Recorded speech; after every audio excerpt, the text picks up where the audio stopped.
Session. Thank you. Please be seated.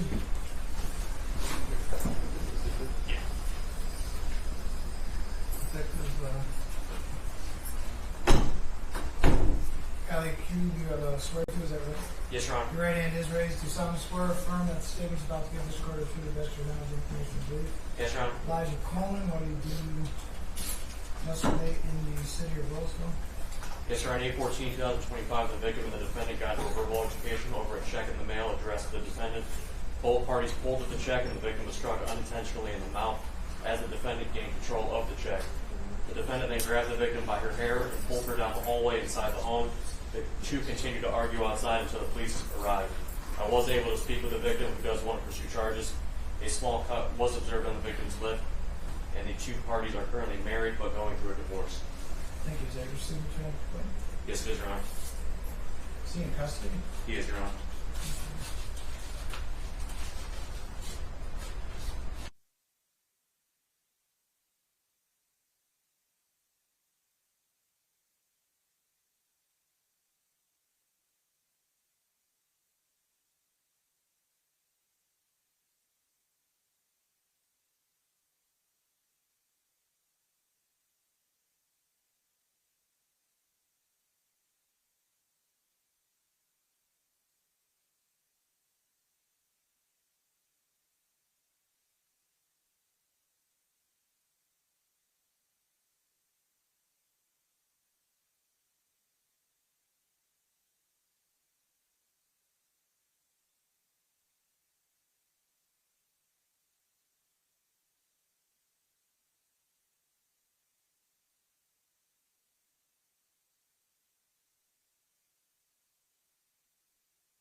Your Honor, Carrie Seward on behalf of the people.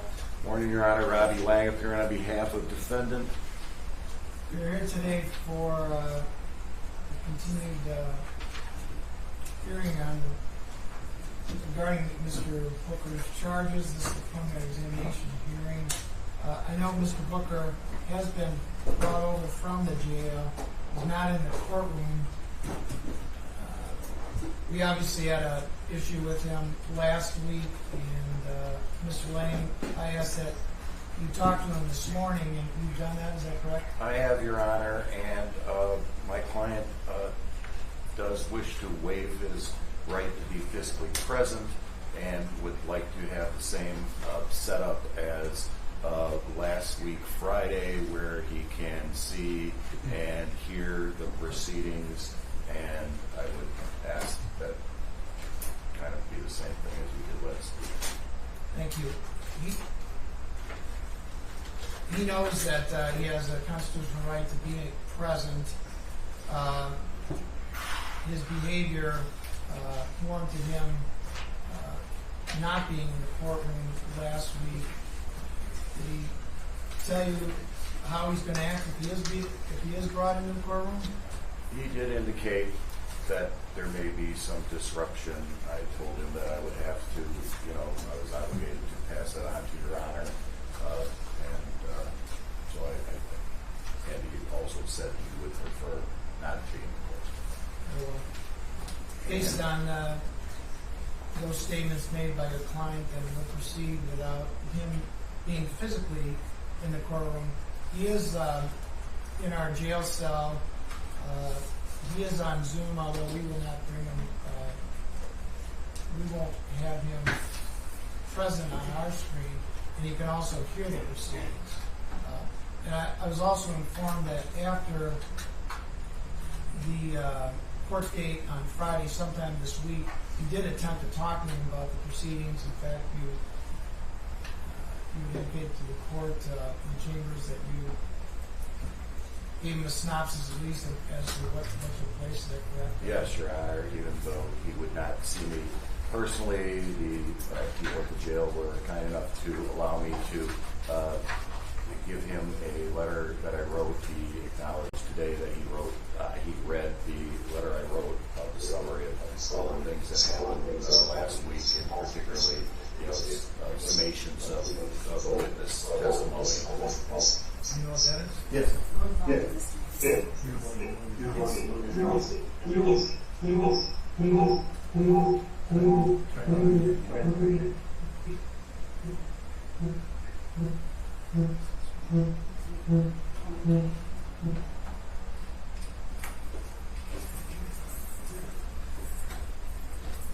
Thank you, Mr. Wayne. With that, are the parties ready to proceed? Yes, Your Honor. Sounds like maybe we get. Any idea why that's happening? Yes, the volume is. My volume is mute. Try and hear us. I'm gonna take care of that. How's that? I think Can you hear me now? I think we're fine now. Okay. I needed you, you're on this system. Okay.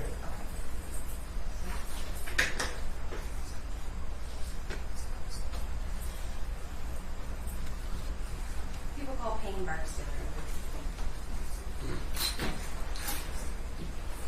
Am I assuming that will be taken off the screen here? Yes, can you take that off the screen? Thank you. Hold on.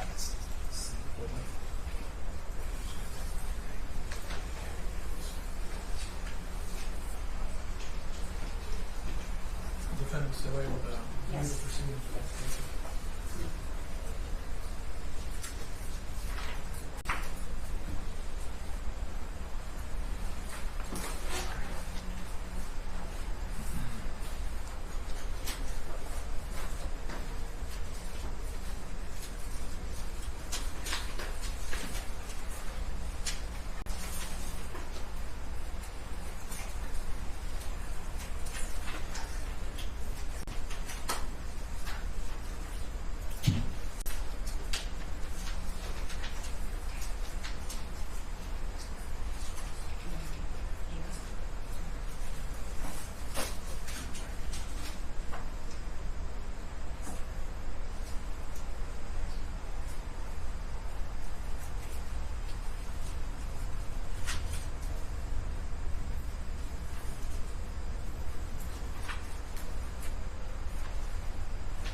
Watch your step, please.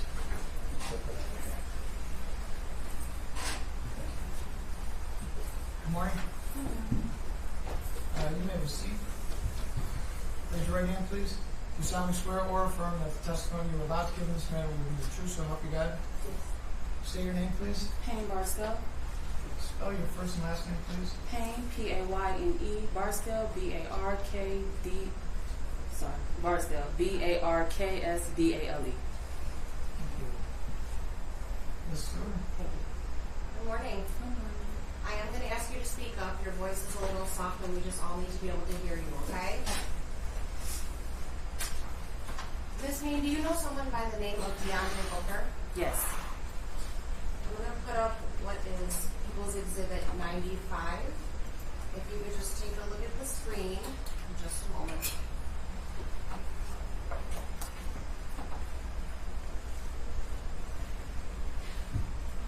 Do you recognize this photo? Yes, that's DeAndre. That's DeAndre Booker? Yes. Who is DeAndre in relation to you? My uncle.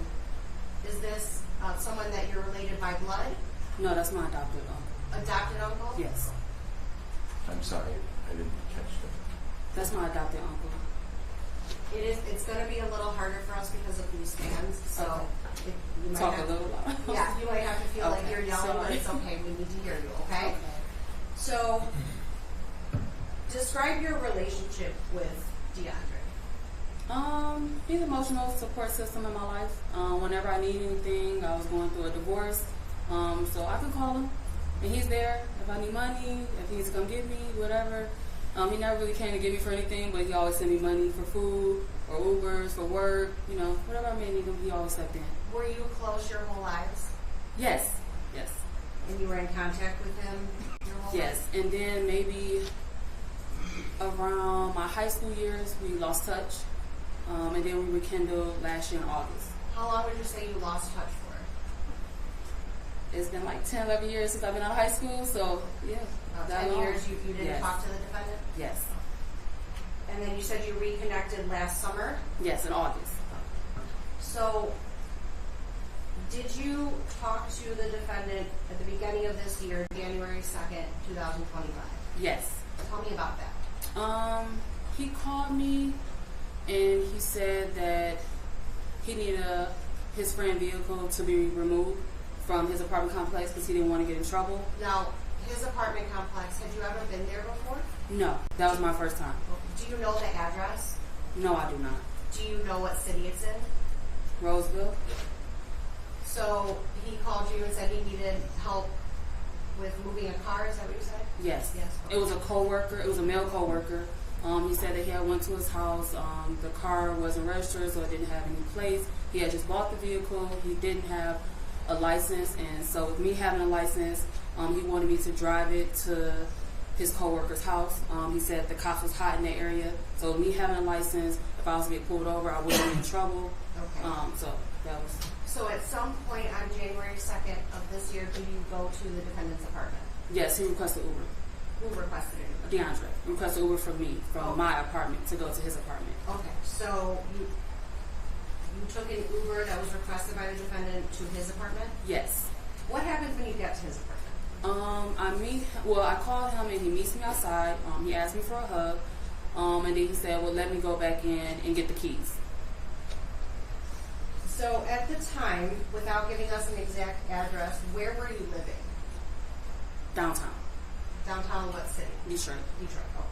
So you take an Uber from Detroit to his apartment, Yes. and then you said he met you outside? Yes. At that time, did you go inside his apartment? No. So what happens when he meets you outside? He gave me a hug and then he said, let him go back in and get the keys. So what do you do when he goes back in? I wait. Where On the did you walkway. wait? Outside? Yes. At some point, does he come back out? Yes, he come back out with the keys and we take the walkway and then we go to the parking lot. So I'm going to show you.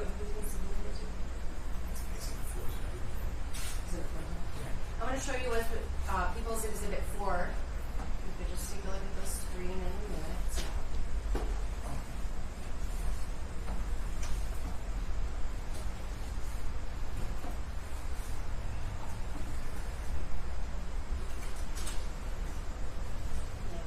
Do you recognize this? Yes. What is this?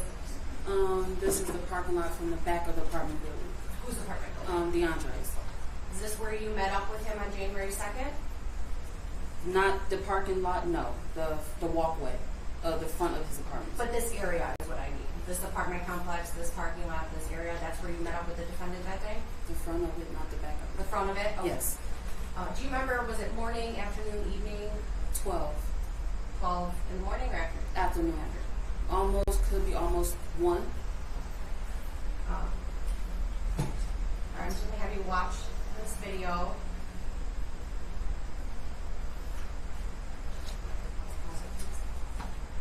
Alright. So right now, we see two people in the video. Do you recognize either or both of those? That is DeAndre and me. And which one are you? The one with the baby blue jacket, and that's DeAndre with the black jacket. So what is happening here? I'm telling him I don't feel good. Do he mind if he drive and I would just be in the car with him? Was he okay with that? Oh no, no.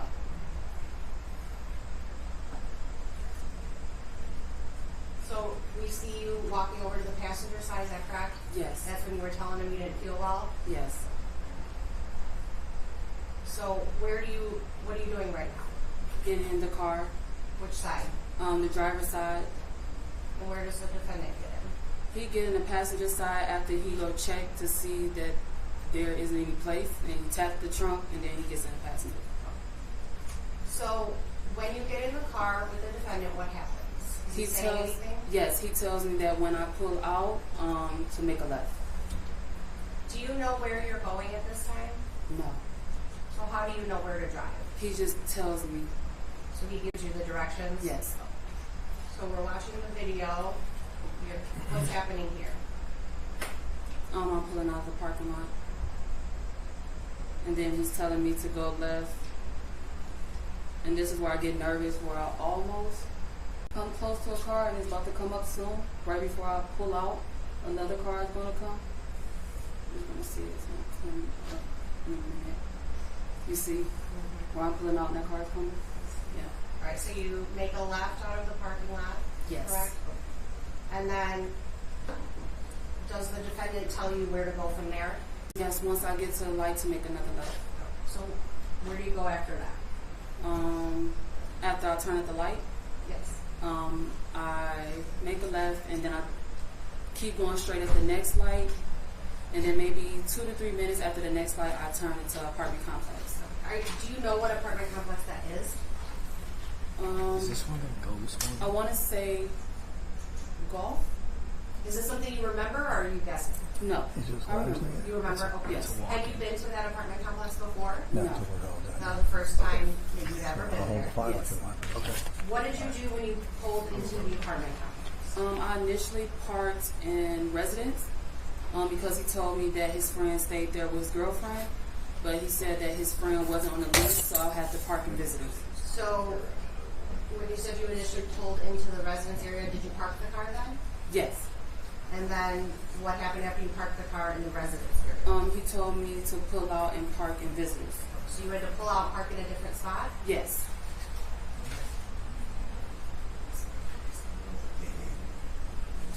I'm going to show you what's been marked as People's Proposed Exhibit 88. Do we have a stipulation, Mr. I'm assuming this is the Vehicle parked. Vehicles in the Mr. Jones's It's a photo.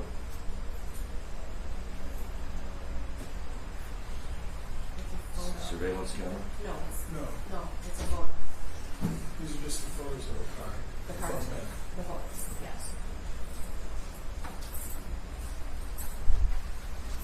Showing you what's been marked as People's Proposed Exhibit 88. Do you recognize this car? Yes. What car is this? Or what car do you recognize that to be? A silver Malibu? Is this the car you drove that day with the defendant? Yes. We move for admission of People's Exhibit 88. Any objection? No, Your Honor. It will be admitted. Thank you. And then this is People's Exhibit 89. Do you recognize this? Yes, I recognize the car. Do you recognize the car? Yes. Which car is this? The Malibu. The Malibu that you drove that day, January 2nd? Yes. With the defendant. Yes. Move for admission of People's Proposed Exhibit 89. No objections, Your It Honor. will be admitted. And then we have People's Proposed Exhibit 90. What is this? Do you recognize it? I recognize the car. I didn't park it like that. So, what car do you recognize it to be? I recognize the car as a silver Malibu, but I didn't back in like that. Okay. But this is the car that you drove on January 2nd with the defendant, correct? Yes. Move for admission of people's proposed exhibit 90, Your Honor. No objection. It will be admitted. So after you park the car in the visitors area, what happens next? We wait. I was on the phone with my twin sister at the time.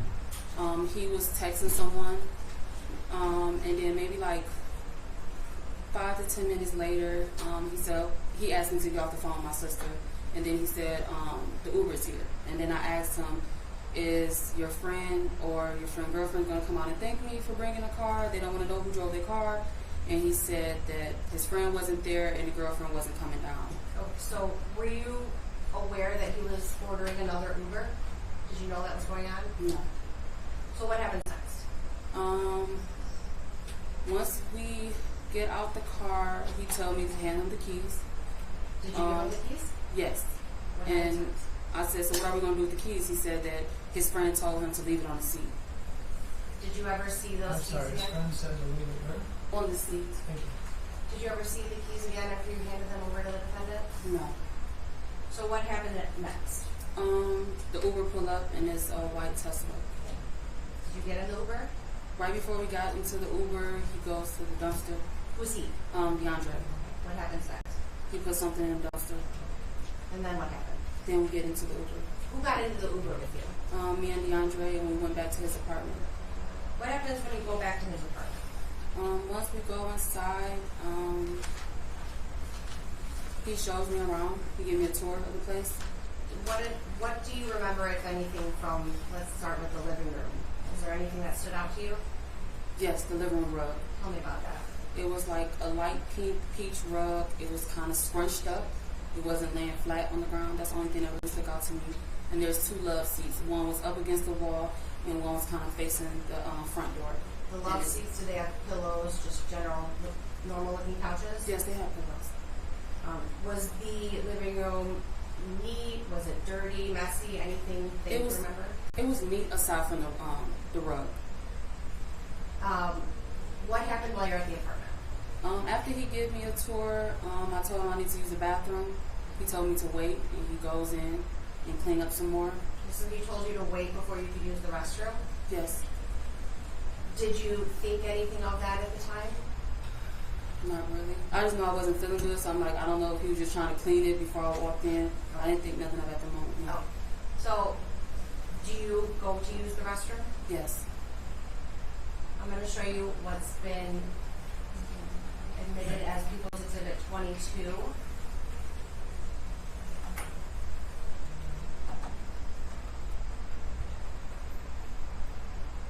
Is this what the defendant's bathroom looked like when you used it on January 2nd? No. What's different about it? There was not a towel. There was a blue shower curtain. The shower curtain, was it open or shut?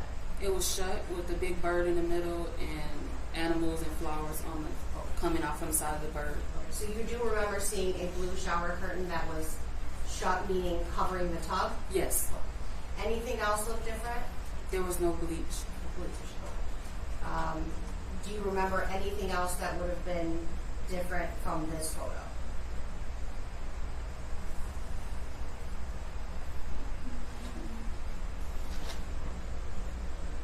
You had mentioned no bleach, so when you were in the bathroom the first time on January 2nd, did you get a look at the countertop, the sink, anything like that? It was facial hair on the counter and sink. So it was dirty when you were in there the first time? Yeah, it was just a sink. Now the toilet was clean, but it was just a sink Okay. that had some hair. Some hair? Yeah.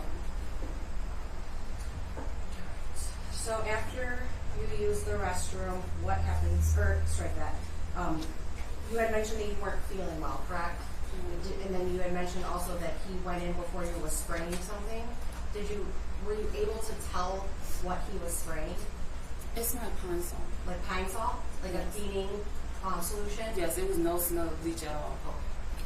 So what happens after you use the restroom at the defendant's apartment? I go to sit back on the couch, and he asked me to come into the room with him. Which room? His bedroom, and he asked to use my charger, which I did, and then he said that he needs to go to the beauty supply because he needed a do-rag. A do-rag. When you go into his bedroom, did you notice anything? Was it neat? Was it messy? Anything stand out to you? It was neat. It just looked like he had laid in the bed, but it was still neat. Okay, so there were pillows, blankets, comforters, all that? Yes, and there was a kid's basketball room on DeAndre's closet door. It was a few colognes on the dresser, but there was nothing out of place. Like the shoes, the boxes, and clothes were stacked neatly in the closet. So what happens after that? He ordered us an Uber to go to the beauty supply. Do you remember which beauty supply store you went to with the name of it? Kelly. Kelly Beauty? Oh. Yes. So he ordered another Uber for the two of you? Yes. Okay, so both of you got in that Uber? Yes. Did anybody else go with you to Kelly Beauty? No. It was just us two the entire time. So I'm going to show you what has been marked as People's Proposed Exhibit 5. Do you recognize this? Oh, sorry, it's not on screen yet.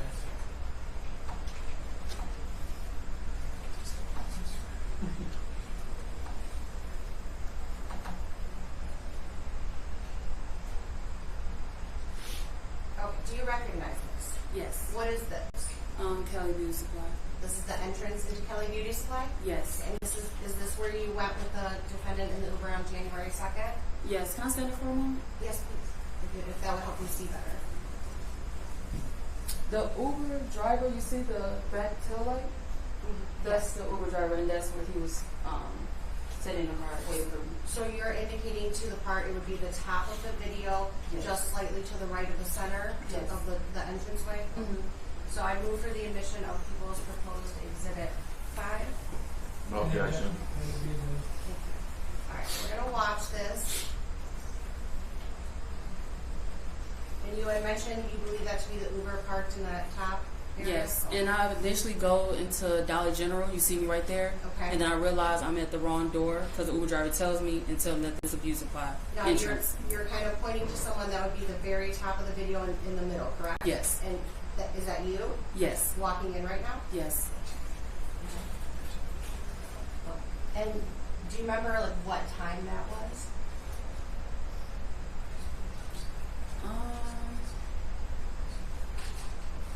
I would say around 1 something. I know I got to his place maybe around 12:30 or 1, so then maybe 1. Okay, so this video that we just submitted does have the timestamp at the top says 13:53:05, which would be 1:53:05. That's about right. Oh, that's Yes. accurate? Yes. Oh. And this is you walking in, is that correct? Yes. You're wearing, this is the same clothes we saw in the first People's Exhibit 4, the first video we watched, correct? Yes.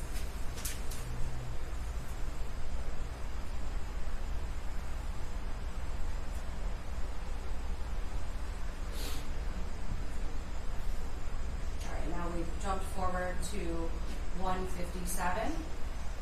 Who is that? Me. So you are walking out of the store. Yes. Where do you go when you walk out? To the Uber. The same Uber that you came in? Yes. So where was the defendant when you were in the store? Sitting inside the car. He stayed in the Uber? Yes. Do you know, did he say anything about lying? Usually when you have an Uber and there's 2 people, it's always best that one stay because you do have a time limit. And if you're not back in the vehicle at a certain time, they are allowed to pull off. Okay, so it was just the two of you and the Uber driver in the Uber that entire time, correct? Yes. What happens after you go to Kelly Beauty? We go back to his apartment. What happens when you get back to his apartment? I go back into his room. He asked me was I hungry. I said I wasn't hungry because I wasn't feeling well. He still insisted to feed me because usually he always feed me. He do. And then I had ended up ordering Chipotle. So he put his card on my account and I told what I wanted to order. And then I think maybe like 5 minutes I realized it was ordered back to my place and not his apartment. So who ordered the food, you or the defendant? I ordered, he paid for it. And you had it sent to your apartment in Detroit? It was supposed to be sent to his place, but instead it was sent to mine. So what happens after you realize the food got sent to your apartment? He said that he will request an Uber, but he needs to see my charger for a minute because he needs to charge his phone. And then he asked me if you turn the phone off, will anyone still see your location? I said, whatever location the phone was at before the phone was turned off, then yes. And then he asked if him and I could share locations. So when he asked you this was after you were at Kelly Beauty with the defendant, correct? Yes. Did you end up sharing the location of the defendant? Yes. What happens next? I wait for the Uber, and then once it got close enough, I ended up leaving out. Did the defendant go with you? No. So you went in the Uber back to your apartment in Detroit where the food was delivered? Yes. And the defendant did not go with you? No. But I did text him and told him I left my charger and I left some edge control in a black little bag. So at some point after this, you end up talking to Roseville Police, is that correct? Yes. And you end up providing them with the clothing that you were wearing in those videos you saw, correct? Yes. I'm going to show you what has been marked as People's Proposed Exhibit 6. Just give us one moment.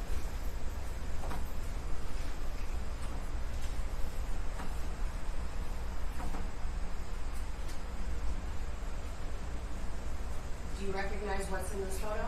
Yes. What is it?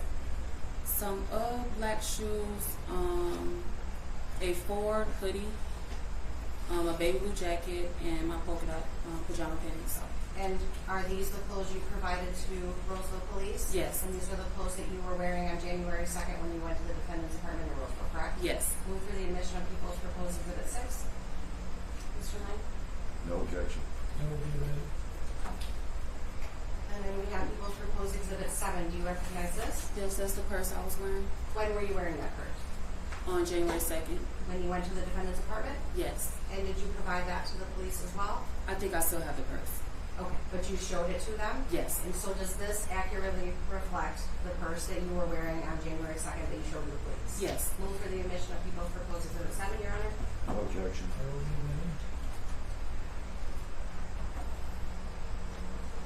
If I could have just a moment.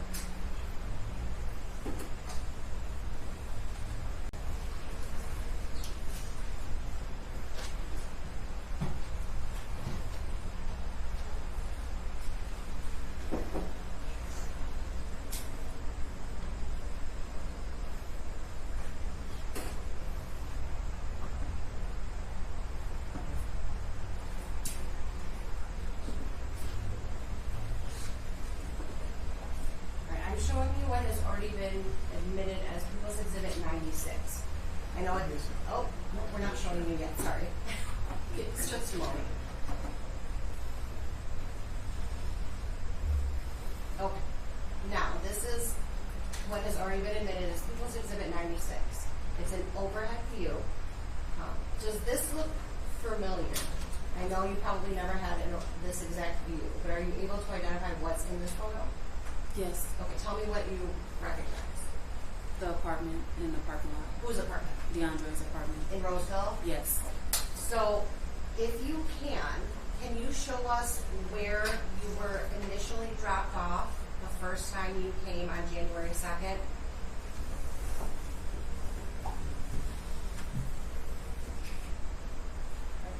Alright, so you are pointing to kind of about 2/3 of the way down, just right of center, there was a white car parked on a side street. Yes. Do you know what the name of that is?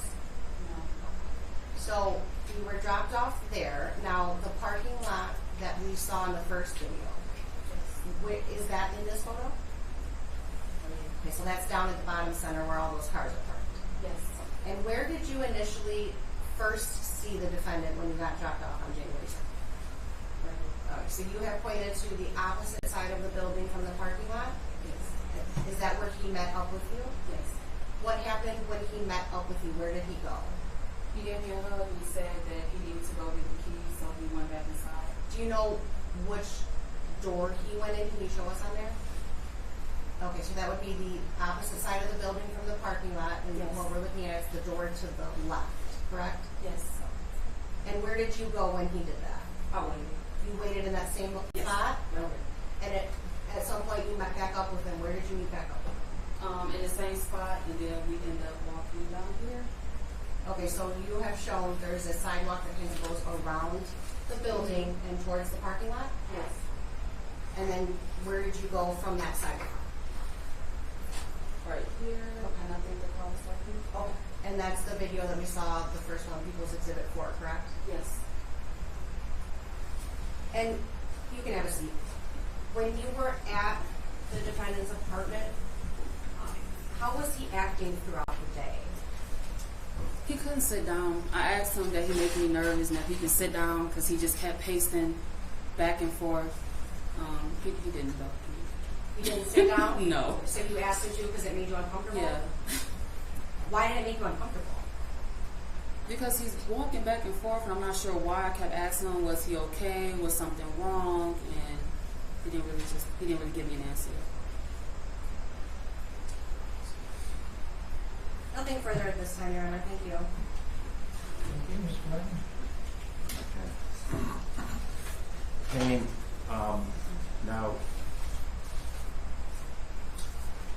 Mr. Booker is not any blood relationship to you, correct? No. So he's not really your uncle, correct?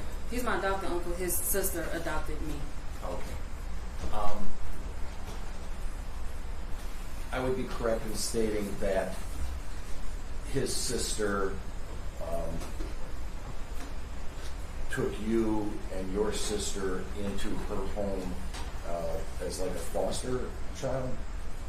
I'm not sure let's talk about that. I'm sorry? I'm supposed to answer It's- that. Because that's personal. Hold on a second. I don't know if you heard what you said. Yes.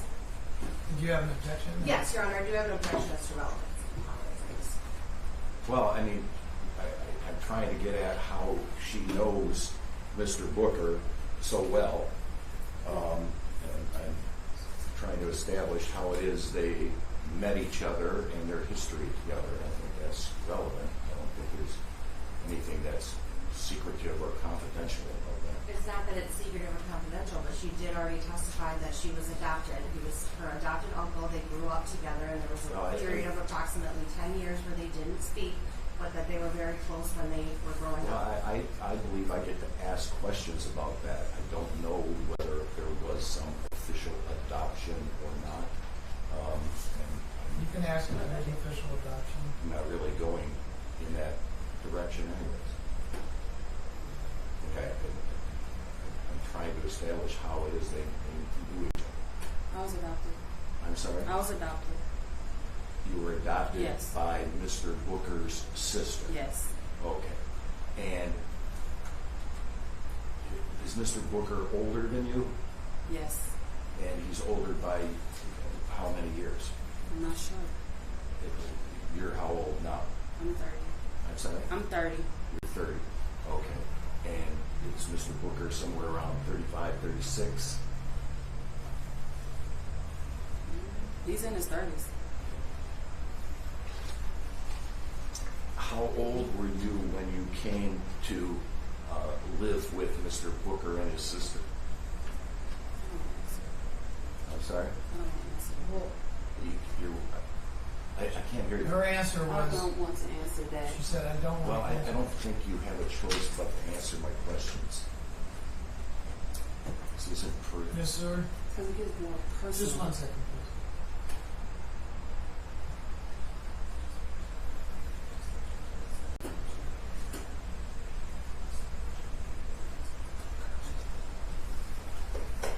okay.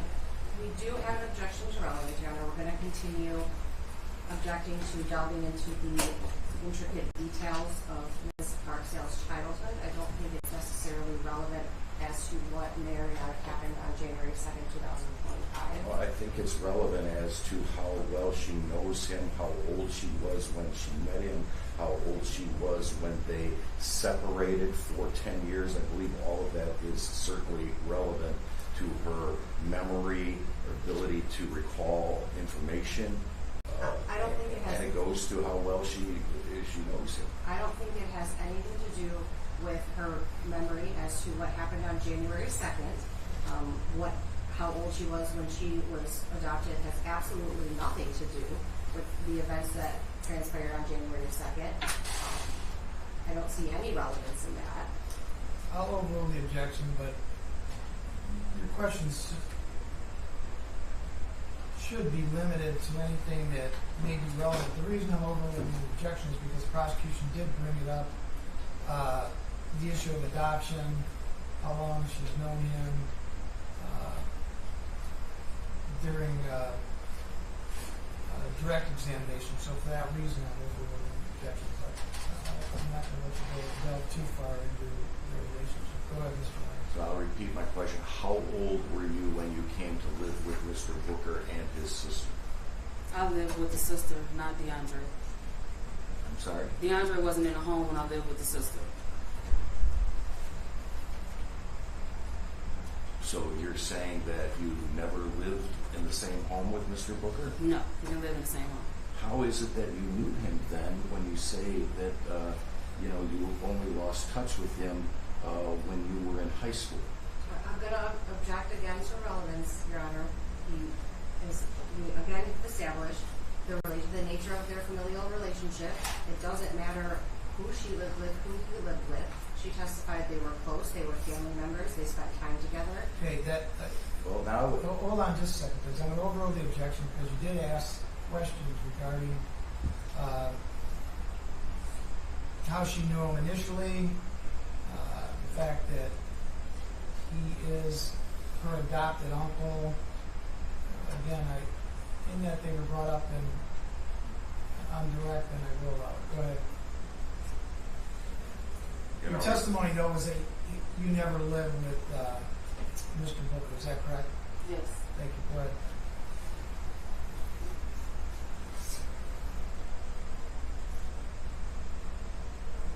how did you know him if you never lived with him? His sister was initially my godmother. She was my teacher at first. She became my godmother, and she adopted us our high school freshman year. By the time she took us in, she had already given up her adoption for him. So once I moved in, he was already placed back in the system. He already what? DeAndre was placed back into the system. So, did you know Mr. Booker before you started living with Yes. his sister? Yes. How did you know him? Because he was staying with her. He was adopted by his sister. So we would go on outings together with his sister. Before you lived? We was raised like I was his niece and he was my uncle. That's how we were raised. Before you actually came to live with Her. Yes, when I lived with her, he was already placed back in the system. She had given up her adoption for him. She had adopted him when he was 2. And she had given up her adoption for whatever reason, and then that's when she moved But in. you My don't sister know did. that for a fact, correct? What I don't know for a fact. That she had given up her adoption? The adoption of Mr. Booker. Yeah, she did give up her adoption. You know that for a Yes, fact. I know that for a fact. But Mr. Booker wasn't around at all when you started living there, correct? No. And you know how old he was when he left the home of his sister? No, I don't know how old he was. I just know he's a teenager.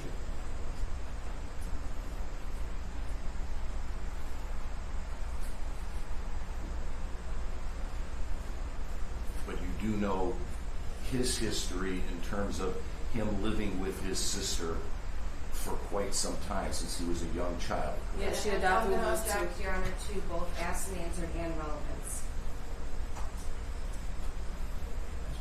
Your Honor, it's relevant as to, her She's already answered the question.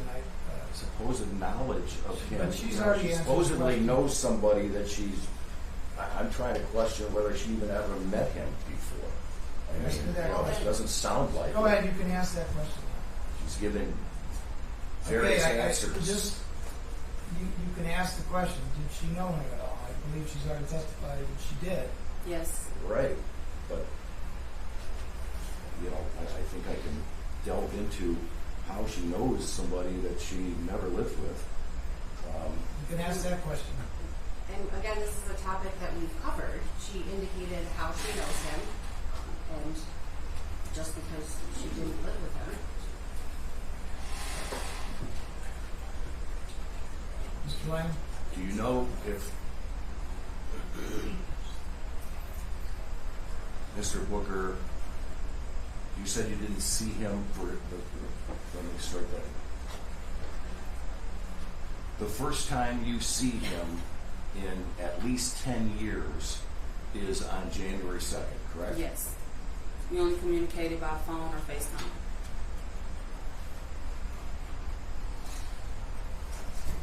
And you're saying you kept in touch with him over those 10 years? No. You only started communicating with him in August of 2024? Yes. And you said you were in your freshman year of high school when you went to live with his sister? Yes. So that would mean you were 14, 15 years old? Yes. Okay. So from the age of 14 or 15 till August 24th, you did not have any contact with Mr. Booker at all? No. I had no way of getting in contact with him. Okay. And did you know of his whereabouts or what he was doing during that 10 years? No. I just knew he was in the Army. That was it. Okay. And when you reconnected in August of 2024, how did you do that? His sister gave me his Facebook name. So you reconnected over Facebook Yes. and started communicating with each other? Yes.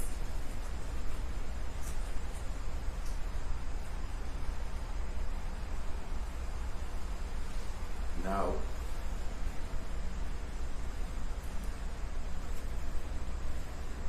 did you know that Mr. Booker did not have a driver's license from him telling you that or from somebody else telling you that? From him telling me that.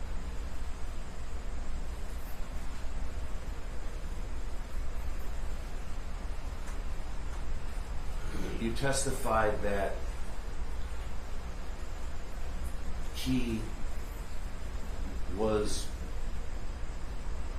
your emotional support system in life. How is that possible if you never lived with him and didn't see him or communicate with him for over 10 years? He was before we lost contact, and once we was back in contact again, it continued.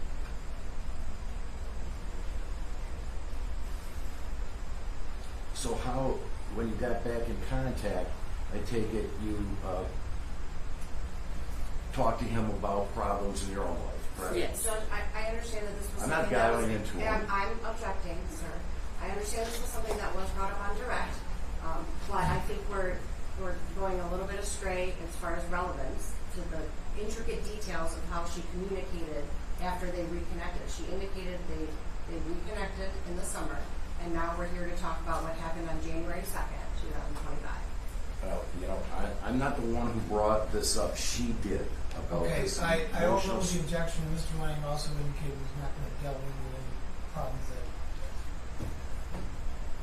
she may have had. Go ahead.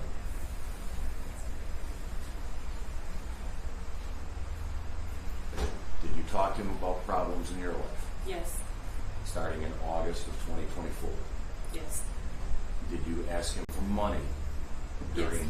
The period from August through 24 through January of 2025? Yes. And he gave you money, Yes. correct?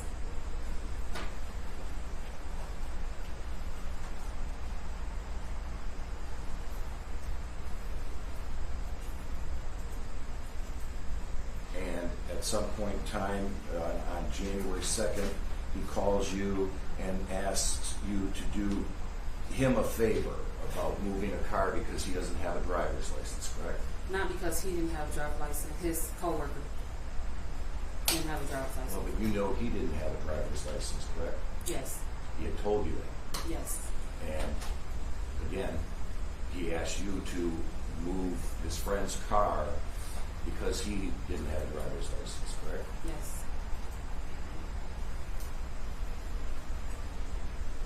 And would I be correct in stating that when you met him on January 2nd, having not seen him for a while, you were very curious to see him in person, correct? Yes. You were happy about that? Not really. I wasn't feeling good, so I didn't really show emotion of happiness. So this uncle, who was your emotional support system in life, you weren't happy about meeting him in person? No, Why did you do that then? I just wasn't feeling good. So wouldn't that be more of an excuse not to go than to go? If I had an excuse to not go, I wouldn't have went. What? If I had an excuse to not go, I wouldn't have went. I don't understand. You said if I was not happy to see him, then why did I go? That would have been an excuse. No, you said you weren't feeling good. I wasn't feeling good, but when someone do something for you, you feel obligated. He never asked me for anything. I'm the only one that always asks him for things. So the one time he asked me for something, I did it, even though I was not feeling good. Okay. But you weren't really happy to see him, correct? I didn't understand what you said. What was your answer? I wasn't feeling good. He keep asking if I was happy. Thank you. I was asking if you were happy to see him in person for the No. first time. No.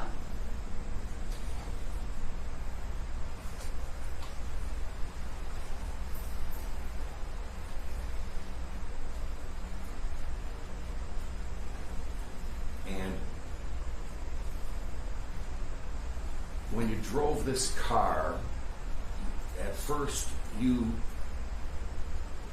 thought that the car was baby blue in color, correct? Yes. And is that because your eyesight isn't very good? Yeah, I do have that eyesight. Yes. Okay. So at first you didn't know whether it was silver or baby blue, correct? Yeah, under my impression, I thought it was baby blue. Okay. And you've seen these pictures and you identify the car that you got into, and you've seen the video of you getting into that car, and you now know that it's silver, correct? Yes. Okay. You didn't know that at the time. No.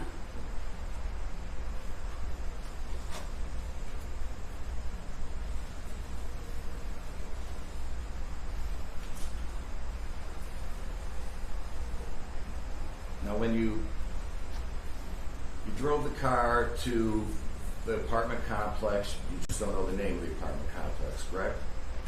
I believe it was golf. I'm not sure if that was a name or that was a street. And you said you gave the keys back to Mr. Booker, correct? Yes. And you said he was going to leave the keys in the seat of the car, correct? Yes. And you have no idea whether he did that or not, correct? No. And you said he went to a dumpster near the car and threw something away, correct? Yes. And you don't know what he threw away, correct? No. In fact, you told the police officer you thought it was something soft because you didn't hear any noise, I did. any banging in the dumpster, correct? No. So you didn't think it was keys that he threw in the dumpster, correct? Correct? Yes. And while you were, just after you parked the car, an Uber came and picked you up and you went. But we sat there for a while. Well, you had to Maybe wait. about 5 or 10 minutes. Had to wait for the Uber, correct? Yes. Okay. And when you got in that Uber, is that the same Uber that took you to Kelly Beauty Supply? No, he requested a whole new one. That was a whole different. Yes. Once we got in the white Tesla to head back to his apartment, we went inside his apartment and then he requested another one to go to Kelly Beauty Supply. Okay. So you went inside the apartment Yes. prior to going to Kelly Beauty Salon, correct? Yes. Okay.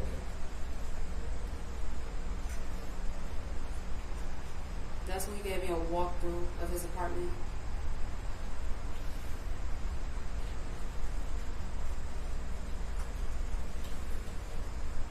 And that's when I also used the bathroom. Yes.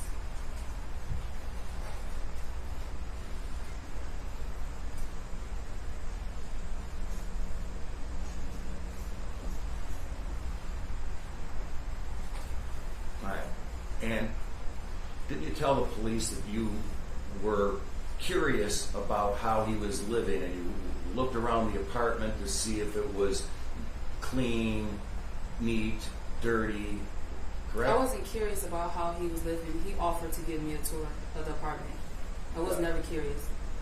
you weren't curious at all. No, when I came in, I sat down on the couch right away. He offered to give me a tour. But you did notice that the apartment was clean, correct? Yes, the apartment's clean. The apartment was neat, correct? Yes. All his clothes were hung up neatly in the closet. Yes. All his shoes were kind of in boxes, all neatly in the closet, correct? Yes. Furniture was, there wasn't much furniture in there, but it was adjusted and neat looking, correct? Yes. Okay.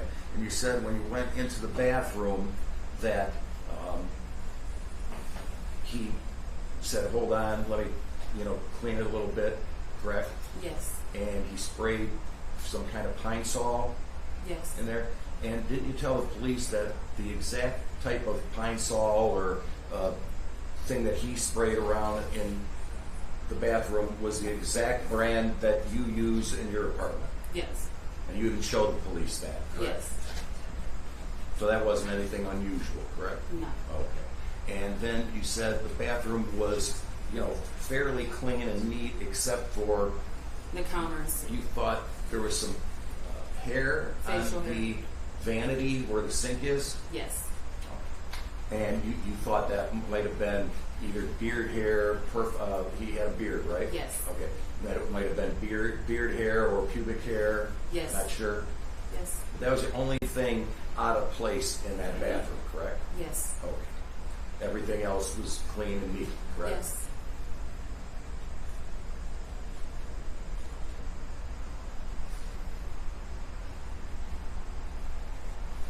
Now, when you used the bathroom, did you said there was a shower curtain there. Did you kind of look, past the shower curtain to see if the bathtub was clean, neat? No. That didn't interest you? No.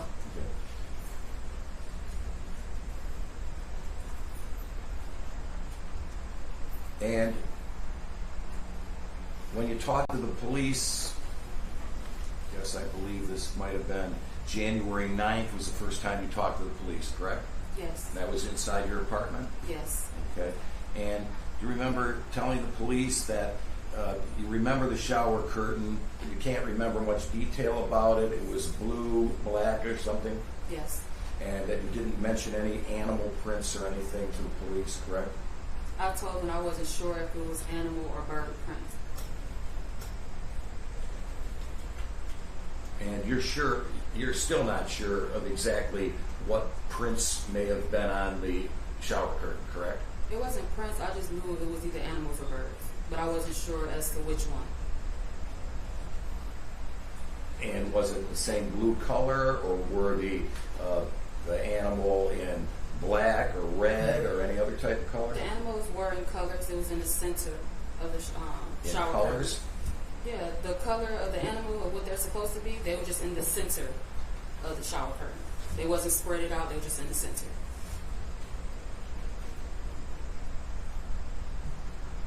But you never gave that kind of detailed description to the police on January 9th, I correct? just said that the shower curtain was blue, and I was not sure if it was birds or animals.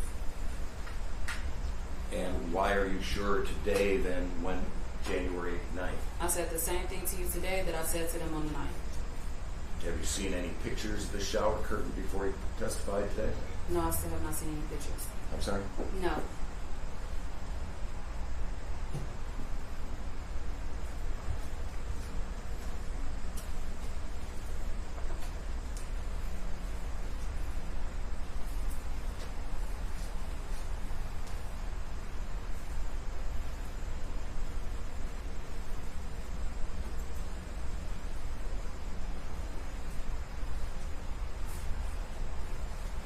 And then you said you didn't walk over to Kelly Beauty Salon from his apartment. You took an Uber, correct? Yes.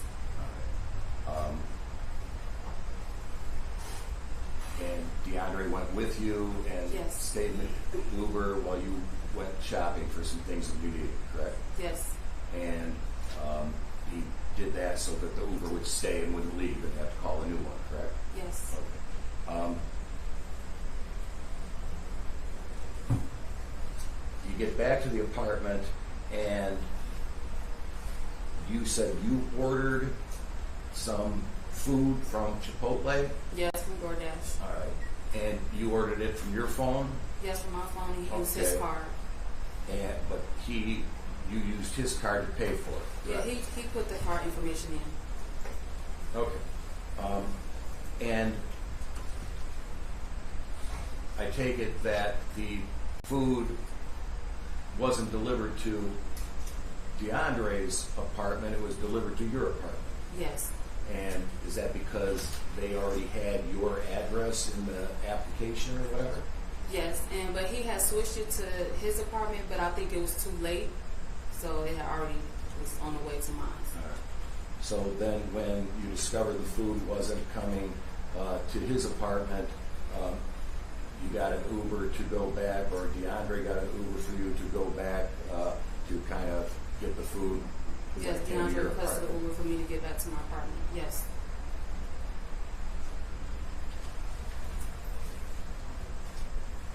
I have no further questions. Thank you. Any questions on Yes, thank you. The discussion about the color of the car, you said you thought it was baby blue and you had bad eyesight. Yes, I have bifocals. Did you ever talk to the defendant about what color the car was? Yes, I told. Wait, defendant. You told DeAndre? I'm sorry? You said defendant. You talking about DeAndre? Yes. Did you Yes. ever talk to him about what color the car that you moved was? Yes. Tell me about that.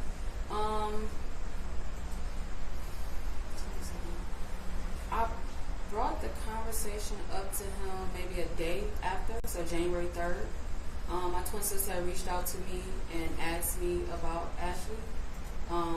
She told me that our mother had reached out to her and said that Well, she was objection, Your Honor, as to her testifying about whatever anybody else told her. That's hearsay. That's the only reason how the car agree, color so it's came okay. out. I agree. I can rephrase the question.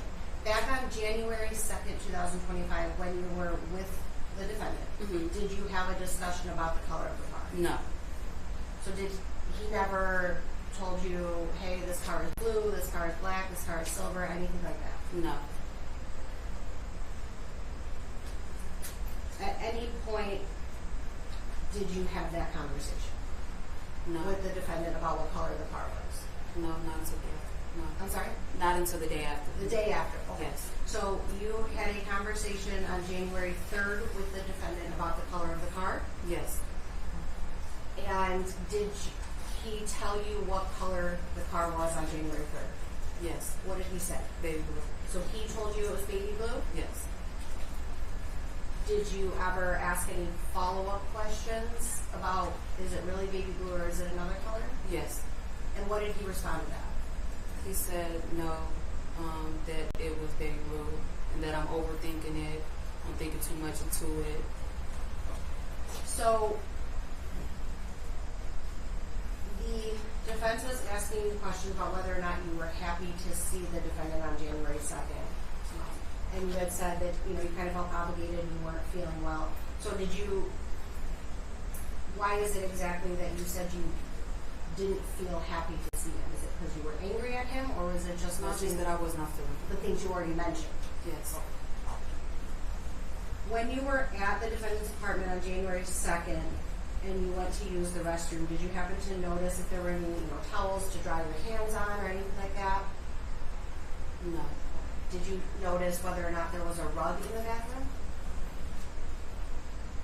No, I'm not sure. Do you know someone by the name of Detective Goodell? Sounds familiar. Do you know someone by the name of Detective Lesperance? This gentleman seated to my left? Yes. You've met him before? Yes, I'm sorry. It's so many names. That's so many okay. techniques. Have you ever lived with, now Sergeant Lesperance? You ever lived with him? Him? Yes, him. No. But you're able to know who he is even though you didn't live with him, correct? Yes. Nothing further, thank you. I don't have further questions. Thank you. You may step down.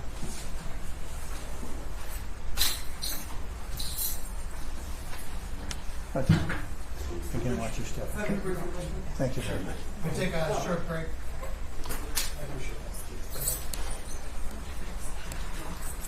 Do you know the, we have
Yes, just tell the deputies you're all set. You're good, thank you.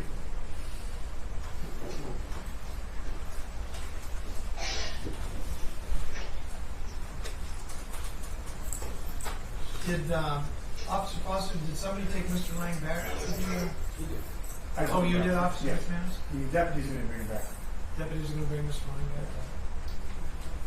All right, well, since he's talking to his client in lockup, then we'll take a short break. As soon as he's ready, I'll be back. All rise.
Booker, what's your appearance on the record, please? Carmen DeFranco, appearing on behalf of the people again.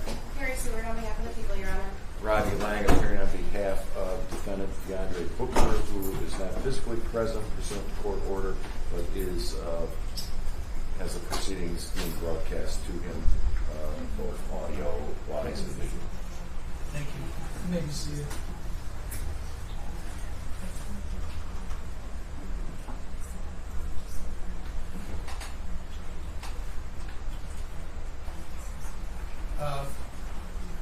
Call your next witness, please. Thank you, Your Honor. This time, the people call Tony Grusser to the stand. Good morning. Good morning. Say your name, please. Tony Gresser. Spell your first and last name, please. Tony, T-O-N-I, Gresser, G-R-U-S-S-E-R. Raise your right hand, please. You solemnly swear or affirm that the testimony you're about to give in this matter will be the truth, so help you God? I do. Thank you, Mr. DeFranco. Thank you, Your Honor. Good morning, ma'am. What is your current occupation? I am a forensic scientist with the Michigan State Police in the biology unit, doing body fluid identification, and I also respond to crime scenes. In your capacity to respond to crime scenes, what specifically do you do in that regard? I respond to crime scenes and I process the scene for any sort of evidence that may be probative to the incident. How long have you been employed in that capacity? I have been with the state police since 2018. I have been a forensic scientist since 2021, and I have been responding to crime scenes since 2018 as well. Were you employed in that capacity in January of 2025? Yes, I was. All right. In that capacity, did you have cause to go to an apartment on Pinehurst in the city of Roseville? I did. 26069 Pinehurst, is that where you responded? May I check my report? Would that help refresh your recollection? Yes, it would. Why don't you go ahead and do that? Thank Review it silently to yourself. Yes, that is the address. Do you remember the apartment number? It was the second floor west apartment, but I don't know the exact number.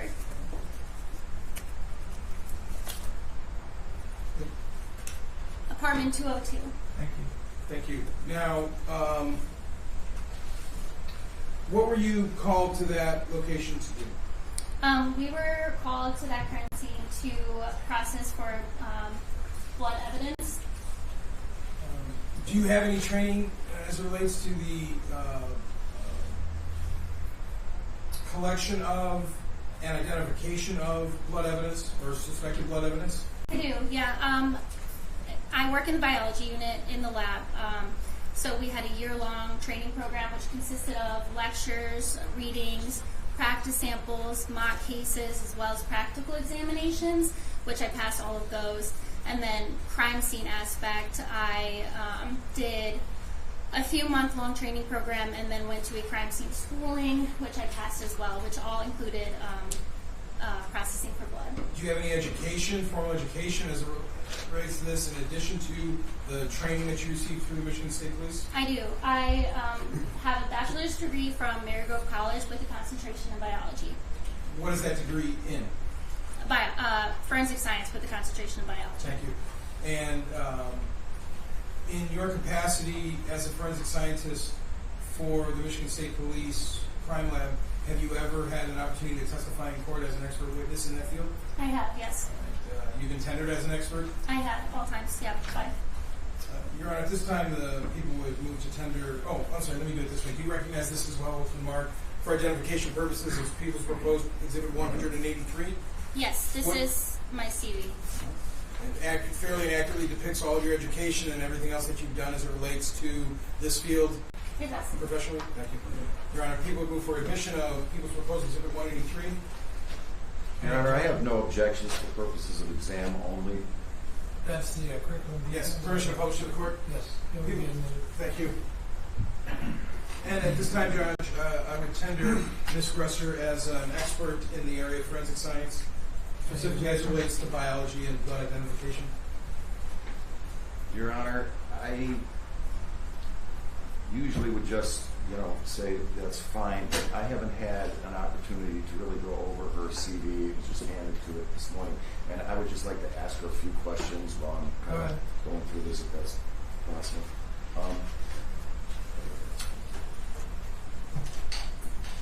Is your expertise just in identifying whether or not blood is human versus animal?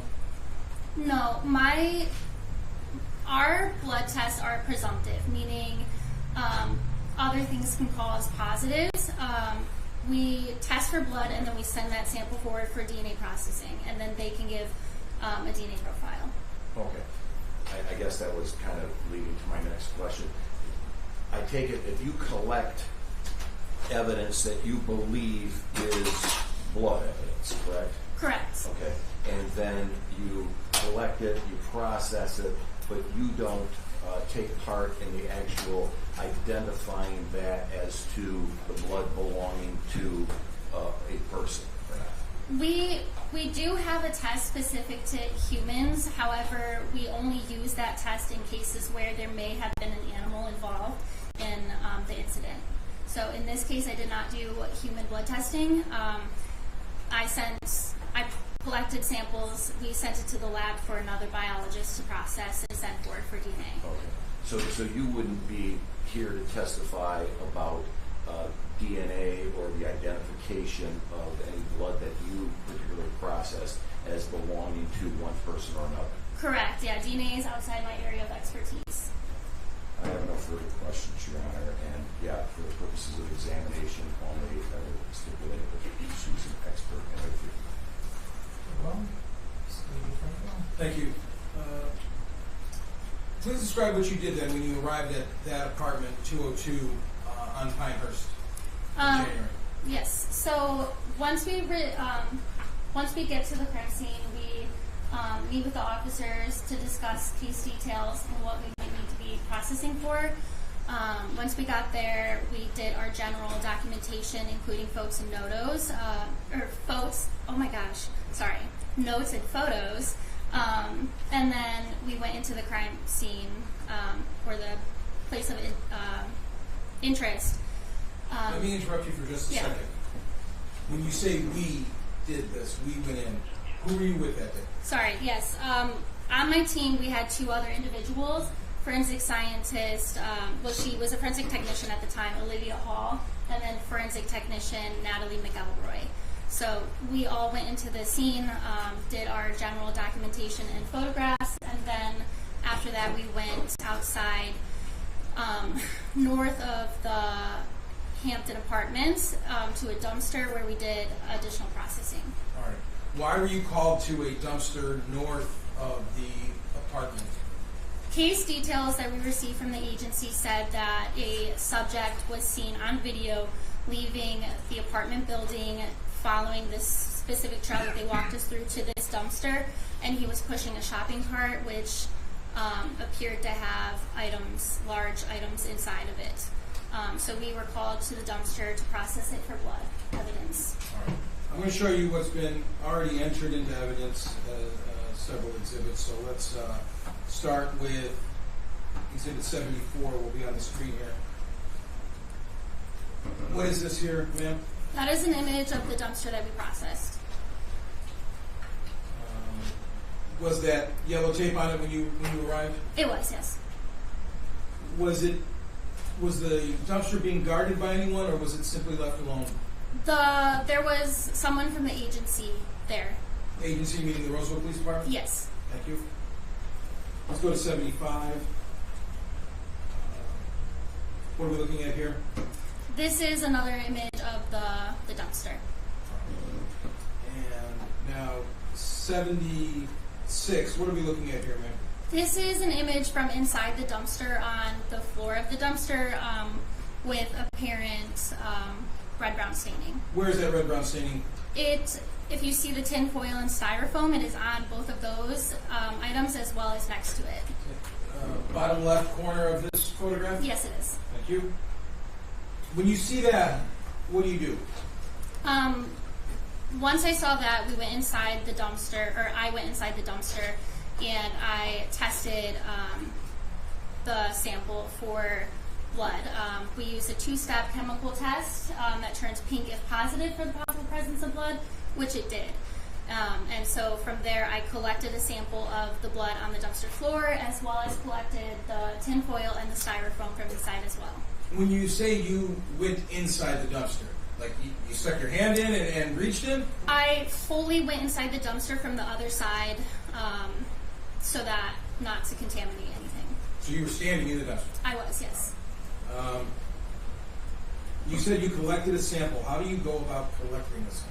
I use a sterile swab, and I swab it up onto the swab, and then I package it securely. How do you make sure that it's not contaminated in any way? I put it directly into the product Raptor that I removed it from, and then immediately package it right away. Between the time that it was put there and me responding, I can't say whether it was contaminated or not. But I understand. I guess my question is, how do you make sure that your sample itself is not contaminated? We wear protective equipment both for ourselves and for the evidence, including gloves, booties, and masks sometimes as well. You've been trained on all the proper protocols on how to collect evidence such as this? Yes, I have. And did you follow all of those protocols in this particular case? I did. 77 is just another view of this, but we see these placards. Did you place these placards here, ma'am? I did, yes. All right. What do those placards indicate? Those indicate items of evidence that I was collecting. So, placard 1, I took a swab from the apparent blood on the floor of the dumpster, and then placard 2 is the tinfoil and styrofoam, which I packaged together. All right, I'll zoom in on that. Is this a little bit better on 78? Yes, Show a little bit better? yes, it's a closer image. How big of an area was this approximately? It was approximately a 10-inch squared area of RBS on the red brown staining on the floor of the dumpster, and then there was some staining on the items, the styrofoam and the tinfoil. I did not measure that because I assumed if it was being processed in the lab that they would measure it, and then once I removed the tinfoil and the styrofoam, there was blood underneath it as well. Now, you indicated that you initially did a test to determine if this red-brown staining was blood. What type of test is done? It is a blood test. Do you want the name of it? If you know it. Yes, it's phenolphthalein. It's a two-step test. You put a drop of phenolphthalein on it, followed by a drop of hydrogen peroxide, and if it is positive for the possible presence of blood, it turns pink, which in this case it did. Do you retain that test in any way, shape, or form after you conduct it? I didn't in this case. We can. I didn't because there was plenty of sample for me to swab the same exact area and get another swab of it. Once you swab this area and you collect it, what's done ultimately with that swab? I packaged it, sealed it, put it on the truck in a secure location, and then once it gets back to the lab, we put it in a secure location as well. You also label it, I'm guessing? Yes, yes, of course. Once you completed your duties inside that dumpster, what do you do next? Next, we went back to the Hampton Court apartment complex, and we went to the second floor apartment building, or apartment, and processed it for a blood search as well. So that's apartment 202 again? Yes, it is. When you say you went there to process it for a blood search, how do you do that? What are you looking for specifically? We look for red-brown staining. So first we do it with the naked eye using bright oblique lighting. In that case, I did observe some areas of RBS that we tested and collected as well. And again, RBS is red-brown staining? Yes, it is. All right. There's a stipulation, Your Honor, to exhibits 128 through 182, I believe, for purposes of exam. Those are the photographs. Yes. 128 through 182. no objection for purposes of examination. Thank you. At this point, so we have exhibit 128 on the screen right now, ma'am. What are we looking at here? This is red-brown staining on the wall. I believe this is in the hallway of the apartment leading towards the bathroom. You can see markings on this image that I made, and then there's a P next to it, which stands for positive for that phenolphthalein test that I spoke of earlier. When you say the markings that you made, we have sort of reddish brown markings, and then there's the blue markings. Which ones are the ones you made? The blue markings, yeah. When you have an area like this that has a P next to it, what do you do with that sample then? What What do you do with that area then? So these are all samples that I tested for blood, which were positive, and then I picked a representative sample to send to collect and send forward to the lab. That sample being the middle one with the scale next to it. And how, again, you collect that in the same manner that you collected the one you've already discussed? Yes. Now, in 129, what do we have here? This is an image of another area of red-brown staining on the closet in the hallway. This one was also positive for apparent blood, and I collected this sample as well. When you collect this again, same manner? Same manner. Did you have to do anything different as it relates to, or are there different methods? Let me ask it that way, to collecting samples like this. It's pretty standard for us to just swab it. If it's an item that can be removed from the apartment, we might just collect it rather than swabbing it, but in this instance, we did swabbing. I did swabbing. Good, thank you. All right, now, Exhibit 130, what do we have here? This is another area of red-brown staining. Do you remember where this was? It's close up, so I can't entirely remember. I believe this is in the wall near the bathroom. We see the writing on there, weak P, and then another P on the bottom right. Can you describe or explain what those are? Yes, both of the P's mean it was positive for the presence of possible blood. The weak P just means that it was a fainter reaction, meaning instead of like a bright pink, it was more of a faint pink color. I want to be clear about a couple things here. We're looking at a screen. Are you able to really differentiate some of the red-brown staining on this screen? On this screen, I can't entirely see it, but I think closer-up images might have been taken. And so it would have been visible to your eye when you were there? Yeah, the naked eye, yes. All right, so close-up now with 131. Yes. Are we able to see that area that was in 130 a little bit better? Yes. Did you take that sample? I did. Now 132, what is this, man? This is the cabinet or the counter for the sink in the bathroom of the apartment. Vanity? Yes. And again, what are we looking at? 2 areas of red-brown staining. 133? Yes, this is a closer-up image of one of the areas of red-brown staining. It has multiple circular stains, which I also collected for the lab. Thank you. Now, 134, what are we looking at here? This is in the bathroom as well. That's the bathroom door, the exterior side of the bathroom door, and the floor both had areas of red-brown staining on them, which were positive as well. Did you collect samples from them? I did. Thank you. 135, just a close-up of that area? Yes. Now, 136. This is the toilet. There was some red-brown staining on the toilet. There's a scale next to the stain, which I collected as well. And then we'll zoom in on that on 137. Yep, it's visible, and the P stands for positive for blood. Thank you. 138. This is another image of the bathroom, just with the door closed now. You're seeing the interior side of the door, which you can see in the bottom corner of the door. There's a scale where there was an area of red-brown staining, which I tested. It was positive, and then I further collected.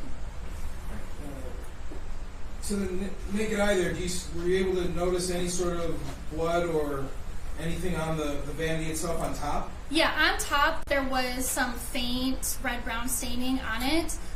We didn't test it right then and there. We wanted to do another chemical test later on, so we waited for that. But there was some visible dilute staining. Thank you. And then you were talking about the corner of the door when you closed it. Is this just a close-up of it in 139? Yes, it is. Thank you. And even further close-up in 140? Yes. And 141? Yep, just closer up.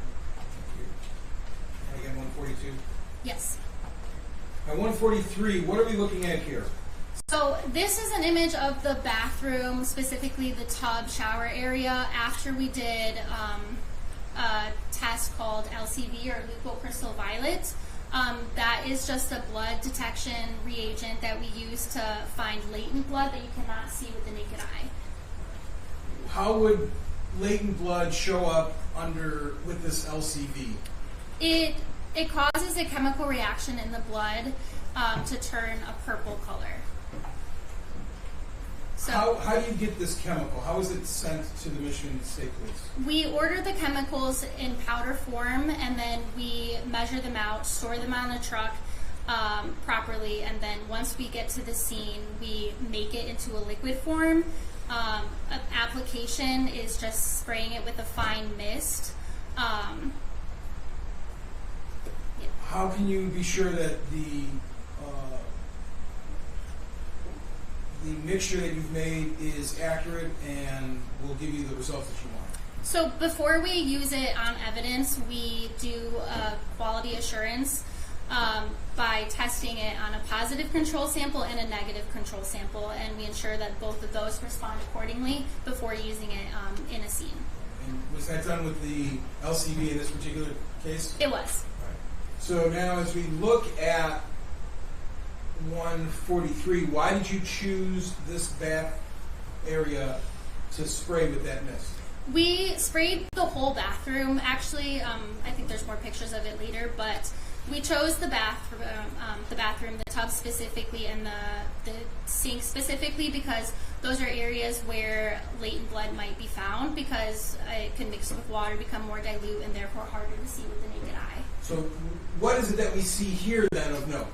So in the tub, it's a little difficult to see because of the blue tile, but if you look, there is some purple, it's like a blue-violet color discoloration on it, and that is the developed blood that we found using the LCV. It's on the top of the bathtub lining, and then like on each wall. And we'll have some more pictures as we go forward, but were you able to see any of this latent blood with your naked eye before spraying the... There were some areas of very dilute that we were able to see with the naked eye, but not to this extent. Let's go to 144. Again, are we seeing that purple here? Yes, you are. Yep, it's all on the lining of the bathtub as well as going into the bathtub. 145. Just another image, closer up.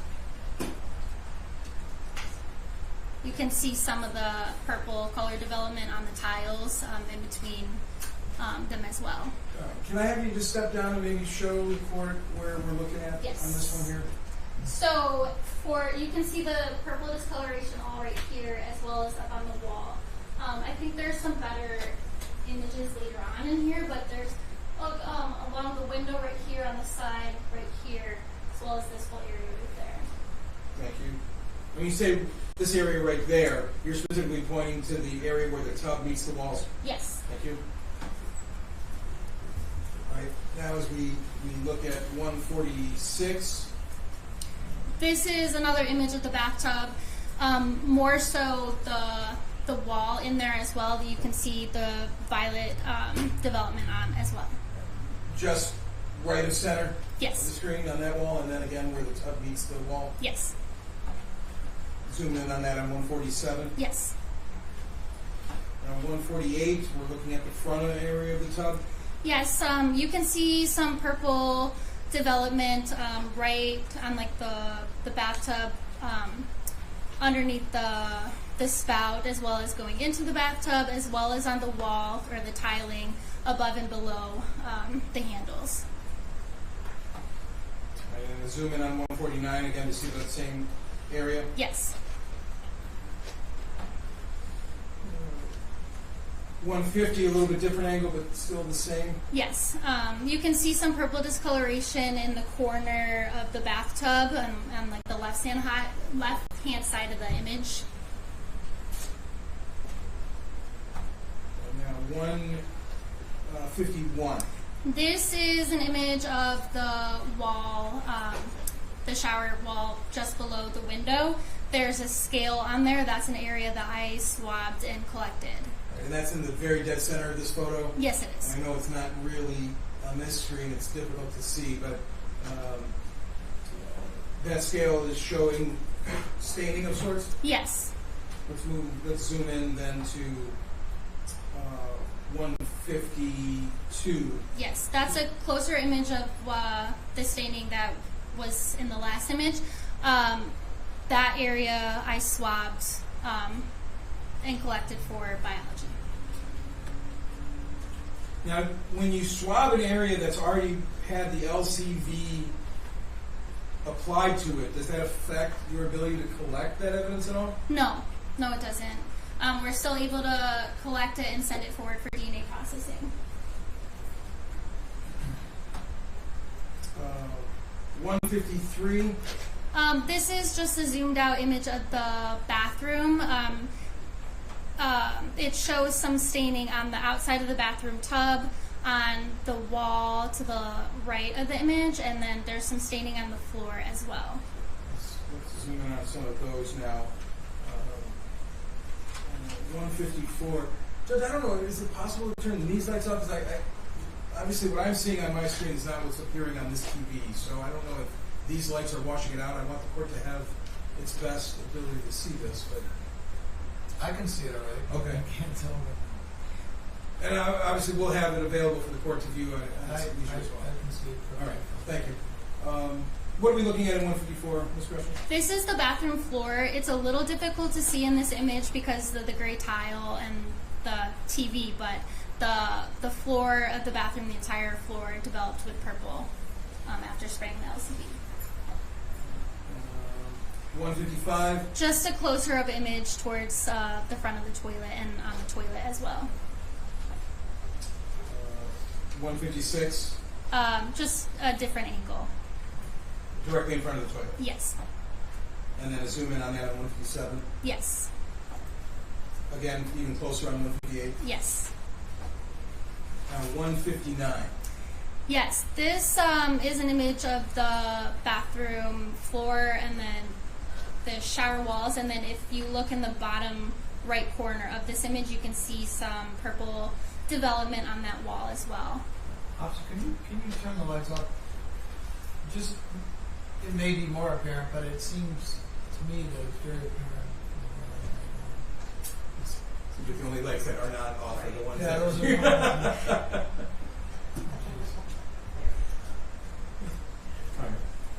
And on that, you were saying on the bottom right corner by this grate, what were you saying about that? That has purple development from the LCV application. Sorry, which exhibit is this one? This is 159, Judge. All right, and now 160. This is an image of the toilet. You can see some development right beside the toilet, right next to the tile. It's kind of in the center of the image. And then on top of the toilet as well. Maybe you can't see that there. It's hard for me to see, but I do recall there being some there. 161, and zoom in on the top of the toilet. Yes. Yep. Right, we can see it there. Yes. 162. What do we have here? That is right beside the toilet on the wall. There's purple colored development. Again, sort of a zoom out. Yeah, it's difficult to see in this image, but it kind of goes up the wall a little bit more as well. And that's in 163. Yeah, can you, is there, Do you want- you can't really tell, but do you know how high this goes in the photo, or do you In remember? this photo, I can't recall. I believe. If you could set, if it helped you, you could set that up. About to here-ish. So about 3/4 of the way up? Yes. Center of the screen where the tile meets the wall? Yes. Are you testifying you can see that? Because I cannot. I can see it. I recall it, and I can see it in this image. It may be because of the lighting. And Judge, you'll have 163 to view at your leisure. Thank you. It'll be a little bit better than this. 164 is a close-up now of where 163 was, Yes. where you were pointing about 3/4 of the way up. Yes. Can you sort of see it there now on the screen? Yeah, I can see it. It's right in the center.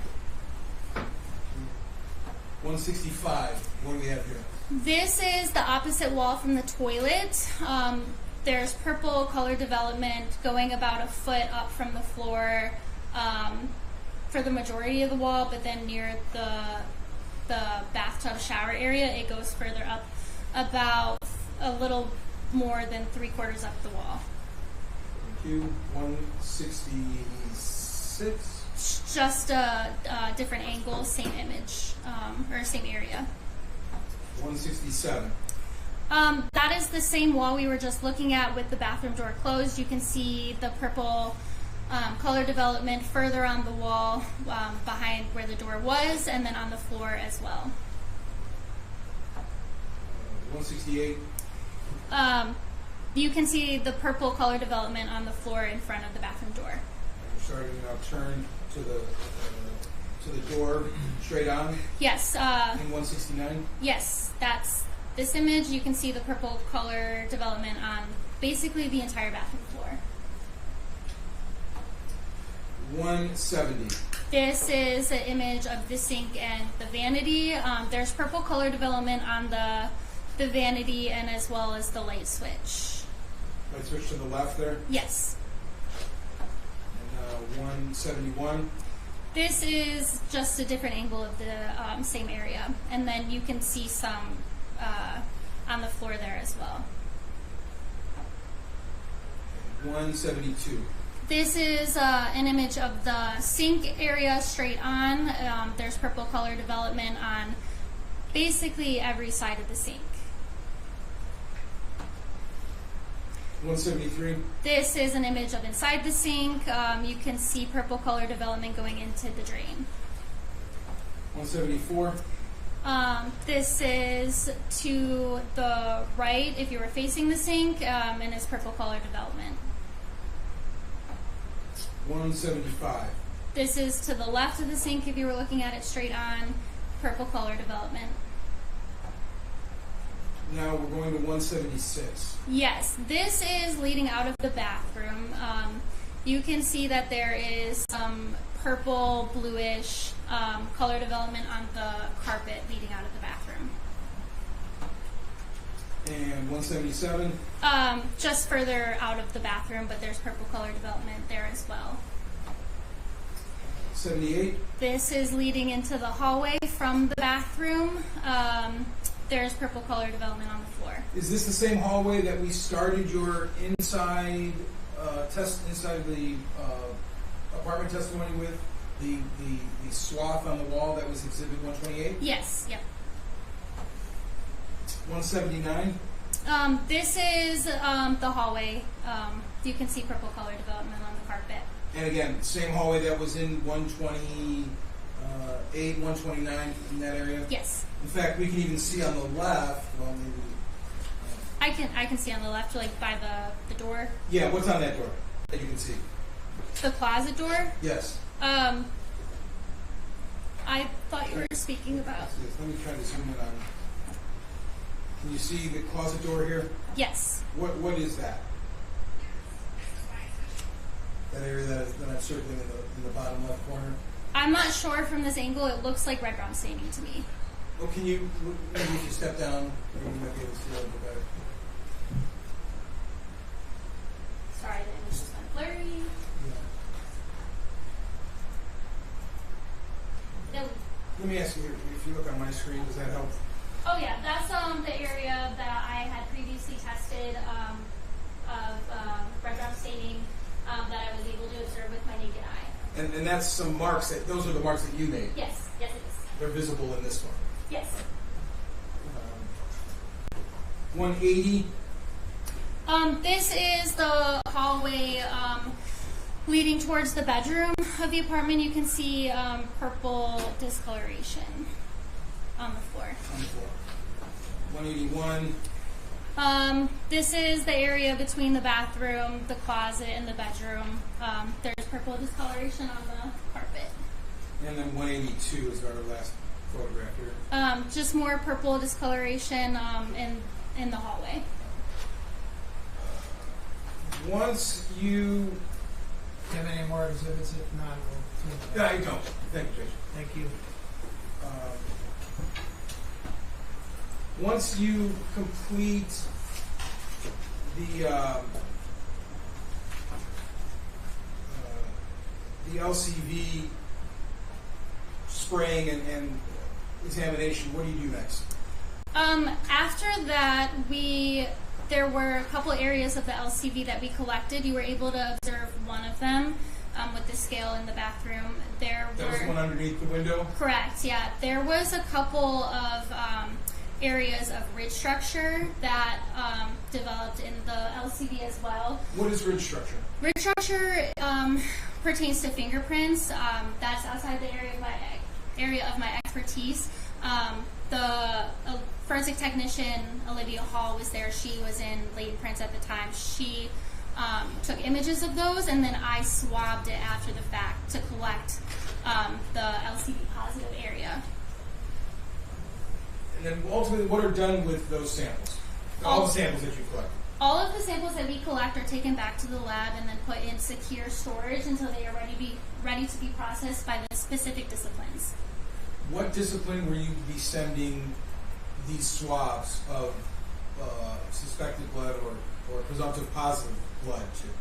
Biology. So another biologist in the body fluid identification section of biology would process those samples first and then send them forward for DNA processing.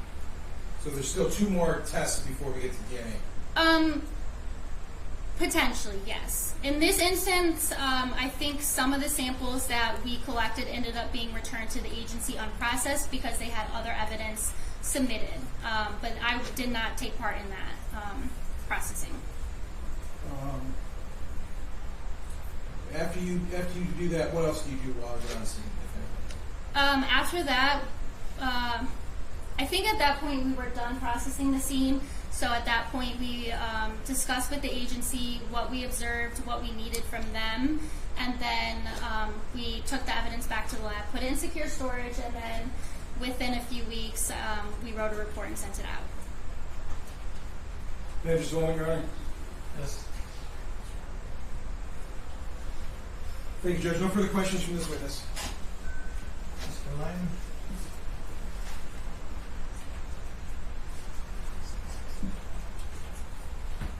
Okay.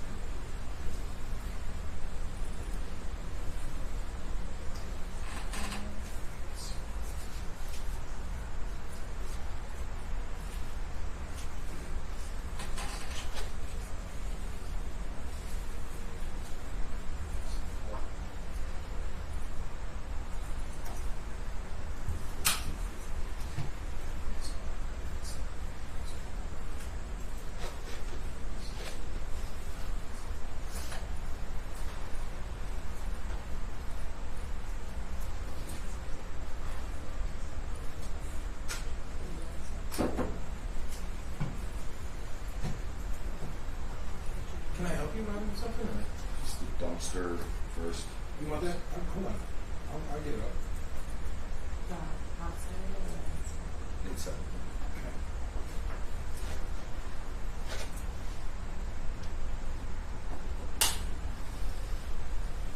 You want outside or inside?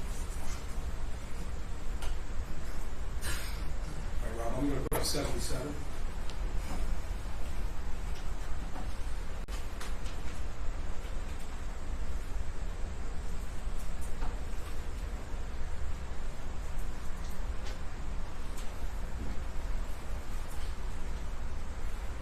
So I take it when you see this, you first take photographs, you put placards down so that you can identify through the photos what places you took samples from, correct? Correct. Okay.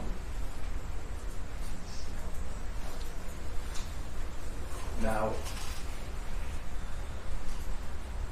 did you have to, you said you test these at first to see if they are blood, correct? Correct. And that's the phenolphthalein? Phenolphthalein. Phenol. For the Yeah. record, can you spell that, please? Yeah, it's PHENOL.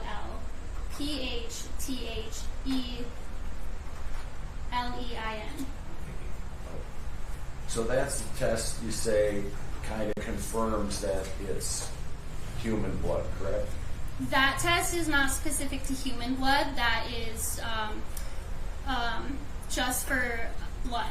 Just blood. Okay. Yes. If it were human blood,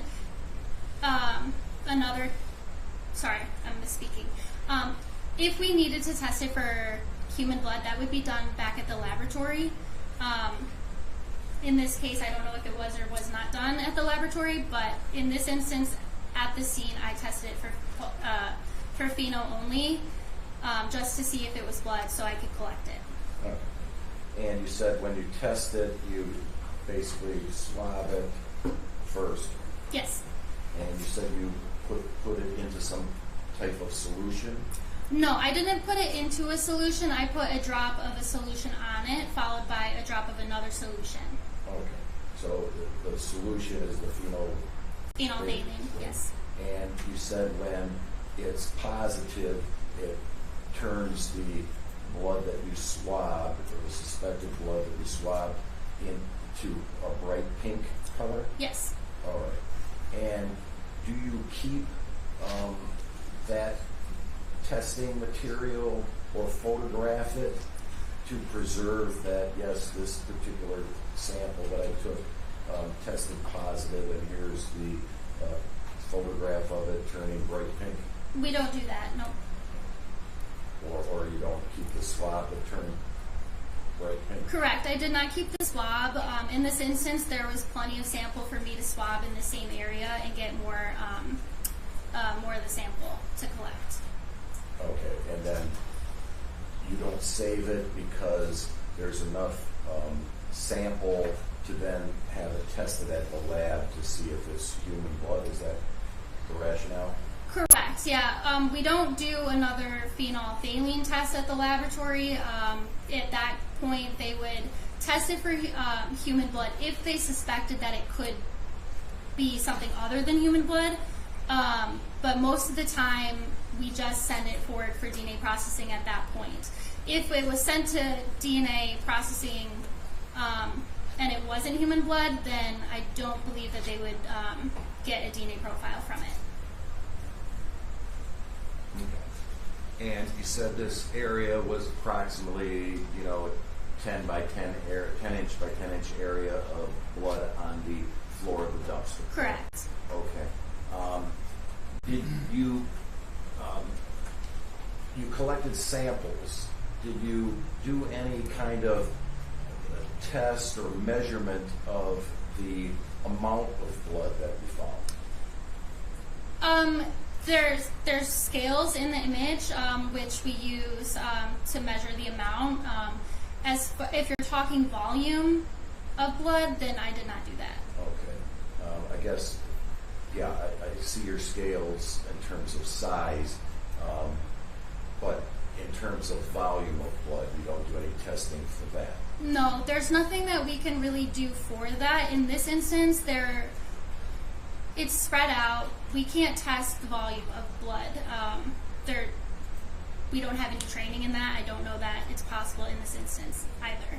All right, so we don't have any idea of how many milliliters of blood were in the dumpster, correct? Correct, I can't speak to that.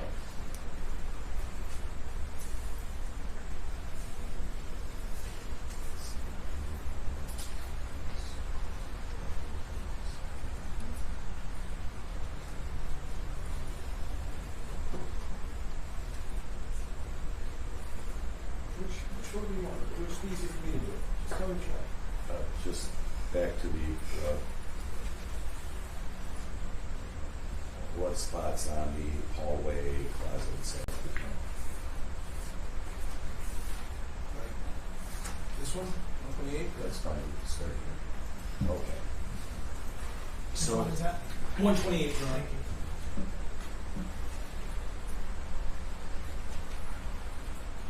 So now you have marked that you collected samples of what you believe was blood on the hallway wall, correct? Correct. All right. And those are tested again with the phenolphthalein. Yes. I'm pronouncing it wrong, I'm sure. But It's okay. We say pheno in the lab if that's easier. okay. And so again, I would take it that everything you had marked, whether it's in the hallway or the bathroom, with a P and a scale, Yes. is something that you tested with the pheno, correct? Correct. And then there's additional areas that I have marked with a P, meaning it was tested, but I did not collect those areas.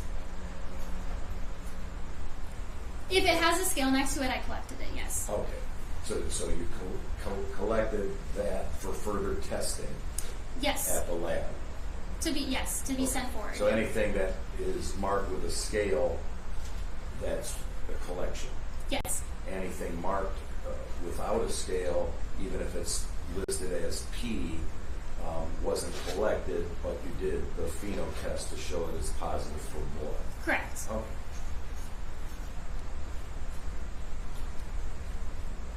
Now, would I be correct in stating that all these samples of blood that you saw with your naked eye and tested in the bathroom or in the hallway or on the closet doors or bathroom door were tiny in nature, minuscule blood drops? I guess it depends on what your definition of minuscule is. I was able to see with my naked eye. We have the measurements of them. Whether that speaks to it being a lot of blood or a little blood, I can't really say. But they were small. They were small stains, but there was many of them. Okay. And are you able to tell from either your expertise at looking and collecting the blood how old the blood stain is? Unfortunately, we can't date blood. So you don't know whether that blood was there how much time before January 7th that it was there? Correct. I can't tell when it was deposited there. And that goes in terms of days, weeks, months, or years, correct? Correct.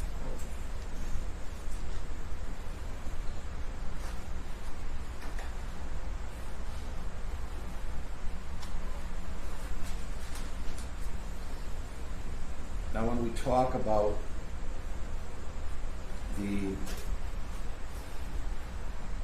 let me back up, with regard to these drops of blood,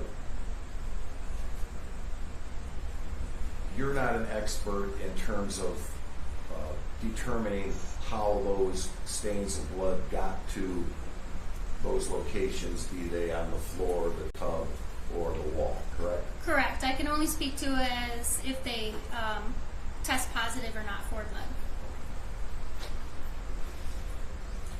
Now, when we talk about the LCV, the spraying of,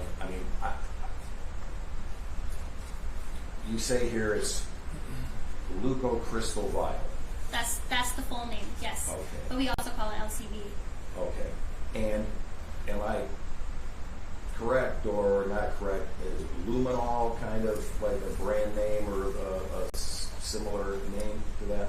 Luminol is similar in that it tests for latent blood. It's different in the application and how it's processed. So for LCV, you can do that in this room right now as is.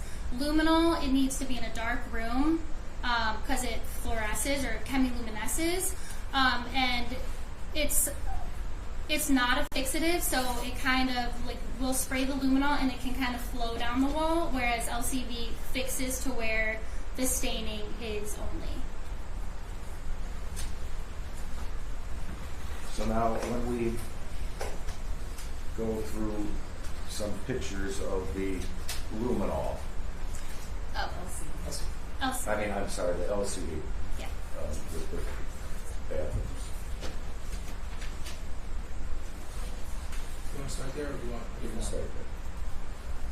So, when you first apply this LCV, are you saying that you sprayed every square inch of the entire bathroom, the walls, the tile, all of the fixtures? We did not spray the ceiling, but we sprayed mostly everything else, yes. And when you spray that on, does the wall stay clear? If there's no blood whatsoever on a wall and we spray this LCV on it, it would just soak into the drywall and stay white or gray or whatever color the wall is? Correct. There would be no color change. Okay. Now, from my view of the photographs,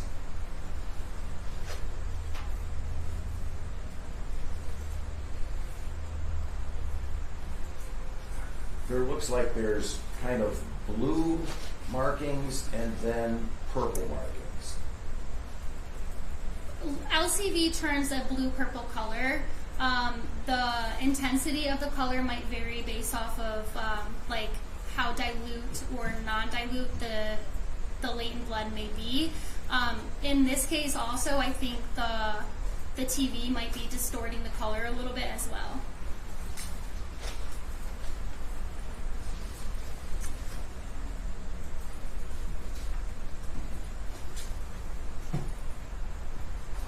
I guess I'm just going to see if I can approach you with a couple of these photographs. Which numbers they are, I don't know, but they're obviously all been entered into evidence. I'm just trying to determine if I may approach, Your Honor. Yes. Just stand with it.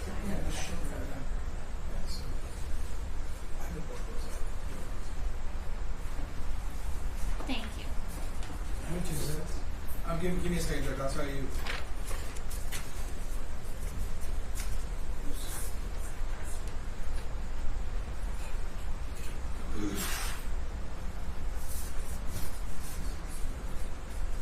I think this one. I think one of them is 159. Is that? Slightly different angle. Yeah, wider angle.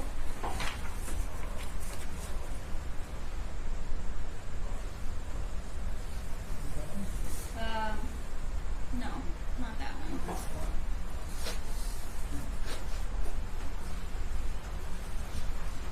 I'm not sure which one you have there, Robbie.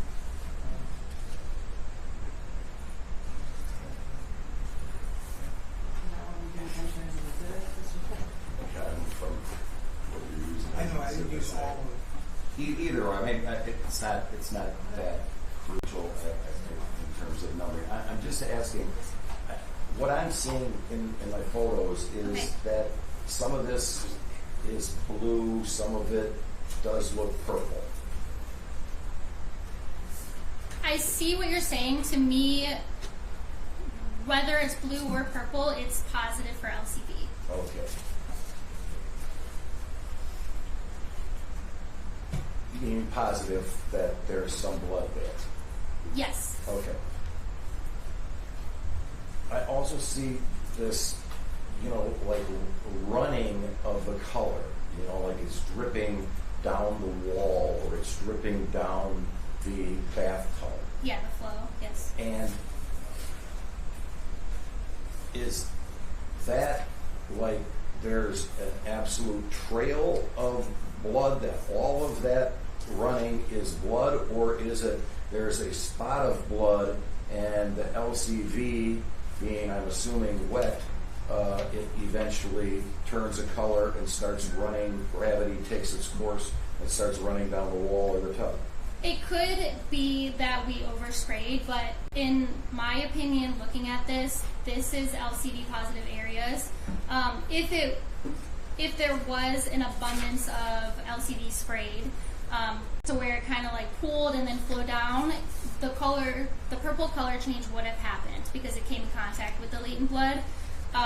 So some of this might be flow from down the wall, but the majority of this is LCD positive reaction. Well, I guess that's what I'm trying to determine. When it could also... So here, in both of these pictures, I'm looking at, say, right at where the tub meets Right. the first piece of tile and the grout there.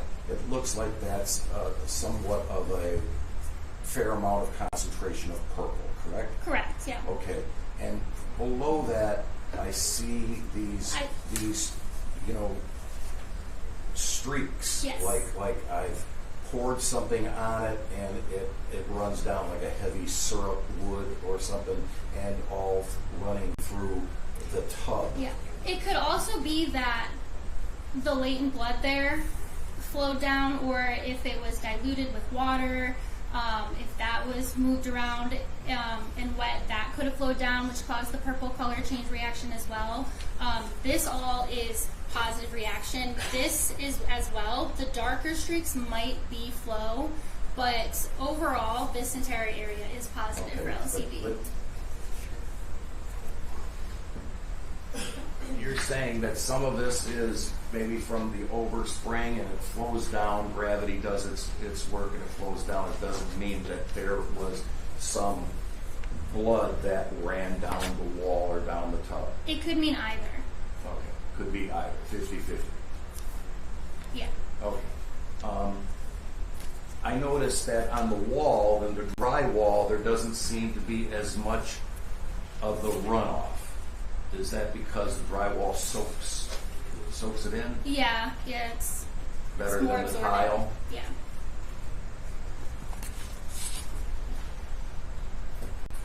And were you able to do any type of, I see that in a lot of these, LCV places and pictures that there's no scales. Yeah, we don't put down scales for it. When I would say the majority of the walls, the floor, all had LCD positive areas, which the scale wouldn't really help. Our scales are like 5 inches, right? So Okay, but you don't measure it. we didn't measure. And No. you don't scale it or take a sample of any of the stuff that lights up purple? I took 3 samples of the Can you LCD show me positive where areas. those 3 samples are? It might not be on my picture. It is on this picture, actually. It's right underneath the window in the shower. And then the other 2 images, I don't think you showed them up close, but you can see in this corner scales as well from areas that were photographed and collected as well. And this photo is, just for the record's clear, exhibit 159 on the screen. Yeah, so I think, and one of them might be 2, so I'm going to look. I'm assuming you're, on that photo, there's 2 spots that you took samples from? Yes. Are those 2 scale markers? These are 2 scale markers. Yes, those areas were the areas where my teammate found ridge structure, and I swabbed those after she did her photographs. Those weren't blood droplets? They were ridge structure in the LCV positive area. Okay. So yes, it was. So those were blood samples? Yeah. Okay. And again, those were more of the drop type blood sample? It wasn't a blood drop. It was, it looked the same as everything else, kind of smeared, but then there was like ridge structure in it. Okay. And there was one up toward the Correct. front of the tub? Yes, I swabbed that as well. Okay, so same thing. Yes. Correct. And I take it you, again, can't measure that or date it, correct? Correct. And when I talk about measuring, I'm talking about volume. Correct.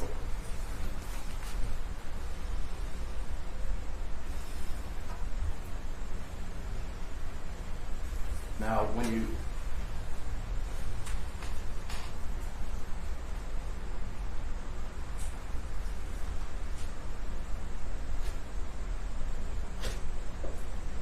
looking at the wall photograph, if I cut myself in my bathroom, and you know, whether it's shaving or whatever, and some blood drops on my sink or on the floor, if I just leave it there and you come into my apartment or house, you know, a week later, and being a single guy, I'm not the most clean freak. That might be visible to the naked eye, right? On my tile floor, there might be a blood drop. It correct? could be, yeah. Yeah. Okay. If I then try to clean it and I wipe it off and think I got the whole thing, but you put the LCV on my floor, might it very well show some purple spots? Yes, it could show some purple spots. I wouldn't think like a shaving cut would cause that much blood in this image, but it would turn purple. Yeah.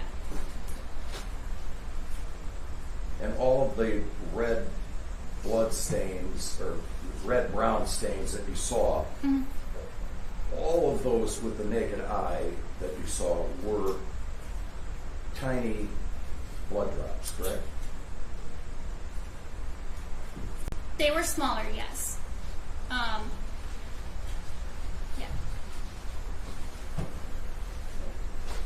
I'm looking at, for instance,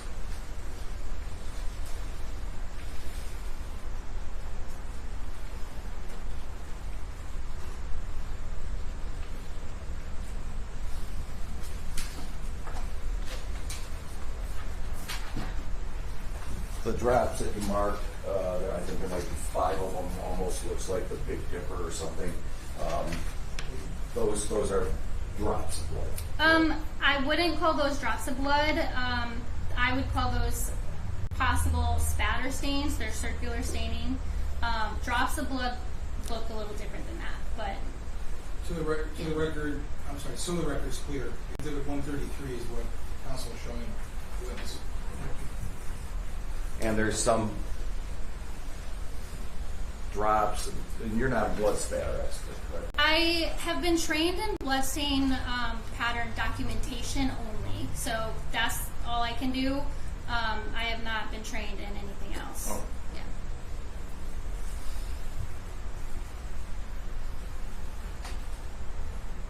If I have that on my, that's the vanity, right? Correct.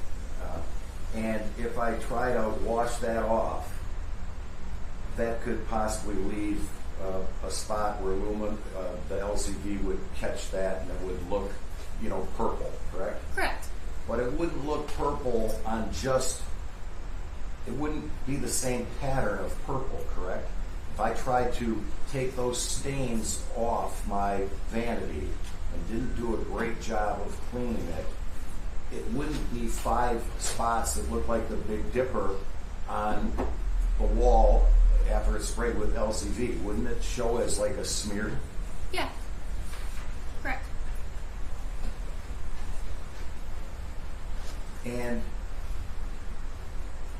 if I had a blood drop or a couple blood drops from a cut or whatever on my tile floor, and I didn't clean it up or didn't do it right away and walked over those blood drops with my shoes, wouldn't that also lead later? Or, being lazy, I take my shoe, I rub it, and okay, the blood's not there anymore. But wouldn't it show up maybe on LCV from me walking out of the bathroom or onto my carpet? Yeah, it could. It could transfer as a pattern, or there was purple coloration or purple development on the bathroom tile floor as well as in the hallway carpet. So yes, it could. Okay. So when we look at the carpet, LCV, purple, would you agree with me that that very possible could come from blood on somebody's shoes? It could, yeah. Okay.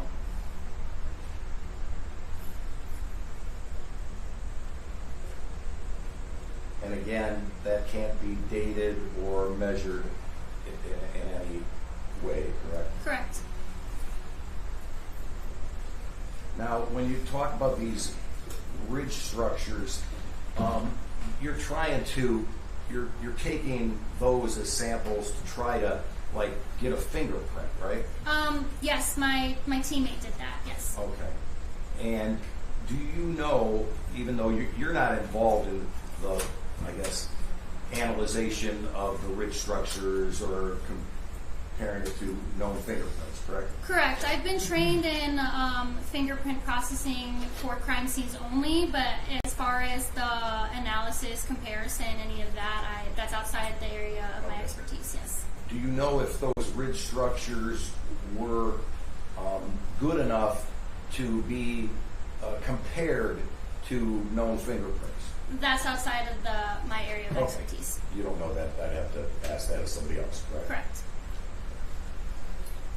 And that would be the same that I think we established before about the blood, whether it was drops, whether it was from LCV. You don't have anything to do in the comparison or analyzation of those pieces of blood in terms of matching it to individuals. Correct. So I have been trained in bloodstain pattern documentation, meaning I can say this blood stain looks to me like a spatter stain or a drip stain. As far as its analysis in the lab for BPA, bloodstain pattern analysis, that's outside of my area of expertise. And as far as the DNA processing goes for who that blood may have come from, that is also outside of my area of expertise. Fair enough.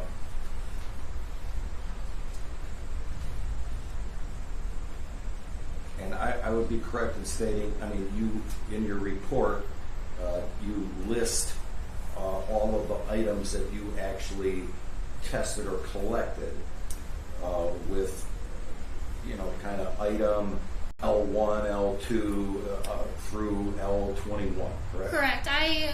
All of those items are items that I collected. Additional stains that I tested were not listed in that because I didn't collect them. Okay.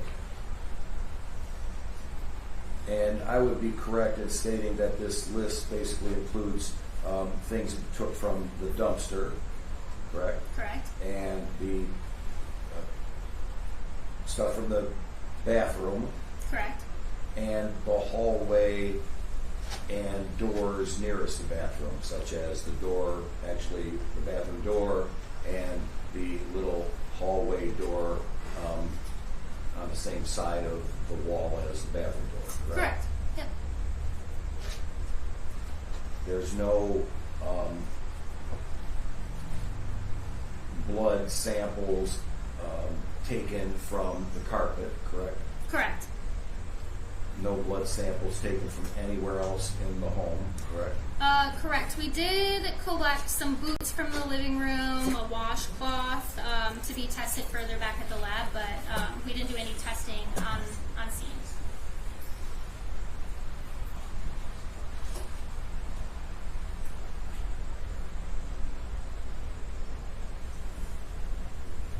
Is there any type, I mean, this LCV pick up any amount of blood that was ever spilled onto a floor, a bathtub, tile, or even a wall or door, no matter how much you cleaned it off? It depends on how well you cleaned it. If you cleaned all of the blood, then it would not turn positive. If you didn't clean all of it, then it would turn positive.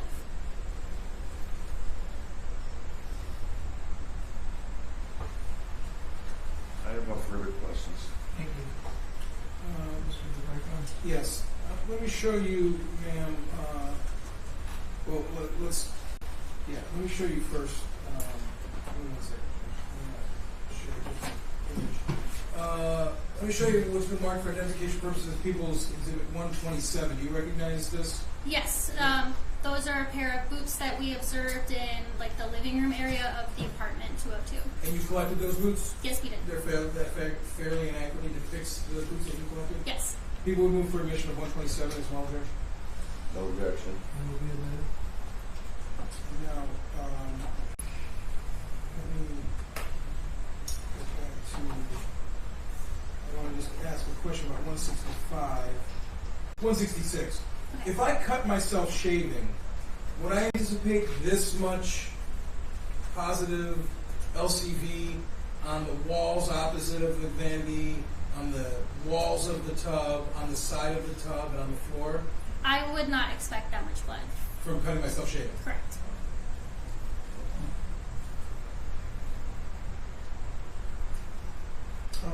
You said earlier that the overspray. Let's go. Let me go back to 150. 153. Yeah, let's go to 153. I'll zoom in just a little bit on it.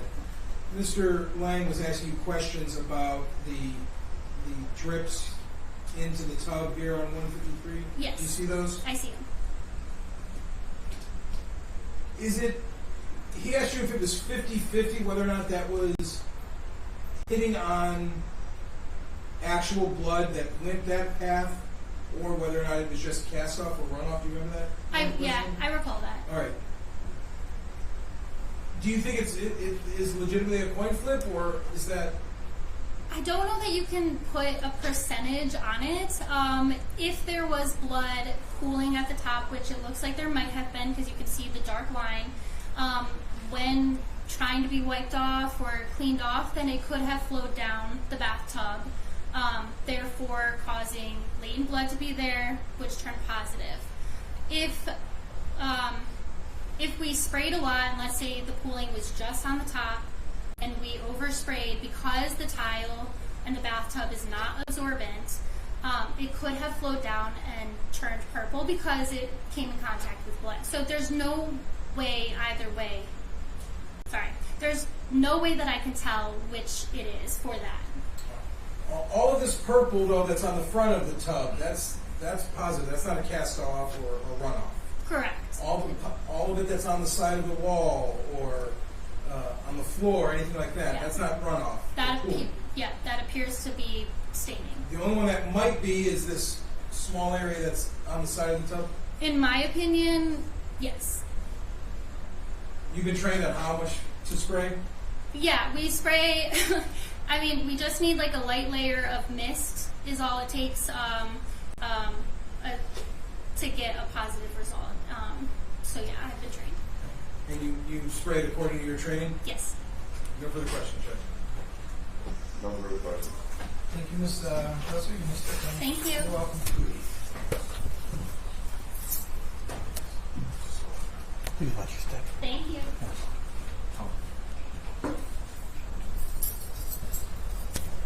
It's 10 to 12.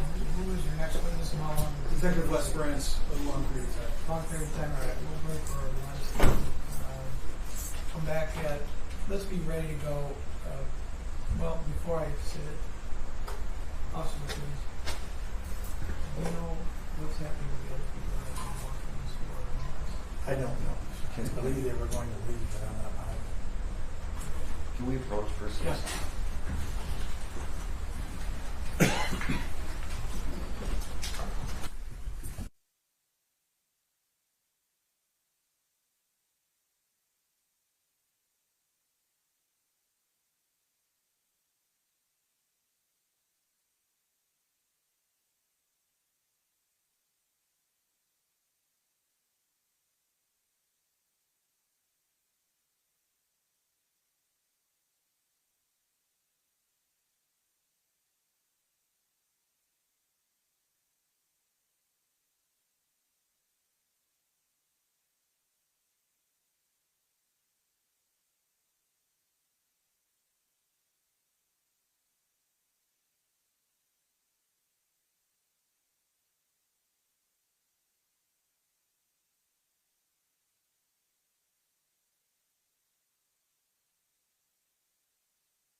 break for lunch. We'll start hopefully promptly at 1 o'clock.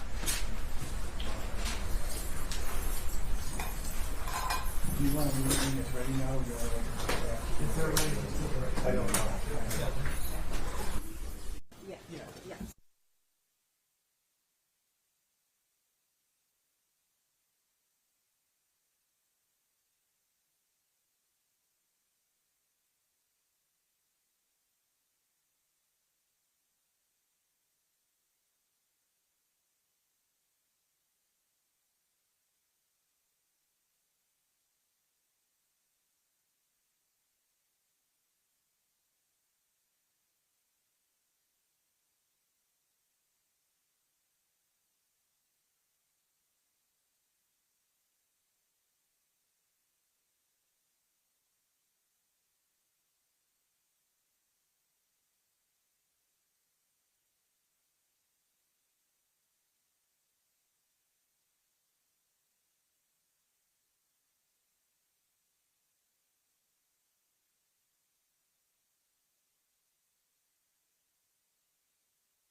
2, 3, 4. Check, check, check. 1, 2, 3.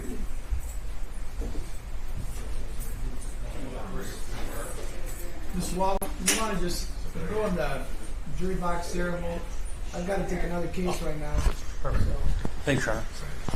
you can have your client come over there also. Mr. Scott, come on in here with me and watch your stuff.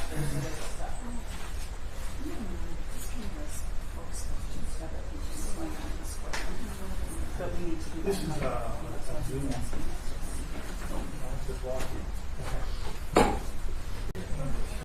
who do you have right now? Mr. Scott.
Pete versus DeAndre Booker, please finish on the Harmony Franco, bringing on behalf of people. Carrie Stewart on behalf of the people, Your Honor. Good afternoon, Your Honor. Robbie Langford on behalf of Mr. Booker, who I believe is present on Zoom or some other hookup where he can hear and see the proceedings. Yes, I'm told that you do.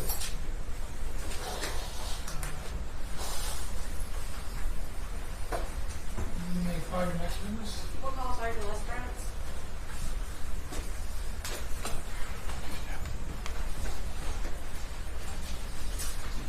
Good afternoon. Deputy, sir.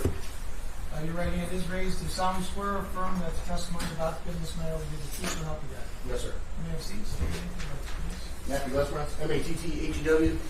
Last name is L-E-S, P as in Paul, E-R-A-N-C-E. Thank you. Yes, sir. Good afternoon. Good afternoon, ma'am. How are you employed? Through the City of Roseville Police Department. What is your position in the City of Roseville Police Department? Currently, I'm a sergeant on road patrol. How long have you been with Roseville? Just over 9 years. Do you have any prior law enforcement experience? I was a cadet at New Baltimore Police Department about 15 years ago. Other than that, no. Were you working as a sergeant for Roseville back on the beginning of January or on January 3rd or 4th, 2025? No, ma'am. I was a detective in that capacity. And what were your duties as a detective at that time? I investigate incidents of all kind that come across my desk from our command. It could be simple as theft and all the way up to homicide. At some point, did an investigation at the 26069 Pinehurst come across your desk? Yes, ma'am. How did that come to be?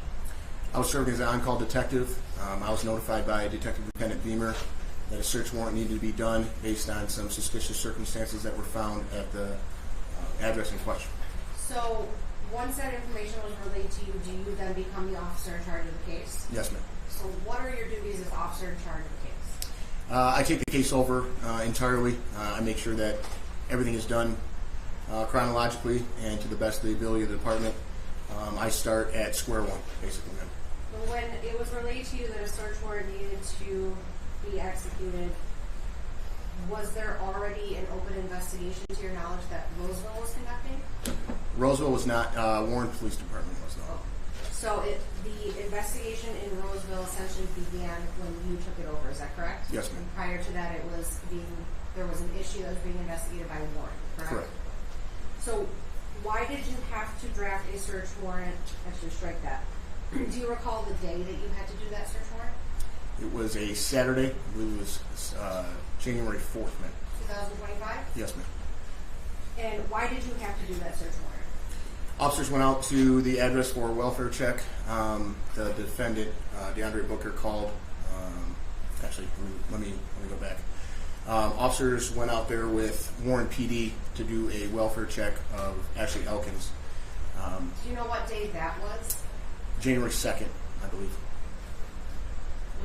It was January 2nd? 2nd or the 3rd. The 3rd, okay. Yes, ma'am. So there was an initial call out on January 3rd to what location? Or 2nd or 3rd? The DeAndre Booker Department at 26069 Pinehurst. And that's in Roseville? Correct, ma'am. So was there any other calls out to 26069 Pinehurst around that time? Prior to me getting there? Correct.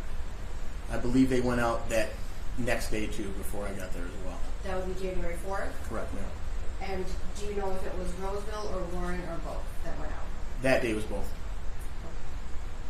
So what brought you to get the search warrant on the 4th? Strike that. 4th, it was Roseville PD that went out there. It was without Warren. Officer Nabozny, Officer Sklut, and Officer Brierski went out there for a welfare check.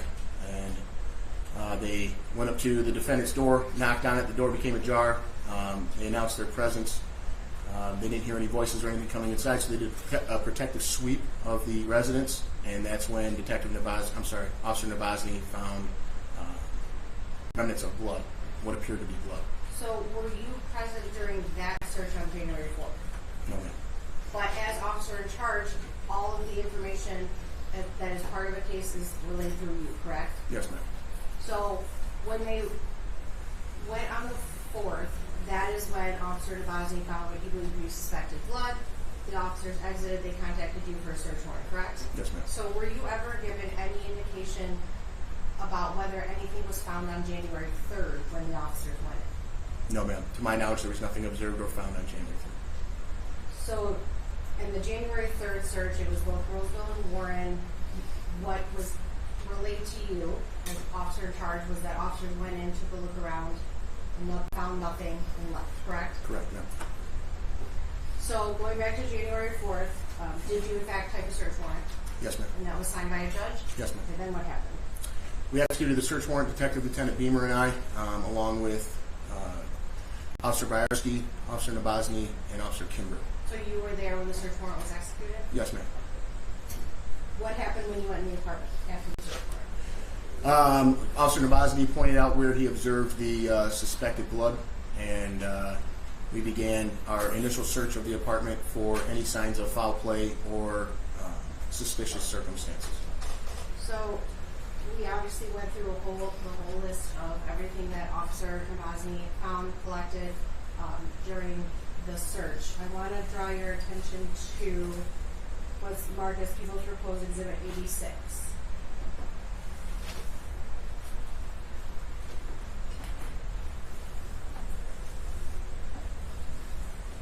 During Officer Nabozny's testimony, I do believe he had mentioned that there were the two types of trash bags. Remember that? Yes, ma'am. Oh. So this is People's Proposed Exhibit 86. What is in this photo? That is the Hefty Strong garbage bags. I believe they're the 30-gallon bags And where were these located? in the kitchen. Are these, this is just a closer view of what Officer Nabozny already testified to? Yes, ma'am. Okay, and these are, this accurately reflects what it looked like when you were in the apartment on January 4th, correct? Yes, ma'am. People would move to the admission of Proposed Exhibit 86. Any objection? I thought it was already admitted, but This is just closer. no problem. No objection. So looking at Exhibit 86, you see two kinds of trash bags, correct? Yes, ma'am. Let's look at the Hefty, the box of Hefty. Yes, Can you, ma'am. I know it's kind of hard to see. Can you tell us, like, describe it, please? How many are there? Like, what's the count? What's the size? So it's the superior strength black garbage bags, super strong. They're rip tear resistant, and I believe the count was 28, if I'm not mistaken. And what is the size? 30 gallon, 33 gallon. Is it I 30 can't or really 33? see. It looks like 30 to me, ma'am. 30. Okay. All right. And these were found in the kitchen area, correct? Yes, ma'am. We also heard testimony about a weapon being found, correct? Yes, ma'am. What kind of gun was that again? It was a black 9mm Taurus handgun. And where was it found, if you can recall? It was found under one of the love seats in the living room. So there's been quite a bit of testimony about blood swabs of possible blood taken both Yes. by, I believe it was Officer Nabozny as well as Ms. Dresser. So what happens when someone collects a swab like that? What's the process that you do? So it's handled by an evidence technician who collects the sample, processes it, and places it in evidence. It's placed in a secure location where only one person in the department can get it.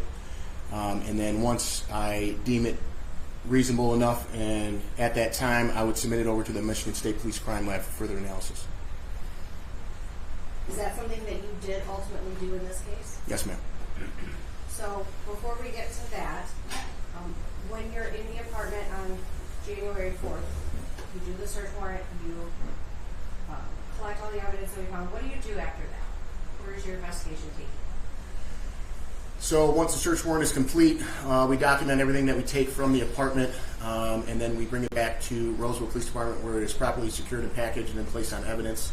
And then I begin my initial investigation. I begin to speak with Warren detectives and making a determination as to what exactly is going on. Because at this point in time, we weren't sure if there was an exact crime that happened or if it was just speculation that the blood was from some minor accident or just we didn't know who it belonged to at this time. So if you're trying to figure out what exactly is going on, what would you look for? I would look Or what did you look for in this instance? Let's keep it about this instance. So at the apartment. yes. So I look for signs of foul play and signs of any sort of struggle within the apartment. And then I would base my determination off of that. Okay, so after the search warrant is done on the 4th, what is your next step? I would contact parties involved, or attempt to make contact with parties involved. So did you ever look for any sort of video, surveillance video, anything like that? Correct. Tell me about that. I'd have to look on my report to see what date it was. Myself and Detective Taylor went to the Hampton Court Apartments after making contact with Miss Sims, who is the apartment manager, in reference to surveillance footage. And we began to comb through surveillance footage starting on January 1st of 2025, all the way up until we knew the time that Ashley arrived at Mr. Booker's residence. And how did you know what time Ashley arrived at the defendant's residence? We spoke with detectives from Warren PD who had previously spoken with Miss Elkins' family, and we based our timeline off of that. So what did you find when you were looking through that footage? Anything important? Yes, ma'am. We found that Ashley arrived, as previously said in further earlier testimony, on January 2nd, around 07:58, I believe it was, in her silver Malibu. And that you found the video of that? Yes, ma'am. When you were looking through all the video footage, did you ever find anything that saw Ashley leaving that apartment? No, ma'am. Ashley's never left that apartment. So what do you do after you find the footage of what you believe to be Ashley coming in just before 8 o'clock? We make a determination of seeing if she ever left. Did she come out of another entrance or another exit? And then once we made that determination, we began to look at further video over a certain time period, which would reflect, okay, any reasonable person would leave after such a long period of time. Knowing at this point in time, I knew she had 2 young children, so I knew she wanted to be away from them for a long period of time. So what would be the length of time that you would say that you and your team looked at footage of the Hampton Court Apartments? We looked at video footage all the way up until I believe it was the 4th, just past the 4th, maybe the early hours of January 5th. Anything else of note in the footage other than actually arriving shortly before 8 a.m.? Yes, ma'am. You can see DeAndre Booker and another female leaving and going to and from Ashley Elkins' silver Malibu. What was your first impression when you saw that? Based on the general description I had of Mr. Booker, I believe that the male figure in the video footage was him. In my initial investigation, I thought that the female he was seen leaving with might have been Ashley, based on it's a little bit grainy, and I think she may have changed clothes or had a different attire on at that time. Were you ever able to did you attempt to find out who those 2 people were that you saw getting into Ashley's car? Yes, ma'am. What did you do? I contacted DeAndre Booker. Okay. Tell me about that. I called him just after we completed the search warrant on that Saturday. That was the 5th. And on the telephone that he called 911 from. So let's back up. When you called him, was that on your end, a department line, a cell phone? Or Yes, ma'am. It was on my department desk phone. is that recorded? Yes, ma'am. And you had mentioned something about obtaining a call or a phone number for the defendant. Tell me about that. He called 911, which was received by Macomb County Dispatch, stating that his apartment was being broken into by members of the Elkins family that he observed on Facebook, and he wanted a welfare check done to see if his apartment was in fact broken into. So that's how you got the defendant's number initially? Yes, ma'am. So what happened when you called him? I identified myself as Detective Les Bronze with the Roseville Police Department. I asked to speak with Mr. Booker, who he identified as him. Okay. And what did you initially tell him you were calling about? I initially told him that we received a call that he called 911 stating that someone had broken into his apartment. So that would be a criminal investigation, correct? Yes, ma'am. Someone breaking into somebody's apartment? Yes, ma'am. Can I interrupt for a second? When was that call made? That would be on Saturday, January 5th. It might have rolled over in the early hours of Sunday morning. Was this the 911 call? That's what I'm referring to. The 911 call, he called in, I'd have to get an exact time. He called 911 that went into Macomb County Dispatch January 5th. I just don't know exact time. So when you talked to the defendant, you believe to be the early morning hours of January 5th. You identified yourself. You told him that you had information about this possible break-in in his apartment. What did he say after that? He said that her family was posting stuff on social media, breaking into his apartment, looking for Ashley because they thought that Ashley was with him or at his apartment. So at any point, did you talk to him about Ashley during this phone call? Yes, ma'am. What did you talk about? I asked him if he knew where Ashley was or the last time that he saw her. Did he confirm that Ashley came to his apartment that day? Yes, ma'am. And did he tell you anything about her leaving? He said Ashley came around 8:30-ish, were his exact words, and then I asked when she left, and he said around 11:30-ish, were his exact words. Did you ask about any sort of clothing that she was wearing or anything like that? Yes, ma'am. I asked him if she arrived in the same clothing that, if she left in the same clothing that she arrived in. He stated yes. He stated yes, she did? Yes. Did you ask anything about Ashley's car? Yes, ma'am. I just confirmed that did she leave in the same car that she arrived in, which was the silver Malibu with the black rims, and he says yes.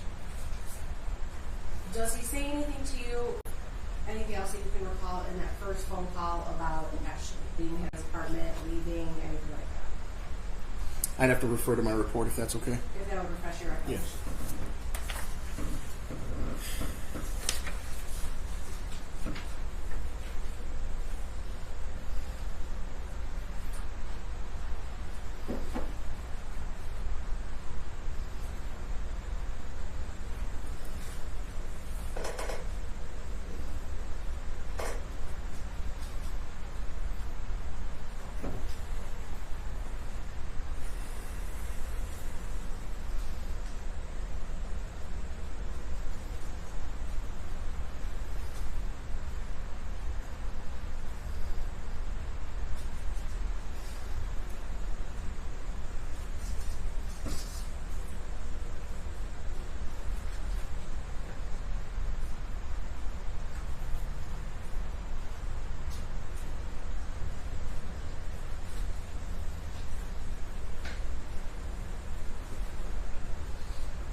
Okay, then. Anything else you can recall from that phone call? I asked him what was the purpose of him and Ashley meeting up, and he said that they were just they would meet up from time to time and talk.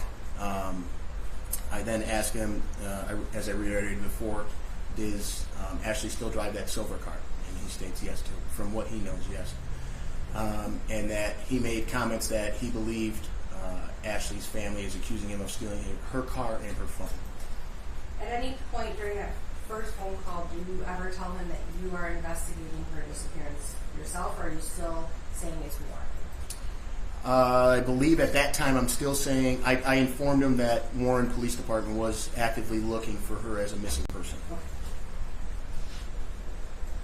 So, after you talk to the defendant, at some point, obviously we've seen some other footage, the ring camera footage. How does that come to be discovered?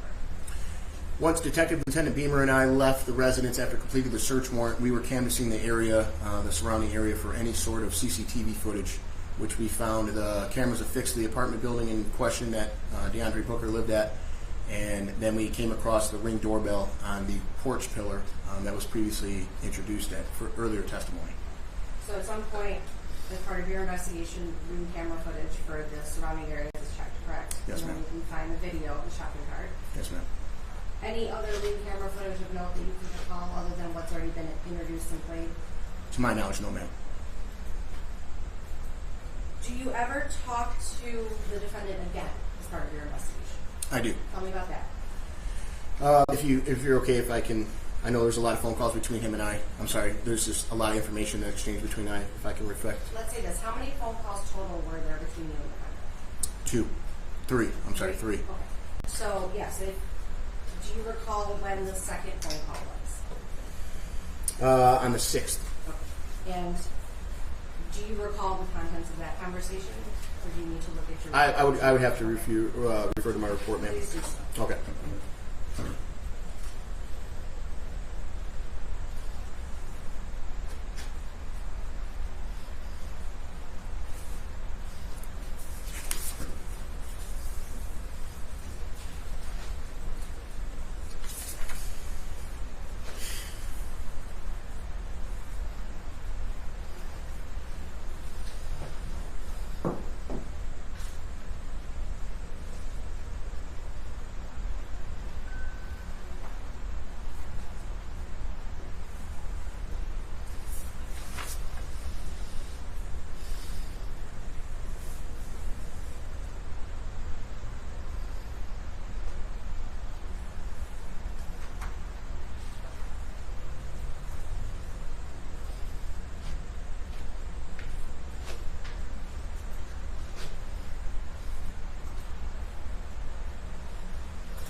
Okay, ma'am. The second phone call with him, that was recorded as well, correct? Yes, ma'am. Same phone I contacted him on the first time. Do you inform him at that time that you are investigating Ashley's disappearance? Yes, ma'am. So by the time you talked to him the second time, has Roseville taken over the investigation from Warren Police Department? At this point in time, it was determined that it was our investigation, yes. So when you get an investigation from another police department, what happens? Do they give you everything they have? Do you start fresh? So we request that any information they had pertaining to Miss Elkins for this particular incident that they turn over to us, which was completed by a search warrant. And then we gathered all their information and started to incorporate it into our investigation. So by the time you talk to the defendant on January 6th, you tell him that you are working on the investigation of Ashley. What do you talk about with him? I asked him, is this normal behavior for Ashley to go missing, which he states no. Him and I spoke about where his current whereabouts were, and that the time frame in which he left his apartment, and we just further go over a continued time frame that we previously discussed as well. So do you ever bring up the video that we saw of him getting into the vehicle? Yes, ma'am. What does he say about that? I confront him and say, I believe that the male getting in the silver Malibu is you, in which he states it was him, or I'm sorry, it was not him, and that it never, at any point in time, did he enter Ashley's vehicle. And then you said you discussed his whereabouts? Yes, ma'am. Where did he say he was? He was in Flint at Friends Mobile Home Park. And did you get any information about how he got there, what time, things of that nature? So he arrived there by Uber. That he stated he was picked up on the 3rd around 0100 to 0200 hours. That would be about 1 or 2 o'clock in the morning on January 3rd? Yes, ma'am. That's when he told you he got in the Uber or arrived in Flint? I believe that's when he said he got in the Uber. Were you ever able to get any information about when he actually got into the Uber to go to Flint? Yes, ma'am. How did you come to get that? Warren PD had a search warrant done on and phone pings done on both DeAndre and Ashley's cell phones. And what did those pings show? The time frame in which Mr. Booker gave me was not accurate as terms of it reflecting from the search warrant data. So, and we know that the defendant's phone was dumped and was analyzed by Detective Moran, correct? Yes, ma'am. And was anything found in that phone that would show when the defendant actually was picked up in the Uber? Yes, ma'am. Okay. So I'm going to show you what's been marked as.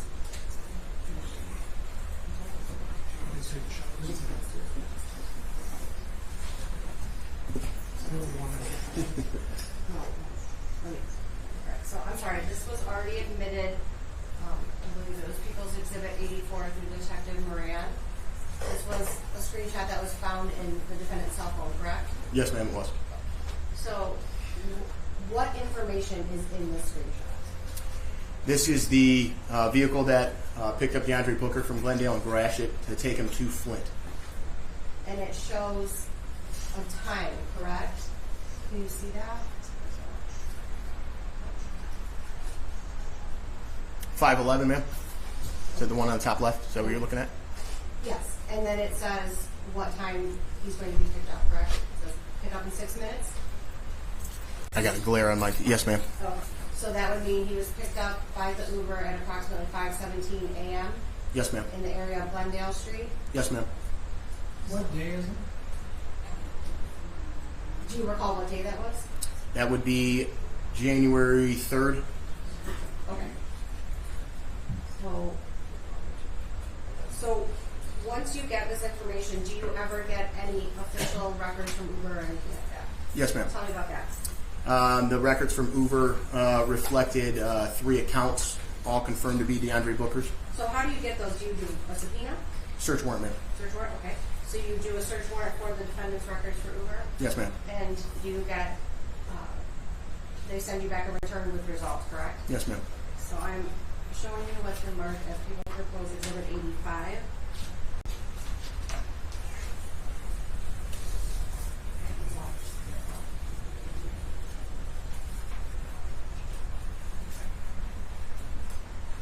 Do you recognize what's in this photo?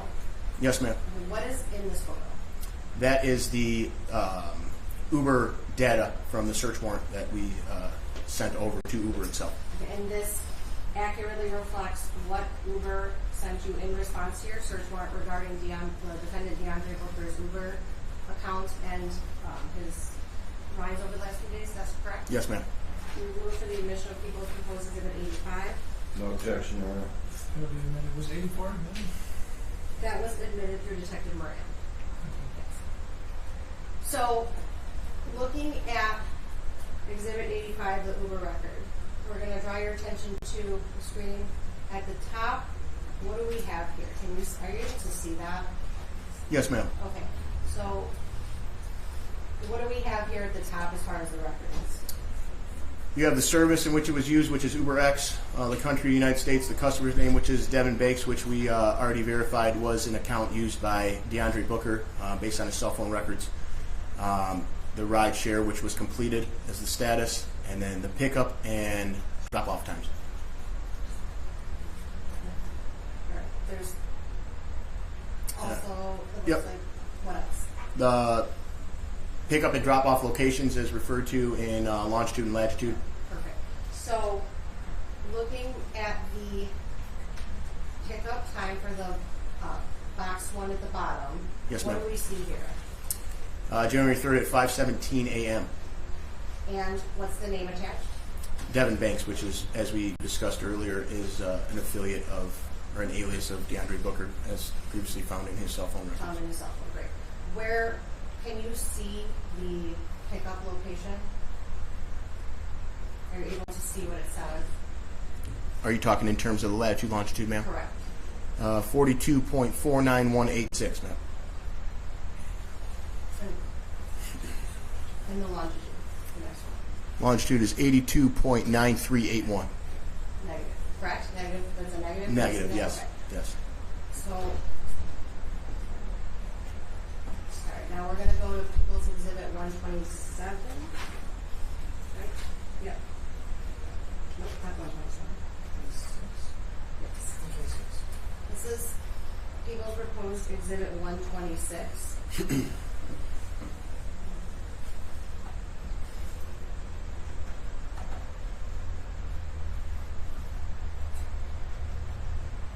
Are you able to identify what is in this photo? Let's start with the right side. Yes, ma'am. I see the Hampton Court Apartments in which DeAndre Booker resided at. Okay, so this would be an overview of the Hampton Court Apartments in the surrounding area, correct? Correct, ma'am. From Google.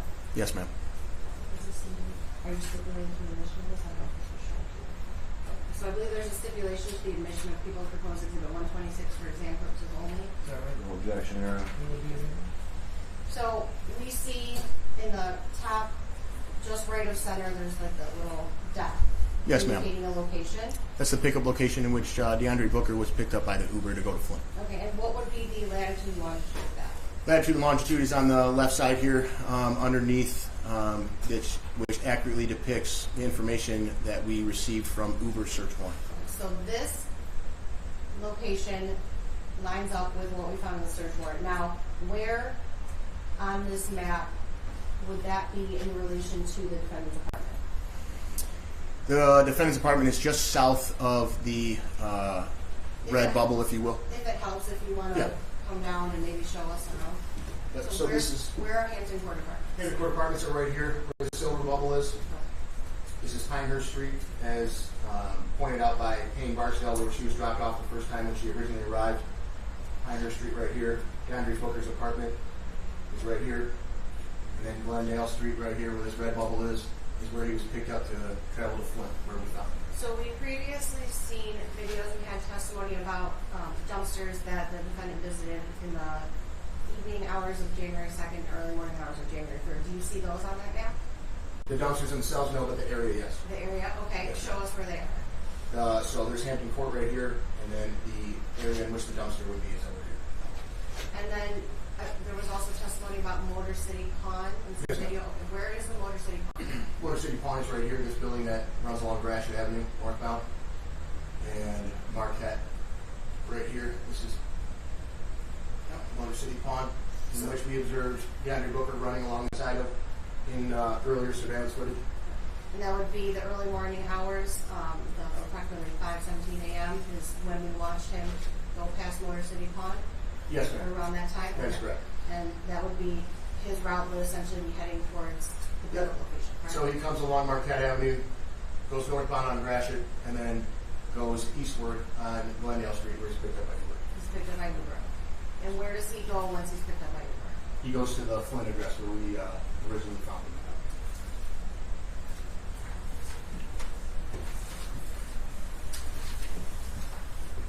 Do you do any other subpoenas or search warrants for any other identifying information for defendant or any accounts or anything like that? There was multiple search warrants done. We did the search warrant for DoorDash. Okay, tell me about that. So we had knowledge that on his phone there was a DoorDash order that was taken on the day in which Ashley was last seen or observed at his apartment that same day. Now you said you had knowledge. Where did you get that information? Warren Police Department advised that the family found a cell phone while at DeAndre Booker's apartment that contained that information. And do you remember when the family would have found that? Was that before or after you took over the investigation? That was before. So you had information that the defendant may have done, executed a DoorDash order? Yes, ma'am. What did you do with that information? We then, yes, ma'am. We then subpoenaed a search warrant for the DoorDash history for DeAndre Booker's apartment and for himself. And did you get records back from that? Yes, ma'am. I'm going to show you what has been marked as People Proposed Exhibit 87. You recognize this? Yes, ma'am, I do. What is this? This is the DoorDash order in which the subscriber information of DeAndre Booker. This was on January 2nd at 23:46 hours, and this was the what was delivered in its entirety to his address. Now, was I'm this... sorry, what was the time, please? January 2nd? Yep, January 2nd at 23:46 Eastern Standard Time. So yes, sir. Now this, what we're looking at now, is this the information that was received from the defendant's phone, or is this the information that you got as a result of the search warrant you... This is the information we received as a result from the search warrant. So we would move for the admission of People's Proposed Exhibit 87. Exam purposes only, no objection. It will be in Thank you. All right. So as far as, what do we see here? The subscriber information is who? Subscriber information is DeAndre Booker, verified by his email, DeAndreBooker24@gmail.com, which was also found in multitude within his search warrant download of his cell phone found on his person. It was delivered and ordered on January 2nd, 23:46. So for the rest of us who don't know military time, what time would 23:46 be? That's 11:46 p.m. Thank you. No problem. What address was it delivered to? It's delivered at 26069 Pinehurst Street, Roseville, Michigan 48066, apartment B202, which is that of which DeAndre Booker resided in. And what was delivered? Contents that were delivered were hefty, strong, 30-gallon large drawstring trash bags, 28 count, which we verified through one of the exhibits you admitted, and then Clorox disinfecting bleach, 43 ounces, and then essential everyday medium, 13-inch long household latex gloves. Thank you. So I believe we have talked about two of the phone conversations with defendant, and I believe you mentioned that at some point you talked to him about whether or not he was getting into, that's him getting into Ashley's car, correct? Yes, ma'am. And did you mention anything to him about any videos you had watched or anything of that nature? Yes, ma'am. Well, tell us about that. I indicated to him that I believe that I observed him getting into the passenger seat of Ashley's vehicle. I displayed to him that I observed him going initially to the driver's side and then walking over to the passenger side, checking the back bumper area for something, and then him and this unidentified female who I at the time believed to be Ashley get into this vehicle and leave the property. What was his response to that? He said, "That's not me. I never got into Ashley's vehicle." So you said at the time you believed it to be Ashley. Yes. At some point, did you find out that was not Ashley in that video? Yes, ma'am. How were you able to get that information? He said he uttered the words niece to me, and then based on the data from his cell phone search warrant, we were able to determine that his niece, Payne Barksdale, was the female that got in the vehicle with him. And did you talk to him about that information? I'd have to reflect in my report, ma'am. If that would refresh your recollection. Yes, ma'am.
Okay, ma'am, I'm ready.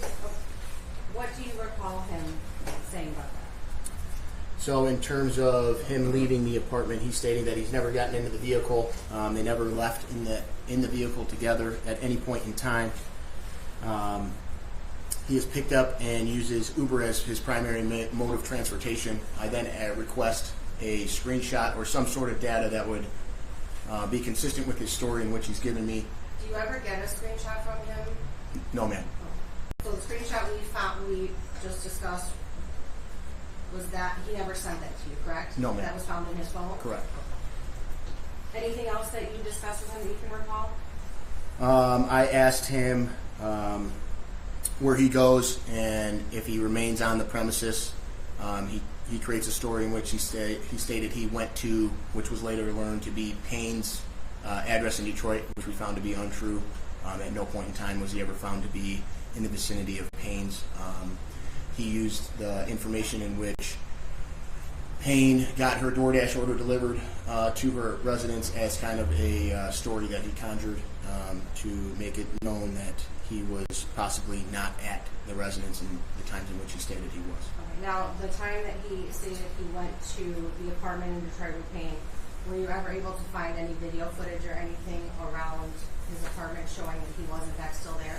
Yes, ma'am. Prior to, I asked him what kind of clothing he was wearing, in which he insinuated that he was wearing the blue Carhartt jacket, jeans, and tennis shoes, which correctly depicted what we observed on the CCTV footage throughout the course of the day and from him to be wearing, which accurately depicted what we found in the Flynn address as well.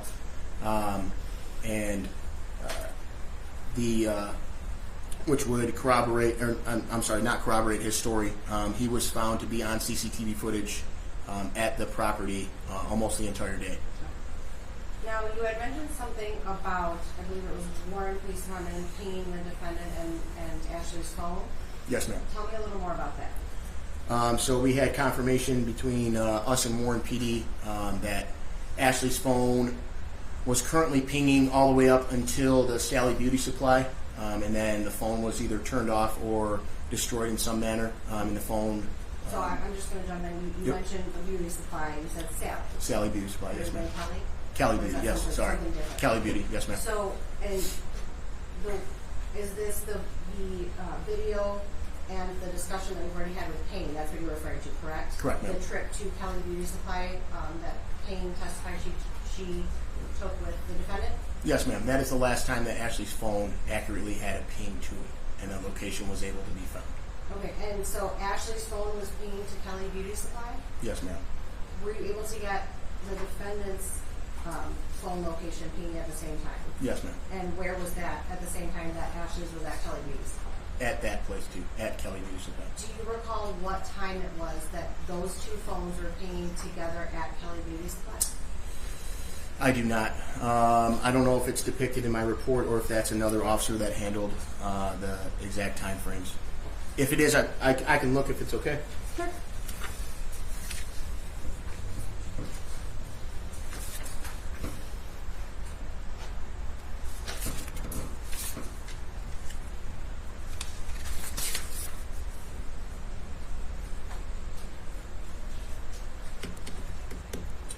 Yeah, ma'am, it doesn't look like I have the those time frames. It might have been done by another detective. Okay.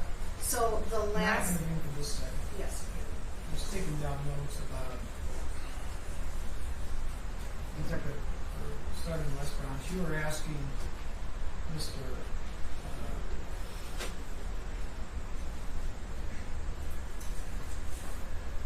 Hooker about statements that he made about what he was wearing. I didn't catch the whole thing. You did say the blue jacket. Blue jacket, jeans, and some shoes. That's what he told me. And what kind of blue jacket did you say? He said it was? He just said blue jacket. Just blue jacket. Yes. No problem. So just so I'm clear, the last known location of Ashley Elkins' phone was in the area of Kelly Beauty Supply, correct? Yes, ma'am. And that was at the same time that the defendant's phone was in the area of Kelly Beauty Supply, correct? Yes, ma'am. So when you get information about Ashley's phone being at Kelly Beauty Supply, what do you do? We sent detectives to Kelly Beauty Supply in order to get video footage to confirm if Ashley was or was not there. Were you ever able to confirm whether Ashley was at Kelly Beauty Supply? Ashley was never at Kelly Beauty Supply. Did you find anything of note at Kelly Beauty Supply? Yep, it was later learned that the tan Chevy Equinox that DeAndre and Payne Barksdale arrived in were seen on CCTV footage at the Kelly Beauty Supply, in which Payne exits the vehicle and heads into the store. And that's the video we watched earlier today, correct? Yes, ma'am. So, at some point, we've talked about how that you found out that the defendant left the Glendale location and went up to Flint, correct? Yes, ma'am. What did you do with that information? So Warren's Special Ops Unit had an eye on the apartment, in which they were keeping an eye just to see if DeAndre left or if he was in fact there. And they had confirmation that he was still there based on cell phone ping data. Do you mean there up in Flint? Up in Flint, yes, Do you ma'am. recall the address or the street? I can get it for you in just 1 second, ma'am.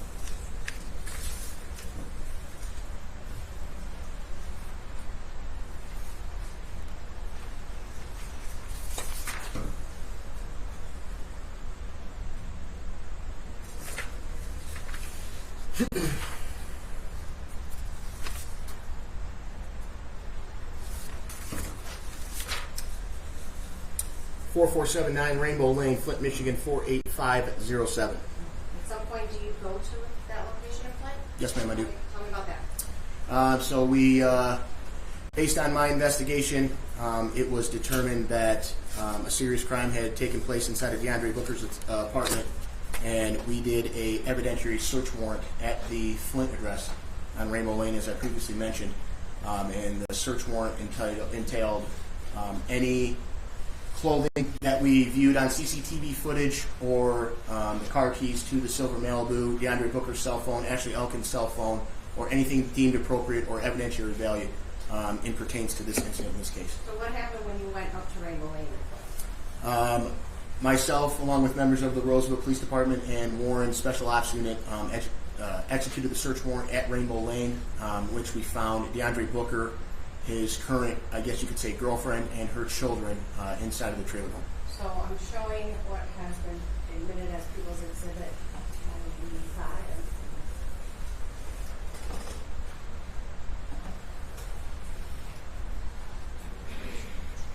Who's this? That's DeAndre Booker, ma'am. Where was that taken? That is taken on inside one of the bedrooms inside the Rainbow Lane address in Flint. Okay, so this was when the defendant was at Flint and you saw him in this state, correct? Yes, ma'am. So what happened when you got to Rainbow Lane and executed the search warrant? What did you find? We secured all persons inside of the residence, and then we began to scour the environment for signs of DeAndre Booker's clothing, shoes he was wearing, the jacket in particular, the jeans, and the black Carhartt knitted hat that he was wearing. Did you find any of that? Yes, ma'am, we found it all. All of it? Yes, ma'am.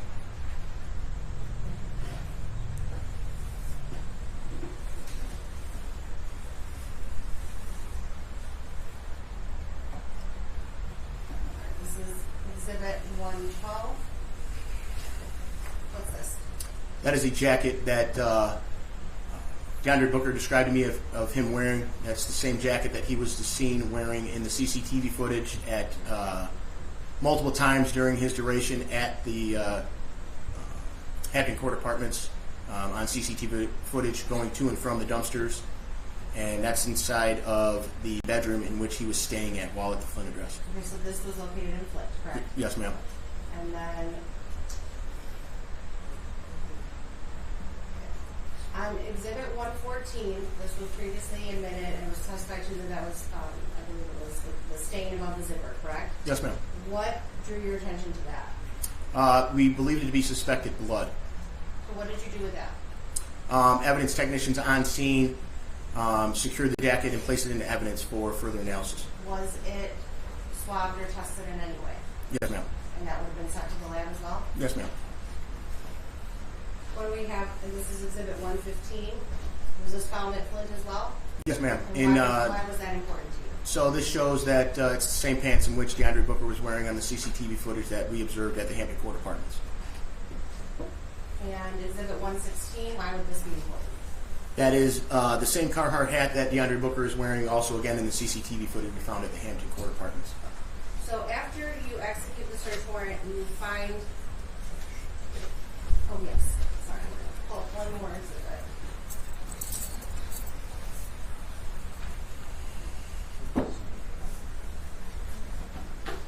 And then this was Exhibit 118. Yes, ma'am. What is this? So those are the shoes that at some point during the CCTV footage, DeAndre Booker is observed wearing the black boots and also these tennis shoes. And these are the tennis shoes found at the Flint address during the search warrant. So after you execute the search warrant, you find the defendant at the location, you find all these clothes, what do you do next? A search was done on DeAndre Booker's person, in which we found his cell phone. We obtained his cell phone that way. I read him his Miranda rights and asked him if he wanted to speak with me in regards to Ashley Elkins, in which he said no. So the cell phone that was found on him, is that the one that was turned over and that we did the dump on that Detective Miranda testified to? Yes, ma'am. Was the defendant arrested at that time? No, ma'am, he was not. Okay, tell me why. So we didn't believe that we had enough to secure him under arrest. We needed more evidence to place him under arrest at that time. So we went back to Roseville PD after finishing the search warrant and gathering all the evidence. We began further looking at data, that of which Detective Moran used the defendant's search warrant of his cell phone, and we determined that there were multiple crucial inconsistencies in DeAndre Booker's story to me during the recorded line conversations that him and I had, that we were able to charge him with lying to a peace officer during a serious crime. Okay, so at some point is the defendant arrested? Yes, ma'am, he is. When was that? The very next day. And what was he arrested for that time? The initial time we arrested him was for the lying to a peace officer during the serious crime investigation. And was that based on statements that he made during his recorded phone calls with you, correct? Correct, ma'am. So at some point, I know that there was a search for Ashley's car, correct? Yes, ma'am. Was it ever located? So we searched at length for Ashley's vehicle. We know it was going eastbound on Frazo from DeAndre Booker's apartment. It was caught on multiple surveillance cameras throughout neighborhoods and the surrounding area. The vehicle, we lost sight of the vehicle at somewhere in St. Clair Shores, heading in a northwesterly direction. At that point, we never picked up the vehicle again until Detective Dobricki was able to find it at the Gulf Manor Apartments. Do you recall what day that was? No, ma'am, I don't. I'm showing you People's Exhibit 88. What's this?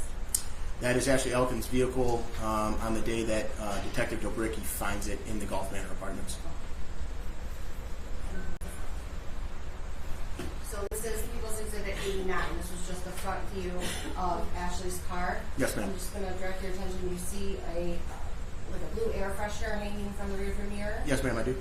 And that was there when you found the car, correct? Yes, ma'am, it was. So while we're pulling up another exhibit, were you ever able to verify whether that car that we were just looking at was Ashley's car? Yes, ma'am. How did you do that? So we ran the VIN and correlated it, traced it back to Ashley. We verified that through family. We showed the family pictures of the vehicle, and they verified that it was in fact Ashley's vehicle. Was the car registered to Ashley at the time? If you can recall? To be honest with you, ma'am, I don't recall. I want to say yes, but I'm not definitively That's sure. okay. I would rather you not guess. So, I'm just going to pull up one more exhibit. Exhibit 4.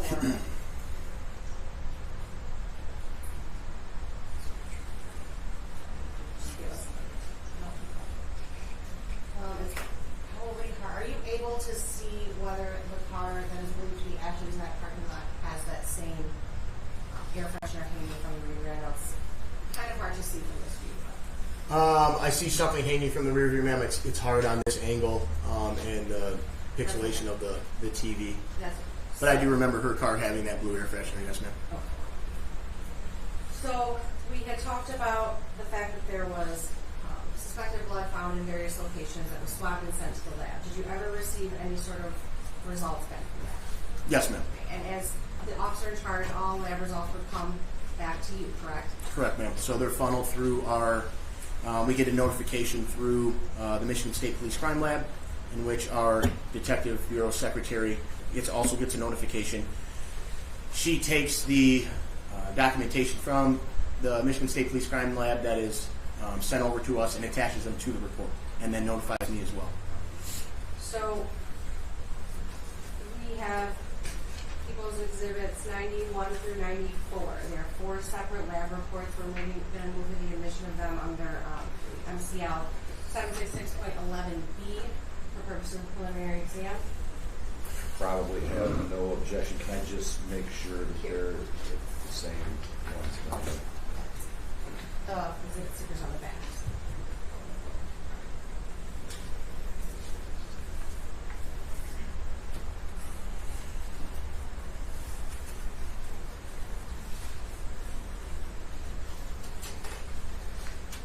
No objection to number 91.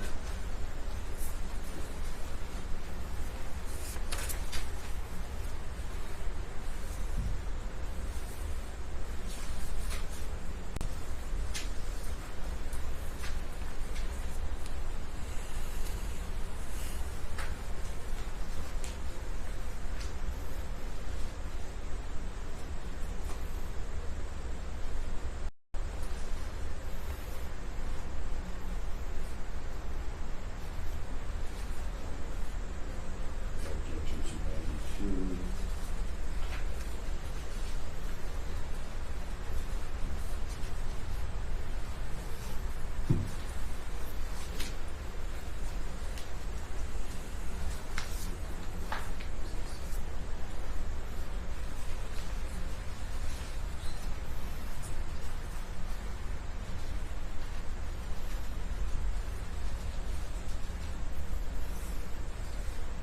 Objection to 93. No objection to 90. Maybe they'll all be. Thank you. Okay. So I'm going to publish. If you can't see it on the TV, let me know. I can bring. Yes, ma'am. So this is People's Exhibit 91. Okay. This would be Michigan State Police Lab Report. This is entry number MD 25-46. Yes, ma'am. Do you recognize this? Yes, ma'am, I do. What are you able to walk us through? Kind of what is depicted on this report? Yes, ma'am. What was received or sent over? What was received? Yes, ma'am. So the hallway door swabs in which MSP Agent Brewster originally spoke about, hallway wall swabs, inside tub swabs which were open but not tested, bathtub drain swabs, inside tub swabs open but not tested, and then the covered swabs. And the covered, just for clarification, is the one that was found inside the bathroom. And each one of those is packaged separately, correct? Yes, ma'am. And given its own number. Yes, ma'am. So this first lab report, what does it indicate? We're going to start with the first part. It says for number 3. What was item number 3? Item number 3 is the hallway door swabs, which tested negative for phenolphthalein. So this first lab report is this just for the presence of blood? Yes, ma'am. So the hallway door response was negative for the phenolphthalein. What does that indicate? Can you read that for us? Did not indicate the presence of blood. Okay, so let's move on to the next one. Tell me what that says. MD 25-46, which is the Michigan State Police's incident number, is in correlation to our incident. It is container number 4, which up here is the hallway wall swabs. It indicated a positive presence of blood for the phenolphthalein. What do we have next? What item was next? It's just a second. Item number 6, which is the bathtub drain swabs. It was a positive indication for the presence of blood, which was a positive indication for phenolphthalein. Okay. And what was next?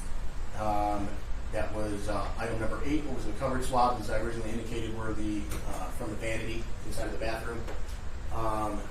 Were positive for indicated the presence of human blood, which is different than what Ms. Grusser already testified. This one indicated that it was human blood, which, as she originally stated, phenolphthalein just indicated a presence of blood. This one indicated a positive presence of actual human blood.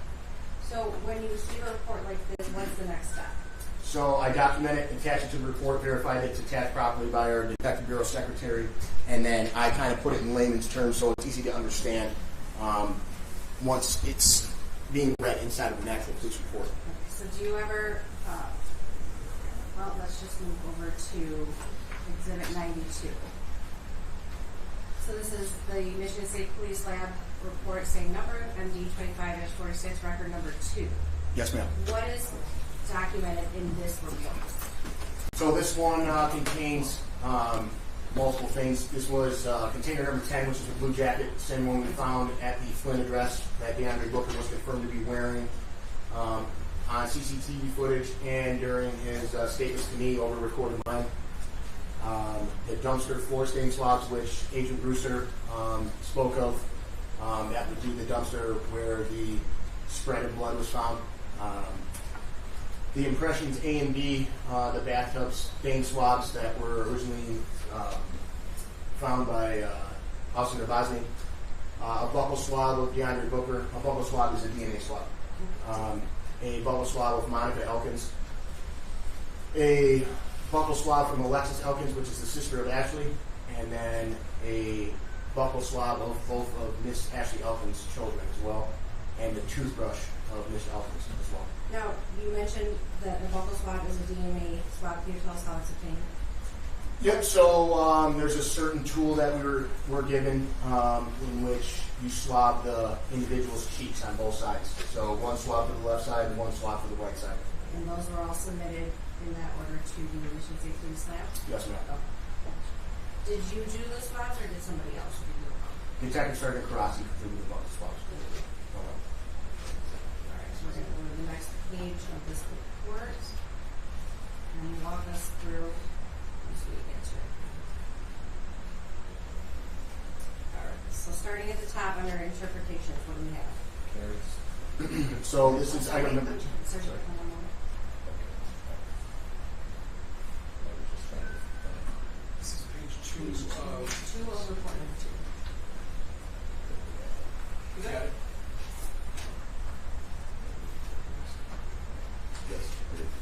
Yep. All right, so the interpretations, what do we have? Yes, ma'am. So this is item number 10, the blue jacket. It's a hair screen. Hairs and fibers observed but not collected or examined. Excuse me.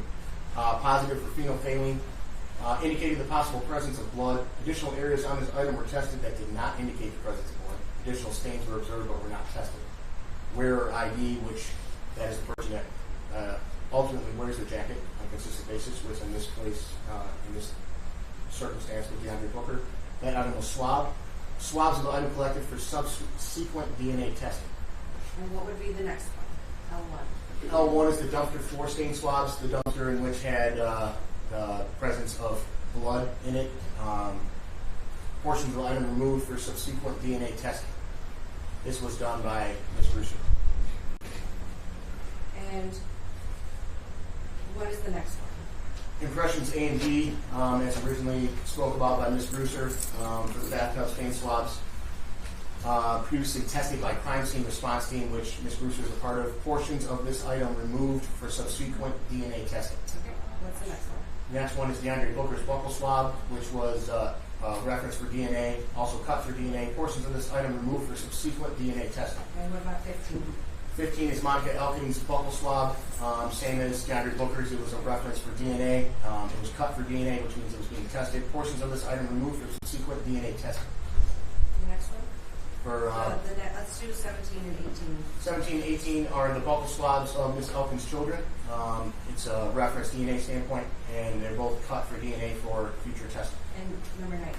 Is the toothbrush belonging to Ashley Elkins, also a reference DNA standpoint and an item swab.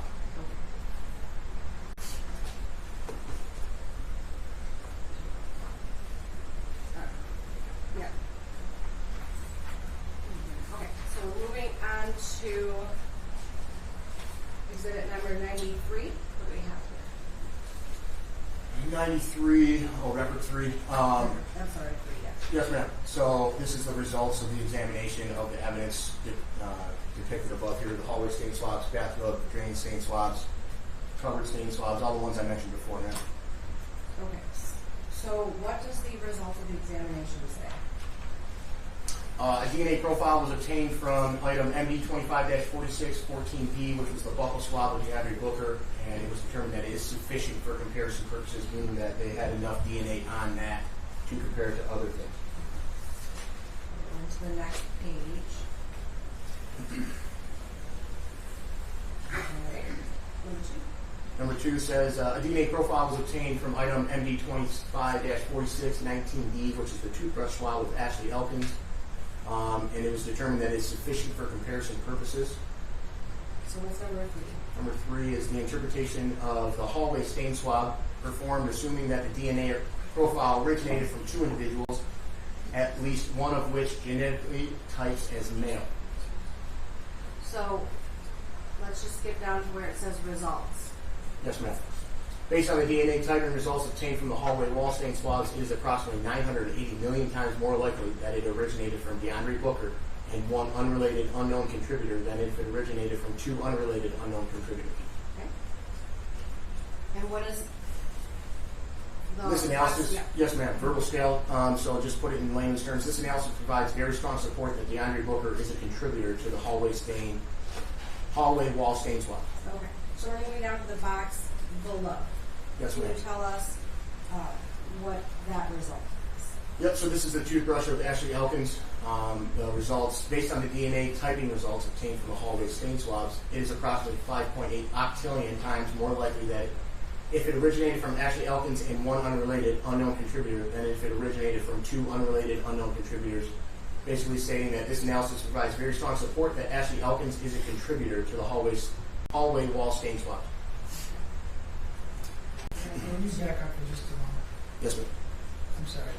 The 980 million times more likely that DeAndre Booker was a contributor to the hallway stain of blood. That was in the hallway, is that what you're indicating? Yes, sir. And So then the next one is also the hallway. both hallways. Right? Yes. Both DeAndre and Ashley Elkins. Thank you. Correct, sir. We're just showing that Ashley Elkins was 5.8 octillion times more likely to be on that hallway wall stain swab, and DeAndre Booker was only 980 million. So we're just showing that correlation. So when we're looking at this, I'm going to clarify that. Okay, I'm going to place my objection on the record to Right. this detective interpreting or making an opinion on what the plain, reading of these results are, unless he can establish that he's some kind of expert in analysis of DNA. At this point, you're just reading what the report is. Well, he's shortening it. He's leaving a couple things out. So that's why, it's been exhibited as an exhibit. I have no objection to it being as an exhibit. I just have a problem with this detective interpreting it the way he is interpreting it, because that's just simply not correct. I'm certain that you'll cross-examine us. So I can back up and clarify your Go ahead. because we're going to go up to paragraph 3. Correct.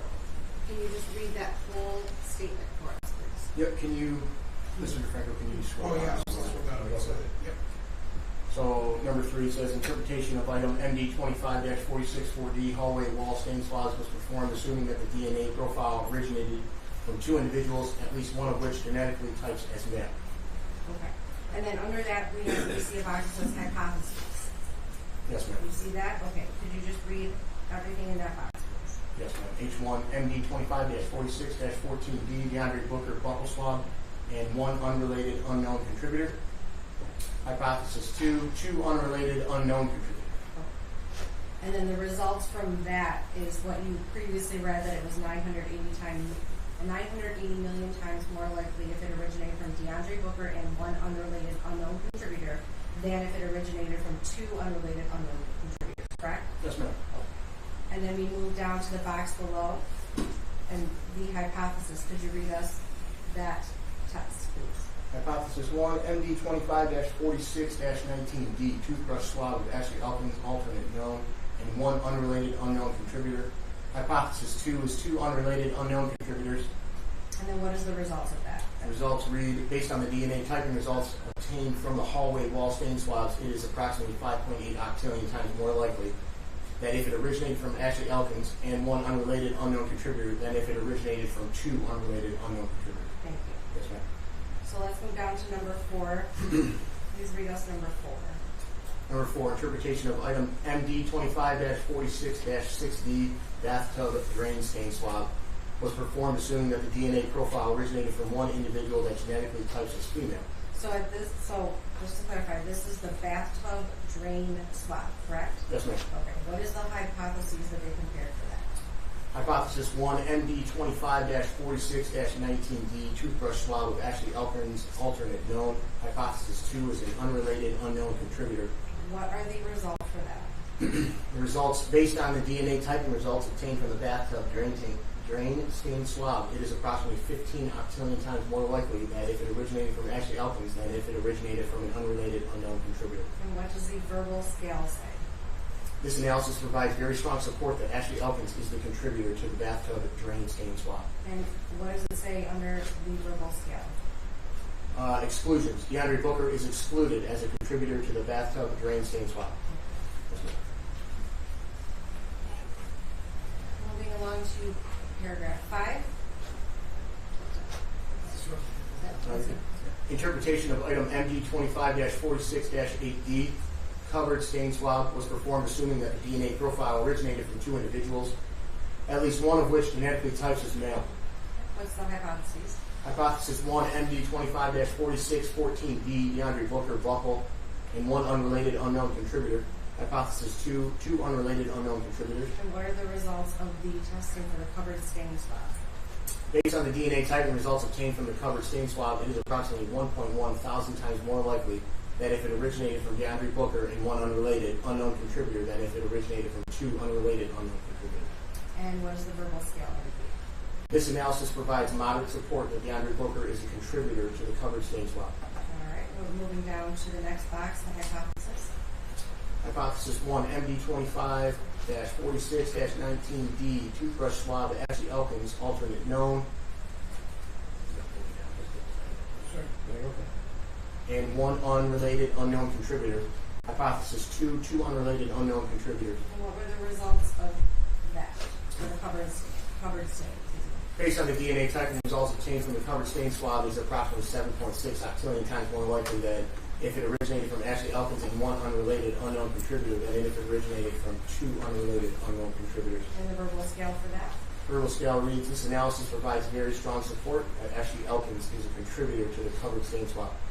Moving down to number 6. Interpretation of item MD 25-46-10AD, the blue jacket stain swab, was performed assuming that the DNA profile originated from 1 individual that genetically types as female. Now this blue jacket that is indicated, is that the jacket that was found in Flint at the pursuit to the search warrant? Yes, ma'am. Okay. Tell us about the hypotheses. Hypothesis 1, MD 25-46-19D, toothbrush swab of Ashley Elkins, alternate known. Hypothesis 2, an unrelated unknown contributor. What were the results? The results read, based on the DNA typing results obtained from the blue jacket stain swab, it is approximately 11 octillion times more likely If it originated from Ashley Elkins, and if it originated from an unrelated, unknown contributor. And what would be the verbal scale? Verbal scale reads, this analysis provides very strong support that Ashley Elkins is the contributor to the Blue Jacket stain swab. And what does it say under exclusions? Exclusions read, DeAndre Booker is excluded as a contributor to the Blue Jacket stain swab.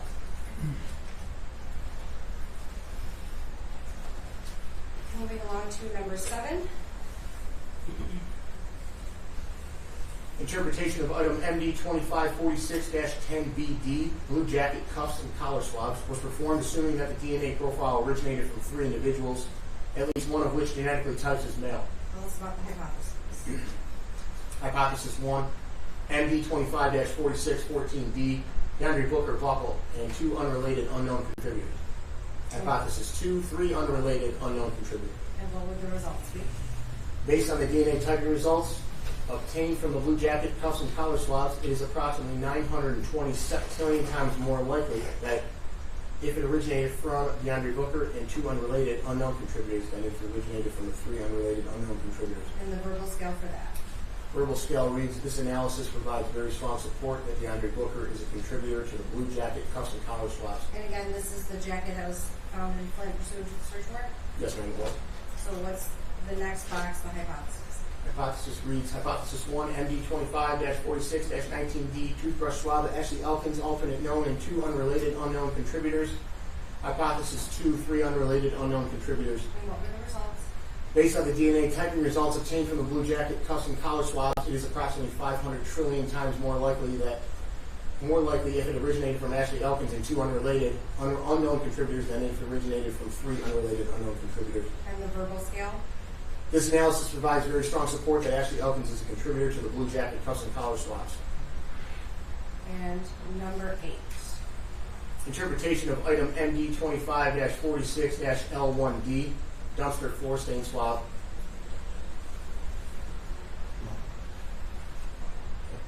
Was performed assuming that the DNA profile originated from 1 individual that genetically types as female. All right. And the hypotheses? Hypothesis 1, MD 25-46-19D, toothbrush swab, Ashley Elkins, alternate known. Hypothesis 2, an unrelated unknown contributor. Okay, the results? Based on the DNA typing results obtained from the dumpster floor stain, it is approximately 37 septillion times more likely if it originated from Ashley Elkins than if it originated from an unrelated unknown contributor. Verbal scale? This analysis provides very strong support that Ashley Elkins is a contributor to the dumpster floor stain swab. And exclusions? DeAndre Booker is excluded as a contributor to the dumpster floor stain swab. And that's the dumpster that we heard the agent Grosser testified to today, correct? Yes, ma'am. Number 9 reads, the DNA profile was obtained from item MD 25-46-L13D, impressions A and B, bathtub stain swab that is insufficient for comparison purposes. So that would be the end of the comparisons for that report.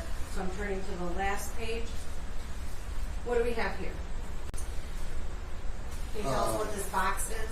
Yeah, so this is as it reads, the propositions were formed from the information available to the undersigned at the time of the analysis. This information changes, or if other propositions should be considered, the analysis is able to undertake them if instructed with sufficient time. The magnitude of the likelihood ratio relates to the degree of support provided by the evidence under the tested hypotheses and assumptions. The qualitative statement for comparison of the evidentiary typing result to a person of interest is based on the following table. Likelihood ratio and qualitative equivalent. So if the likelihood ratio is 0, what do we have for qualitative equivalent? Exclusion. And what about 1? Uninformative. 2 to 99. Limited support. 100 to 9,099. Moderate support. 10,000 to 999,999. Strong support. 1 million and greater. Very strong support. The final lab report for today equals exhibit number 94. I'm sorry, can you back up? Go to the previous exhibit.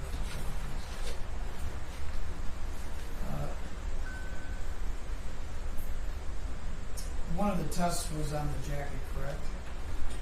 There's 2 tests on the jacket. Right. One on the blood stain swab and then one on the cuffs or collars. Okay, so the second one where it says blue jacket, was that just on the cuffs and collar? As it depicts in this, The reason I ask is because for the cuffs and collars, the contributor would have been Mr. Booker. The other one excluded Mr. Booker. That's why I was asking you. correct. I believe it was number 7 said blue jacket, cuffs and collars. Yep. The question is, does that just refer to the cuffs and collars, Yes, sir. not the stains on the jacket? No, sir. Thanks. Just pointing your attention to number 6. Yes. What is depicted in number 6? Dictated in number 6 is the interpretation of item MD 25-46-10AD. The blue jacket stain swab was performed assuming that the DNA profile originated from one individual that genetically types as female. Okay, so this is the analysis that corresponds with the stain, correct? Yes, ma'am. Zipper of the pocket. Which would be separate from the cuffs and collar, which was talked about in number 7. Correct, ma'am. Okay. Does that clarify your Yes, thank you. Did you want us to go through the results? No, I got the results. I just wasn't certain if it included the fire jacket. And we can publish the actual papers report to have. Thank you. I just have one more lab report. Oh, you're fine. Yep. Number 94. This is record number 7, Michigan State Police lab report. What do we have here?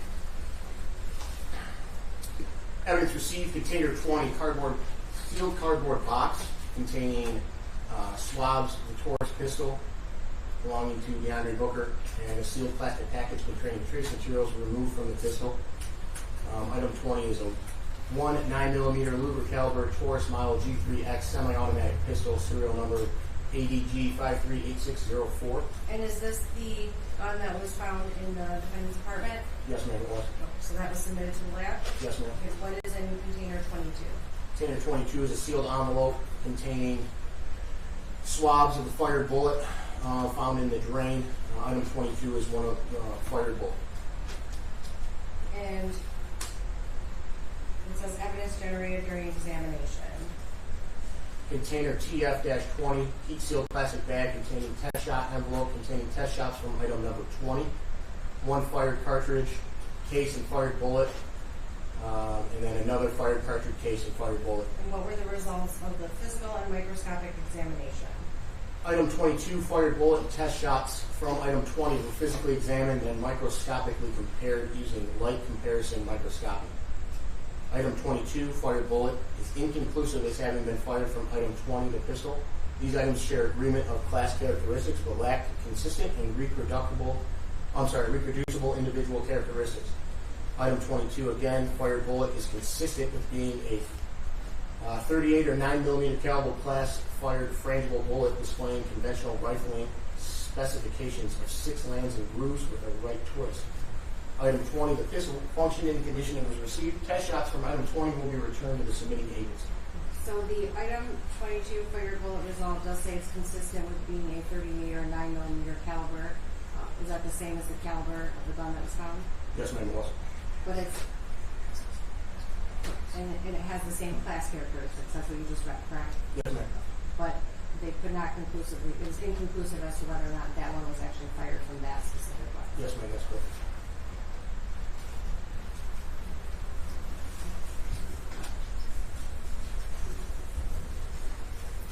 So, just a couple more questions. We've heard about, obviously, a lot about the dumpster, the blood that was swabbed. Did you ever find out throughout your investigation when those dumpsters were picked up? Yes, ma'am, we did. When was that? That was done by some of our command officers. They reached out to the dumpster companies, and they were able to gain surveillance footage and screenshot times and dates of when the dumpsters were picked up and brought to a different facility. So when was that particular dumpster that we've been looking at where the blood was found, when was that collected? The next day, after we observed DeAndre Booker taking the shopping cart to that dumpster. Would that be, are you talking about January 3rd or January 4th? If you feel comfortable. January 3rd, I believe. We've seen lots of surveillance footage from Hampton Court Apartments and Colonial Village Apartments. when you looked at those footage, did you happen to know whether the times were identical or were they offset in any way?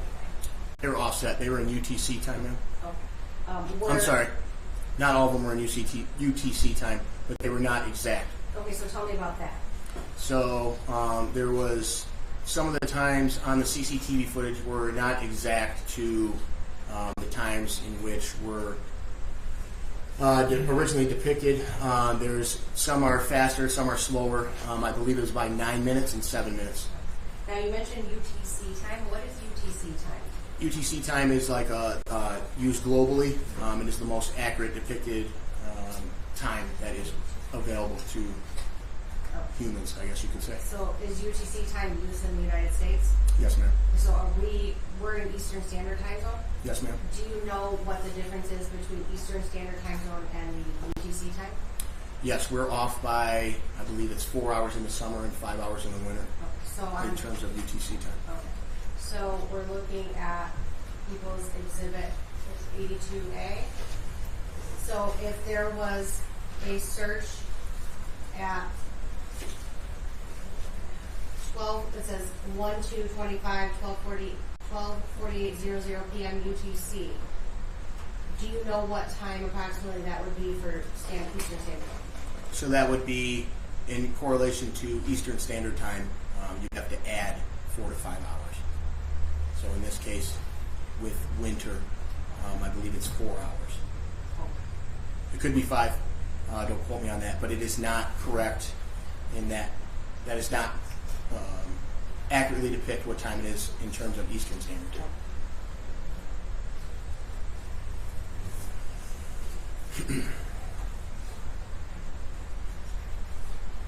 I got this one.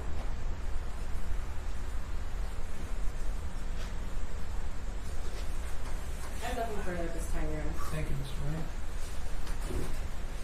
Before you continue, can you put that exhibit up again, please? I just want to make sure I'm clear on that. The 82A? Yes, thank you. Okay.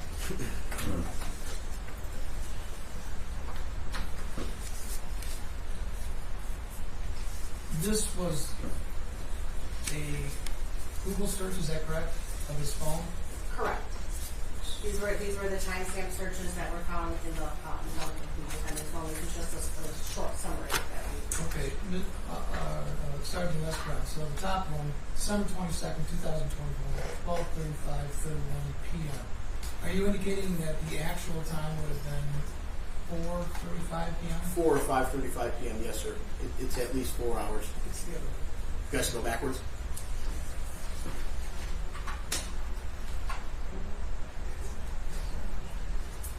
It's 4 or 5 hours in one direction or the other, Your Honor. It's not accurate to Eastern Standard Time. It's from this one. I thought you had questioned him just previous to that about the dumpsters, though, not about the Google search of his phone. No, I asked what date the dumpsters were picked up, and then the next when he indicated I insinuated that. I misspoke on that, Your Honor. So the time that's depicted on those videos I understand. regarding the dumpsters, is that accurate? or- That is accurate. That was the Eastern Standard Time local time. But the questioning was regarding whether the Hampton Court Apartments and the Colonial Village were synced at the same time. And I believe, and he can clarify, but the testimony was that some of the cameras were off by 9 or 7 minutes. We Okay, weren't so talking the about UTC time, it's not applicable to that, only That's regarding Exhibit 82A? That's correct. I was only questioning about the UTC time with regard to the Google searches depicted in 82A, not to camera search. Apologize for that. Mr. Lang?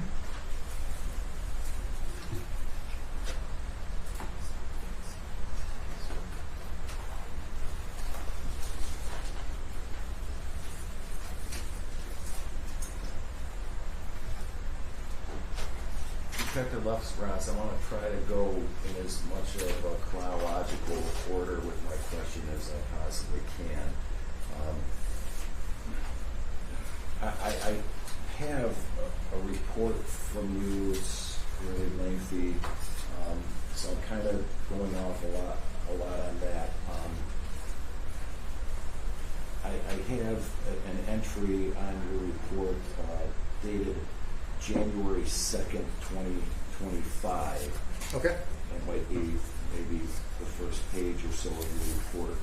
So I guess I'm trying to figure out, you said you weren't involved in this investigation of the missing person of Ashley Elkins until maybe sometime on January 4th.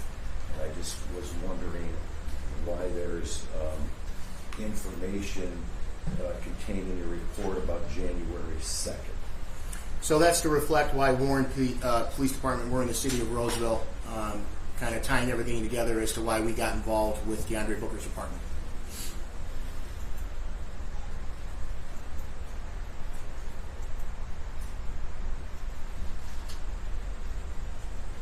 So you're just basing your report on what was reported by the Warren Police Department? Some of it, yes, sir. And did you have access to the reports of the Warren Police Department prior to, say, the afternoon of January 4th? I did not have access to those reports at that time. Were you in contact with the detective in charge of the missing person report on Ashley Elkins? Yes, sir. Detective Basciano? Yeah, that's who it was, correct? Yes, sir. Okay. And were you in contact with him at any time in January 2nd or January 3rd? No, sir. Had no contact with him whatsoever? No, sir.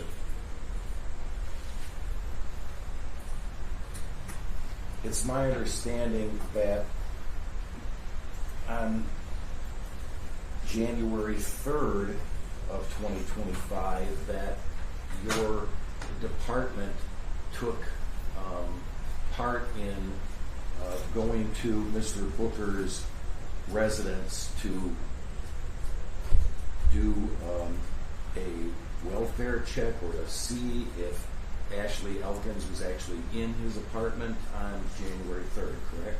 Yes, sir. Okay. How did that get coordinated if it wasn't through you? So they made contact with our command desk. In this case, it was Lieutenant Gurley and Sergeant Wozniak. And so your department, my understanding is you sent some officers over to the apartment to assist them in either the entering of the apartment or looking through the apartment? Yeah, so if another jurisdiction comes into our city, we either assist them in standing by or assist them in whatever needs that they may have at that point. Okay. And would I be correct in stating that at least 3 of officers from the Roseville Police Department took part in that sweep of Mr. Booker's apartment on the evening of January 3rd? If you can tell me what the third officer was, I know Lieutenant Gurley, Sergeant Wozniak. If you could refresh my memory as to who the third one was. I don't know the names. I think Okay. it might have been Stakowski. Okay, Stakowski. He could have been. Yes. Could have been, yes, sir. All right.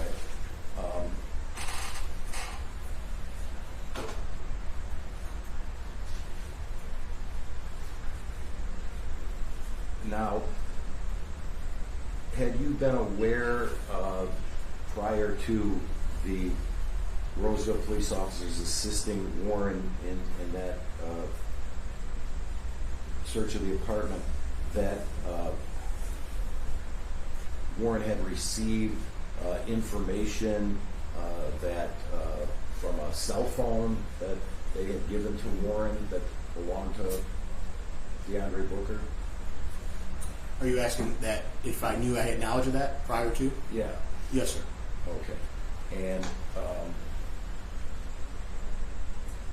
as far as you know from the Warren detectives, that this phone was given to them by a friend of the family, LaShawn Ross, correct? I don't know if it was LaShawn Ross. I just was told that it was given to Warren PD by members of the Elkins family. All right. And was your understanding that they were concerned because they had looked in the phone and saw the DoorDash order regarding the garbage bags. Correct, sir. Okay. And do you know what time it was that that phone was delivered to the Warren Police Department? I do not recall what time it was, no, sir.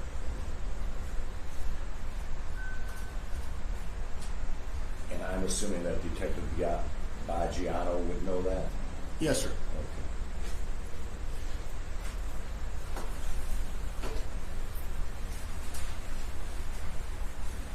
Did you have any information before officers from Roseville went to the apartment on the evening of January 3rd, that members of the Elkins family had already been into the apartment? No, sir. I had no knowledge of any events that transpired between us and Warren prior to me coming in on that Saturday the 4th. Okay. And again, that would be something for me to ask Detective Baggiano. He would probably have the Correct. Okay, fair enough. Did you, because your officers assisted in that protective sweep of the home to try to find if Ms. Elkins was present, correct? Yes, sir. Because at that time, this was simply a missing persons investigation, correct? That is correct. And since somebody felt that she may have been at his apartment earlier or the day before, that she might still be there. Correct, sir. Okay. Now, did your officers who took part in that sweep, did they report back to you as to what they saw or found? They didn't report directly back to me, no, sir. There were other command officers on scene. I wasn't a command officer, or I didn't hold that capacity or that level that they needed to report back to me at that moment in time. They just reported back to their command officers at that moment in time, and then they would depict their results or document their results in an incident report. Okay. So, but I would take it that at some point in time when you took over this file that you were informed of what they saw by either them talking to you or them filing reports, correct? Correct, sir. And that you summarized their findings in your own report, correct? Somewhat, yes. Not entirely, but yes, a little bit. Okay. Well, I would be correct in stating that you summarized that, at least as far as your officers who went into the apartment on the evening of January 3rd, that nobody was found to be in the residence, correct? That's correct. And that there were no signs of any foul play, according to your officers, correct? That's correct. And that the officers also determined that there were no signs of any struggle within the apartment on the evening of January 3rd, correct? That's correct. And even though they found a bottle of bleach and garbage bags located in the apartment, all of the Roseville personnel there did not observe an odor of bleach emanating from anywhere in the apartment, correct? That is correct, sir.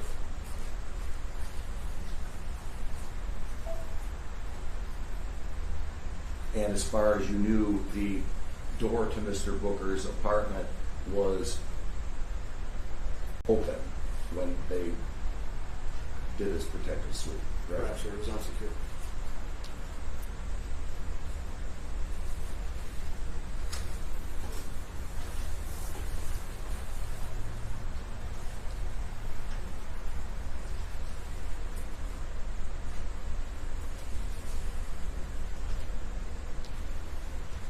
Now, you found out on January 4th that Mr. Booker had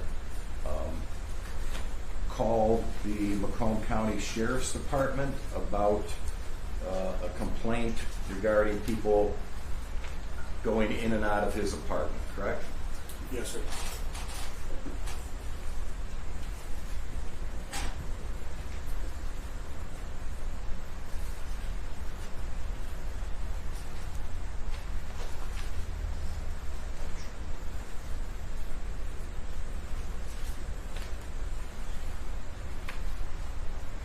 At some point, did you get a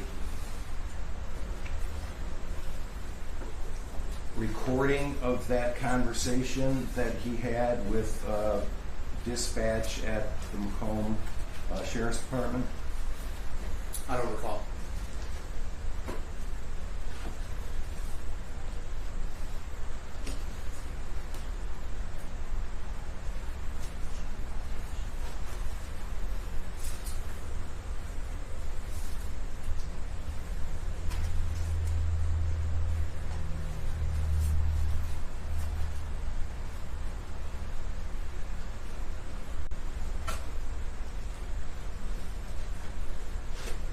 Do you know when he called the Sheriff's Department? Was it January 4th or January 5th? I believe I have it written in my report here, if you give me 1 second. January 4th at 14:34 hours, sir. Okay. So that would be about a little after 2:30 in the afternoon of January 4th, correct? Yes, sir.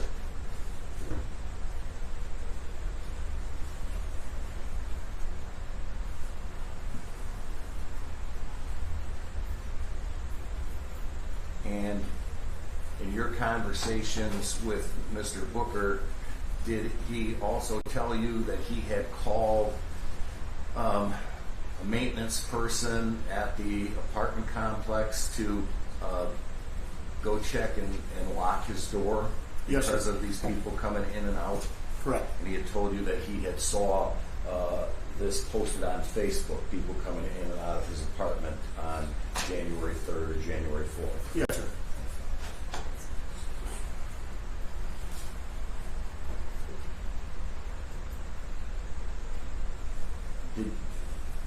Did you, as part of your job, listen to the call from Mr. Booker to the Macomb Sheriff's Department? If I did, I don't recall, but to my knowledge, I did not. He didn't give his consent to the Macomb County Sheriffs to go into his apartment, did he? I'm going to object to hearsay, and he said he didn't listen to the call, so it was speculation. That's my client's statement, so it's not hearsay. Well, it is. It's statement by a party opponent. He's not a party opponent. It's the people of the state of Michigan versus DeAndre Booker. Your client's own statement is not a party opponent, but it's also speculation because Sergeant Lesperance said he doesn't believe he listened to the call. So he wouldn't be able to testify to the content. You have no recollection of listening to that phone call? No, sir, I don't. Sustained. Did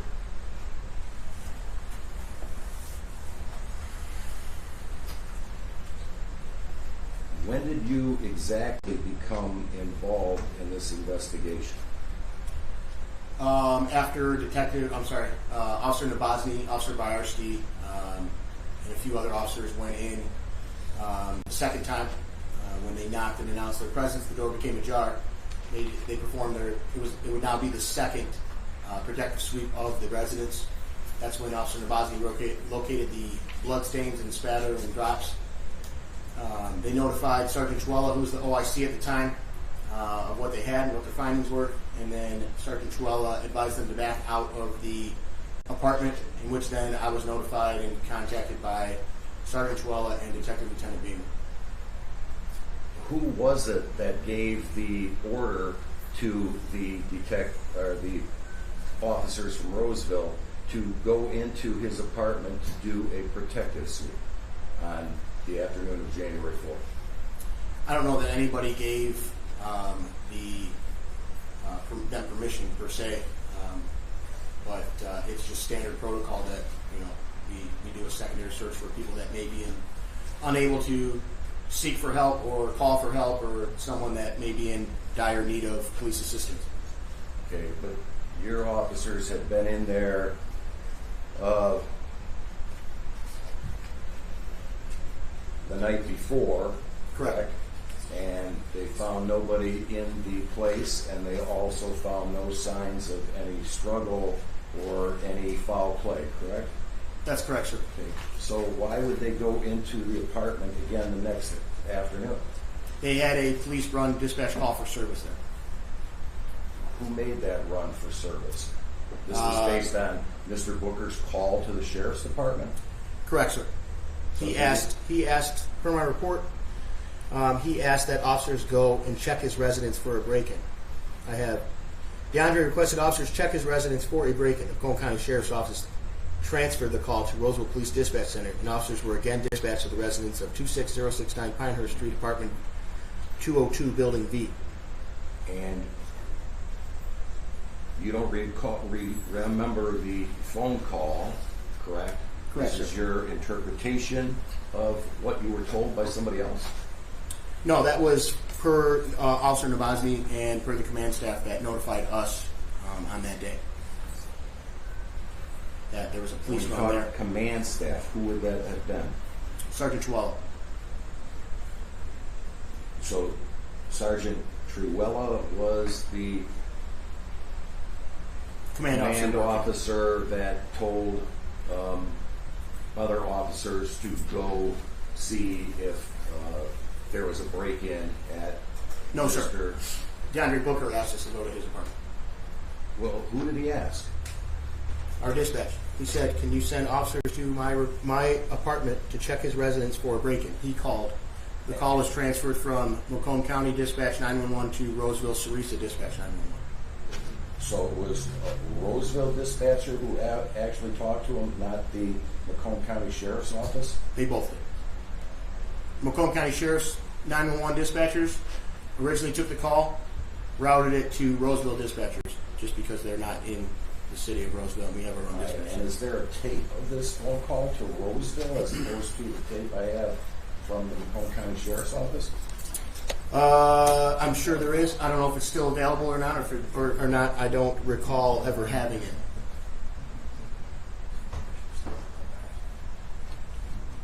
And don't recall whether or not a copy was sent to me? I don't recall. It may have been. I'm not sure. I've sent you hundreds of pieces of evidence, so that could have been in there.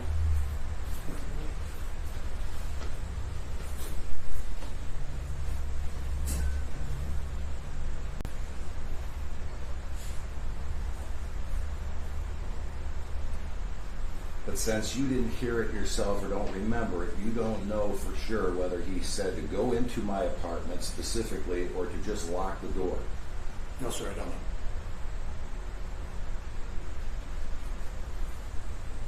And when your officers were there, didn't a maintenance man from the apartment complex come there while your officers was there and said he got a call to basically lock the door? Correct, sir. Objection, And hearsay. didn't your officers? Hold on a second, with an objection. I'm objecting to hearsay and what the maintenance man said, as well as speculation, as he's asking what somebody said to somebody else which was then relayed to the officer. Ryan? Your Honor, I don't know that it's offered to prove the truth of the matter asserted, just as to what their actions were before and after. Sustain the objection because it calls for hearsay in that the question is whether the officers were told by the maintenance man that he was there to lock the door.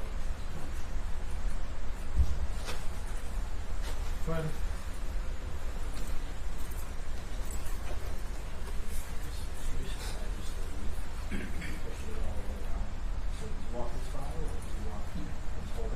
So on both the night of January 3rd and the afternoon of January 4th, officers from Roseville and from Warren, at least on January 3rd, went into Mr.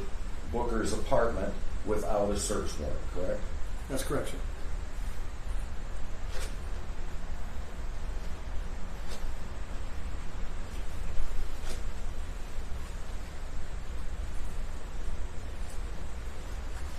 And then after Officer Nabozny informed you of what he found in the apartment on January 4th, that's when you got involved and started to get together a search warrant, correct? That's correct, sir. Were your officers still in the afternoon of January 4th assisting Warren in trying to locate the whereabouts of Ashley Elkins? We were not assisting Warren at that time. We only did on the January 3rd when Warren PD came into our city looking for Ashley at DeAndre Booker's residence. So on January 4th, to answer your question, sir, no, we were not assisting them. We were doing things that mattered to Roseville PD. Okay. Well, did you know that Warren had gotten a call, some kind of a tip from somebody contacting Monica Elkins in the afternoon of January 4th, saying that Ashley was being held at a residence on Eileen Street in Detroit? I was made aware of that after January 4th, to my knowledge, sir. Do you know if any of the, do you know whether or not the City of Detroit Police Department went out to that address to check to see if Ashley Elkins was there? Yes, they did. All right. And were you aware that they weren't allowed to enter the home by whoever was That's correct, sir. residing? Do you know whether or not any of those police officers from the City of Detroit contacted officers from your department about whether or not they wanted to issue a search warrant for that location in Detroit to find Ms. Elkins? I believe we were contacted. We just didn't feel that there was enough evidence to support a search warrant or obtain a search warrant to go into the residence of Eileen Street just by someone's word of mouth saying she was there. Did you make that decision, or did somebody else at your department make that decision? I did not make that decision, sir. You know if it was Sergeant Truella? No, sir. I couldn't tell you who made that decision. I would be the one that would draft the search warrant if we were to go in that house on Eileen Street, and I was never told to do so. Okay. Do you know if somebody at your department contacted the officers in Detroit that afternoon and told them specifically, no, we're not coming out? I don't recall if they did.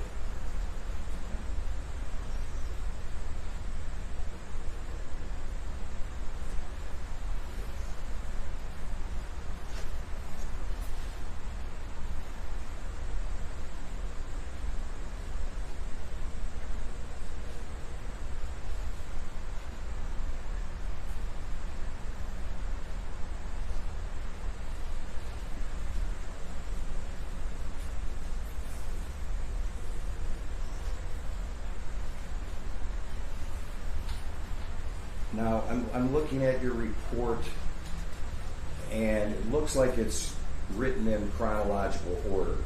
Correct, sir. So, am I correct in that? Yes, sir. As much as you could Yes, sir. do it that way?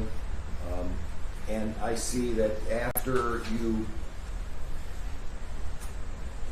would I be correct in stating that the Roseville police officers on January 4th went into Mr. Booker's apartment sometime in the afternoon, about 2:30, 2:40 in the afternoon? Yes, sir. That's correct.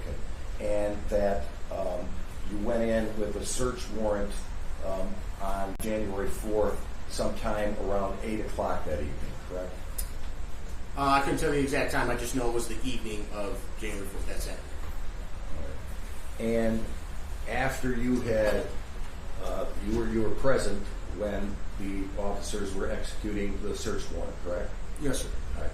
And after you got done collecting any evidence or looking around, you did also look for some video ring camera, correct? Yes, sir. That took some time. Yes, sir. Okay.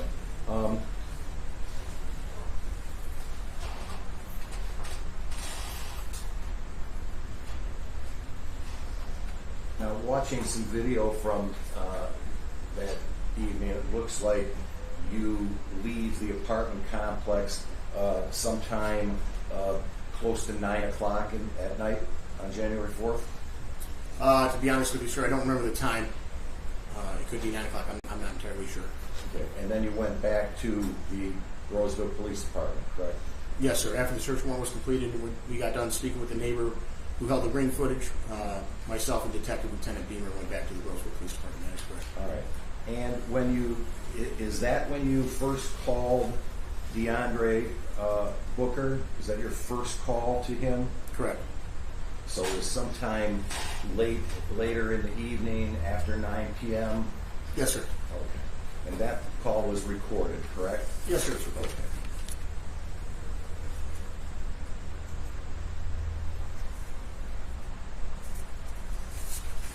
And would I be correct in stating that based upon the search warrant and the evidence that was found on the search warrant on the night of January 4th, that DeAndre Booker had become a suspect in the disappearance of Ms. Elkins? At that time, he was not a suspect yet. No, sir.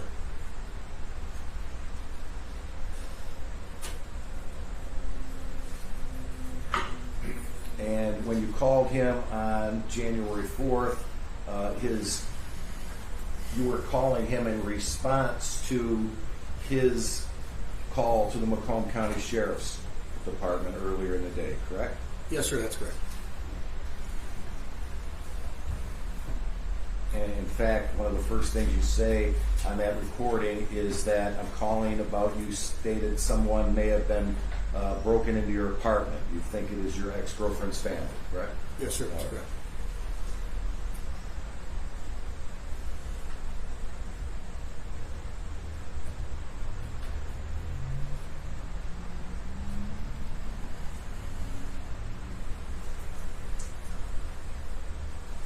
And at that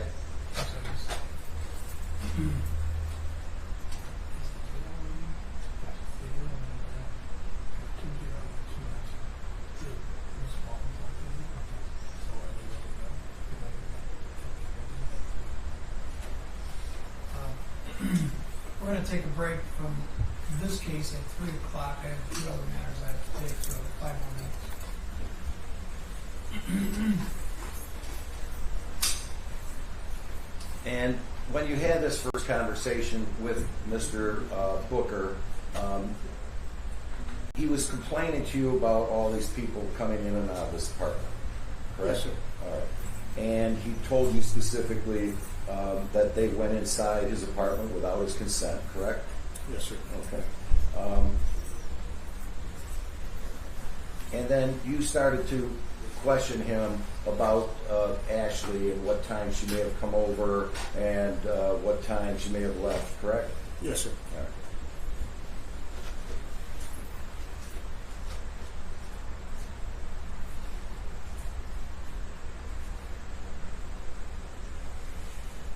And did he tell you during that conversation that he had the maintenance guy there waiting to lock the door, but they wouldn't let him do it because they said it was a crime investigation?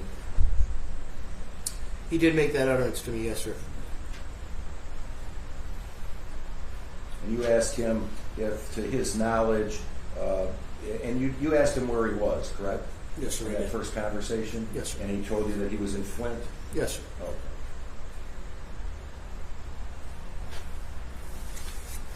And you asked him about whether or not he knew if Ashley was driving a silver car, and he told you that as far as he knows, yes?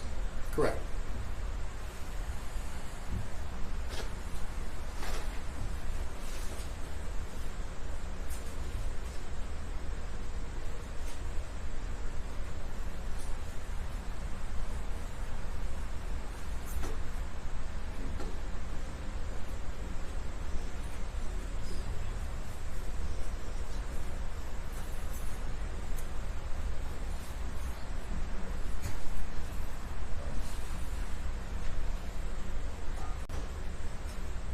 And were you trying to get Mr. Booker to come and meet with you in that first conversation by telling him, hey, you know, I agree with you, they shouldn't, that was illegal for them to enter into your apartment, and we'll pursue charges for that, but you got to come in and meet with me so we can file a formal complaint, correct? That's correct.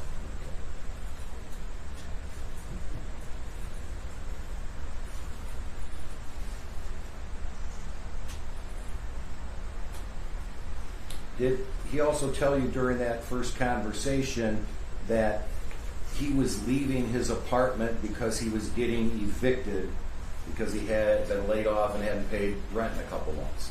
That's correct, sir.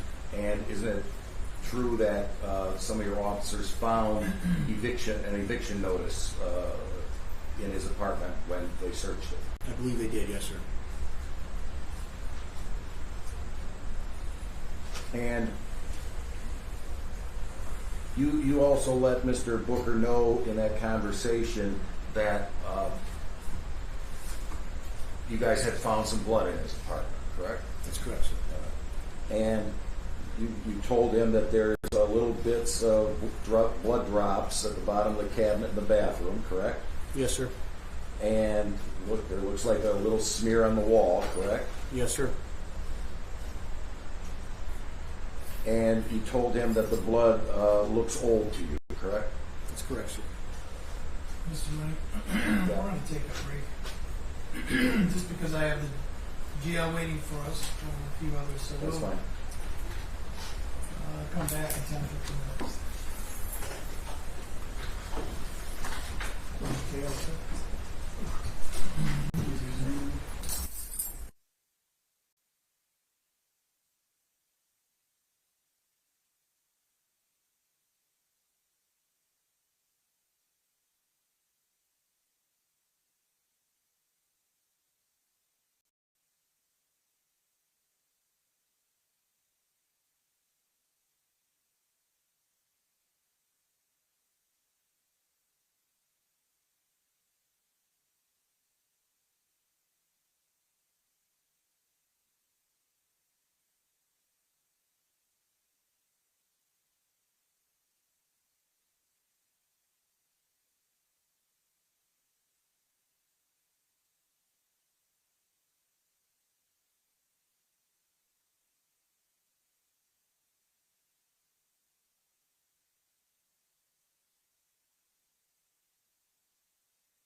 The 39th District Court's back in session.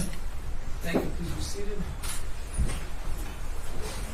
Back on the record in the matter of P. versus DeAndre Booker. Please your appearance on the record. Carmen DeFranco, appearing on behalf of the people. Mary Stewart on behalf of the people here. Robbie Lang on behalf of defendant DeAndre Booker. May we approach real quick? Yes.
Mr. Lang, you were cross-examining Sergeant West Brown. Go ahead. Yes, sir.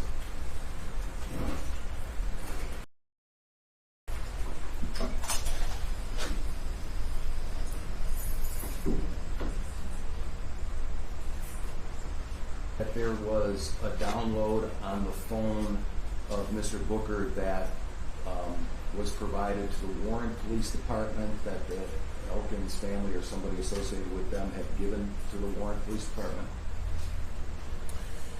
I believe so, yes, sir.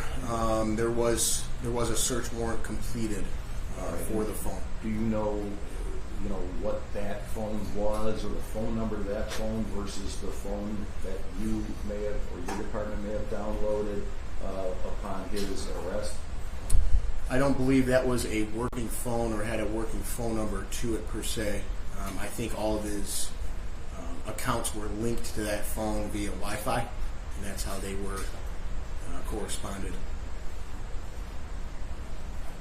Okay.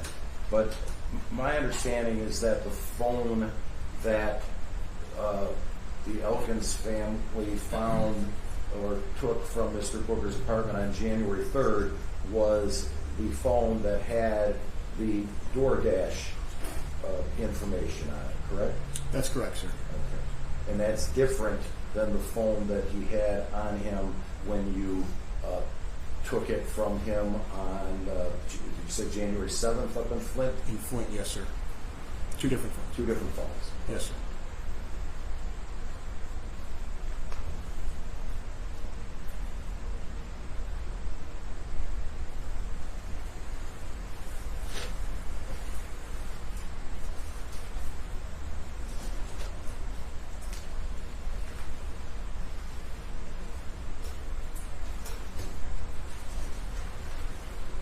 And you also told Mr. Booker during that conversation that the blood found in his house looked old. In your opinion, it was old as fuck, correct? If those were my exact words, yes, sir. Okay. And you also told him that, yeah, that could be 5 years old, correct? Correct, sir.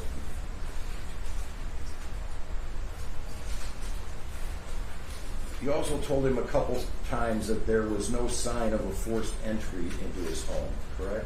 That's correct, sir. All right. I'm going to show you just a little clip of, a video that I showed to Officer Nabozny, I believe. Yeah.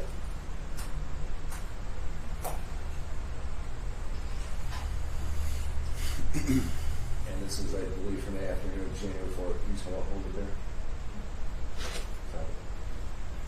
Now, I'm looking at the deadbolt area and the, I guess, metal plate there.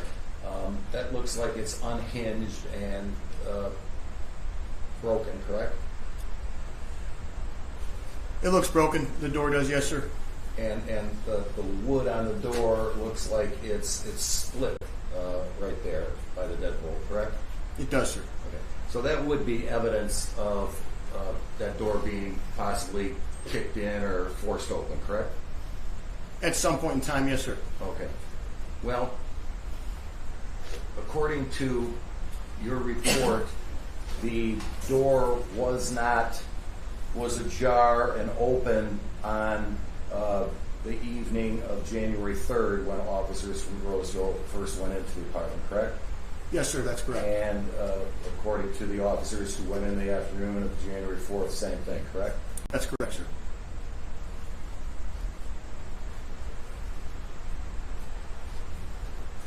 So it could have been broken by somebody earlier than 7 o'clock in the evening on January 3rd, correct? It could have been, correct. In terms of how people got into his apartment? When I went there to perform the first search warrant, I did not find any wood shavings or any indication indicating to me that it was a fresh B&E, so to speak, sir. So the time frame in which the door was damaged or kicked in, per se, I could not tell you.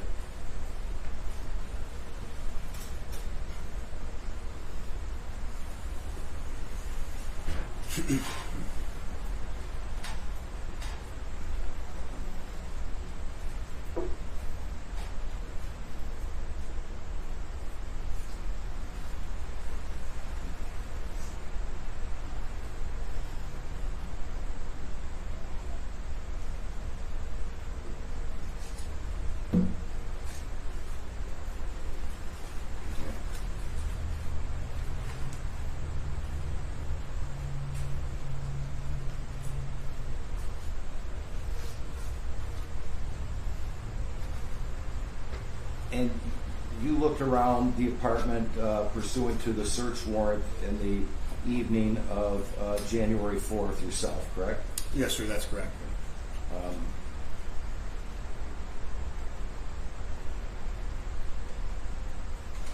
And did you remember remarking to, I believe it was, I don't know if it was Lieutenant, but Officer Beamer, when you saw the blood smear in the hallway, did you say, well, like you said, it could be from fucking anything? That's correct, sir. And that's the only spot that you saw, correct? That's the only spot that I noticed myself, sir. Okay. That wasn't pointed out by Officer Nabozny or Officer Byerski.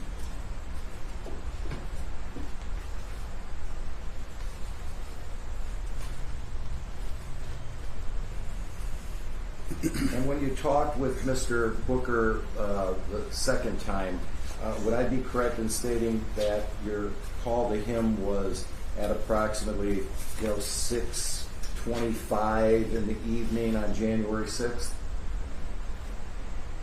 I don't recall what time it was, but the date of January 6th is correct. Okay. I'm looking at my I guess discovery package with the recording a phone call. I trust you. If you say it's 6:25, that sounds accurate. Okay.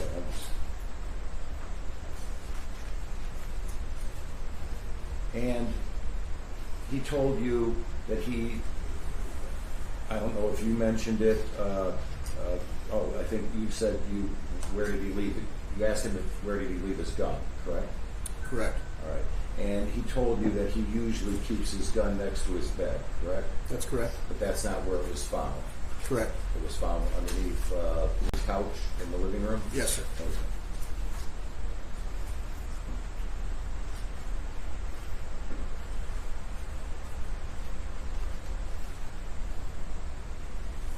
And I take it during your conversations, he had told you that him and Ashley had been together for almost a year, or around a year.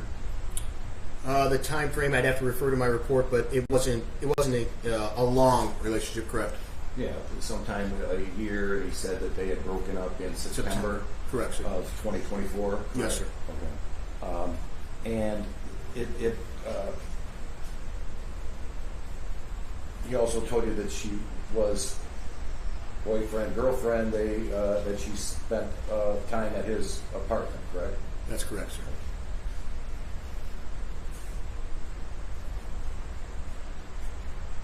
And I'm sure you didn't get into too many details about how much time, or if she was there every night, or every week, etc. Correct? No, sir, I did not.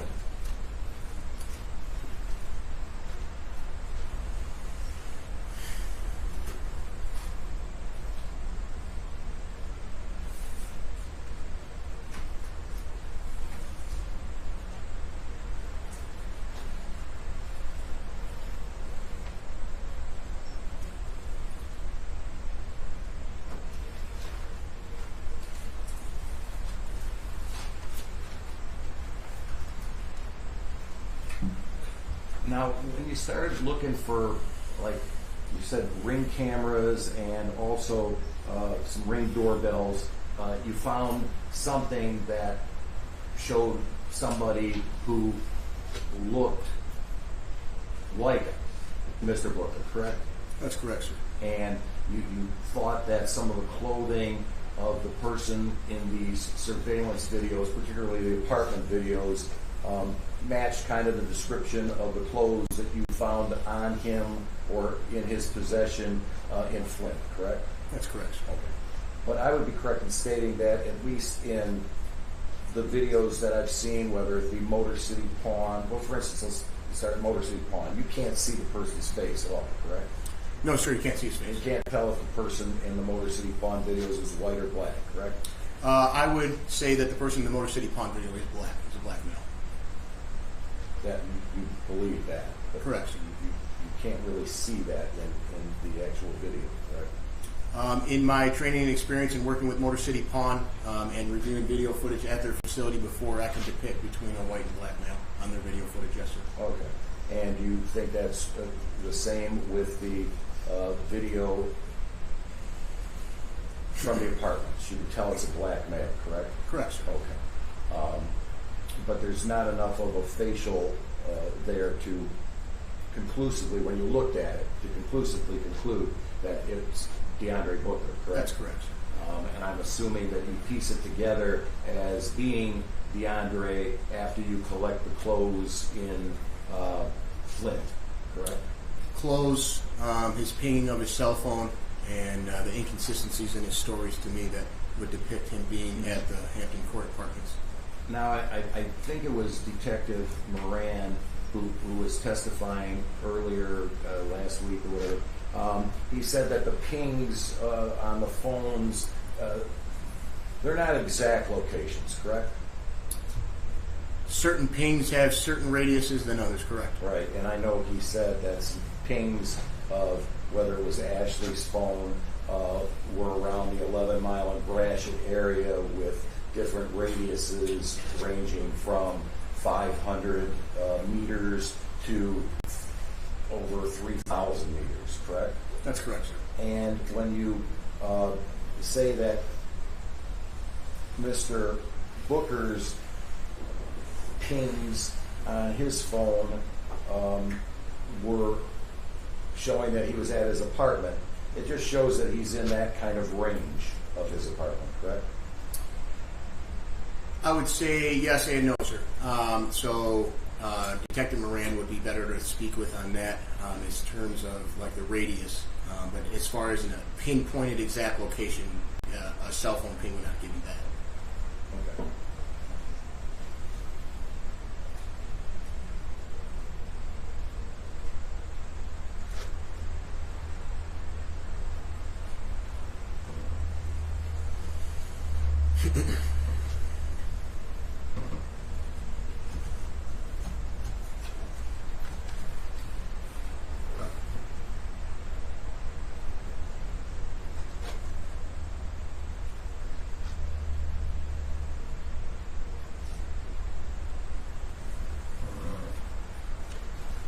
Now,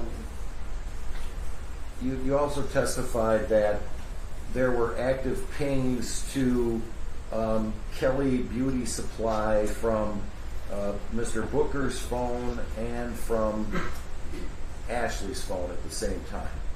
Yes, sir. And again, would that be within a radius of the shopping center on Gratiot near Frajo? Yes, sir. So it could be in that same radius of 500 meters to 3,300 meters that Detective Moran talked about? Correct, sir. I don't know if both of those pings would register off the same tower or not. I'm not an And the expert. pings wouldn't actually show Kelly Beauty Salon. Correct. It's not in a pinpointed exact location to the exact longitude, latitude. It's just a generalized area.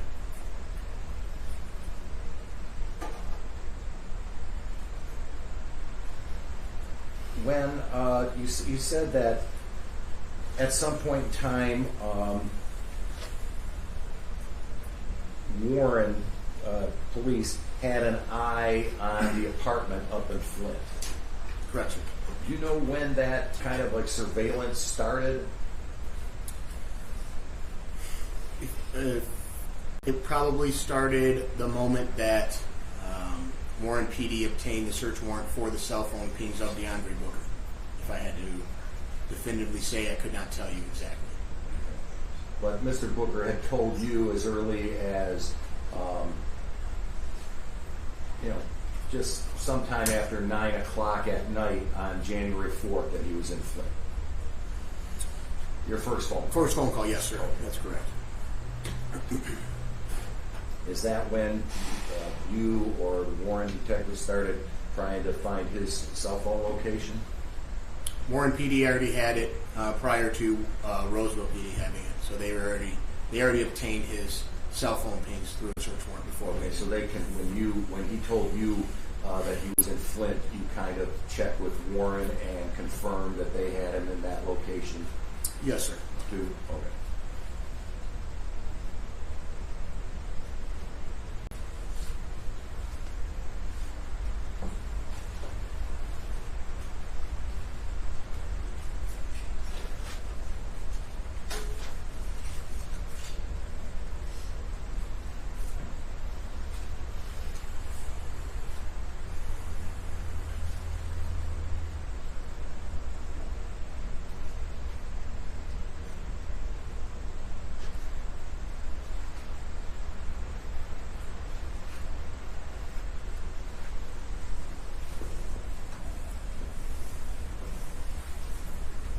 And I would be correct in stating that, well, you said you first went up to Flint on, am I correct, January 7th?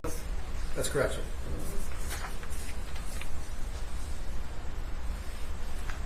And at that time you spoke with Mr. Booker, and you didn't have a warrant for his arrest at that time, correct? Just to search that location for clothes belonging to him? That's correct, sir. It was an evidentiary search warrant. And to get his cell phone, correct? That's correct, sir. Okay. And you said you tried to talk to him, but you said because he was in kind of custody there, like when we look at that picture of him sitting on the bed, he's in handcuffs, correct? That's correct, sir. Okay. So you gave him Miranda warnings before you started questioning him at the Flint address, correct? That's correct. All right. and because you knew you couldn't talk to him unless you had given those and he had waived those rights, correct? That's correct. And he told you that at that time he wanted a lawyer and you ceased your questioning, correct? That's correct. Oh, so you got no other information from him during that trip up to Flint, correct? That's correct. Okay.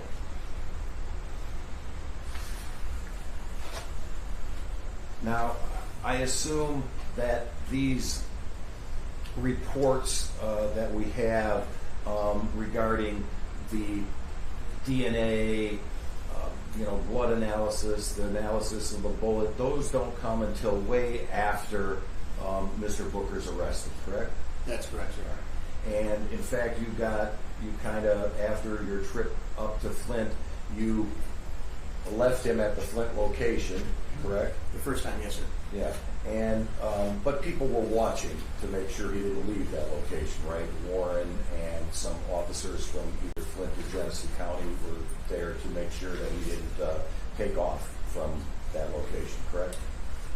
I don't recall entirely after the first search warrant, the evidentiary search warrant was completed, if we maintained an eye on him. I'd have to double check my notes and things of that nature. So. Yeah. And didn't you actually, like the person who he was staying with, did you talk to her that day?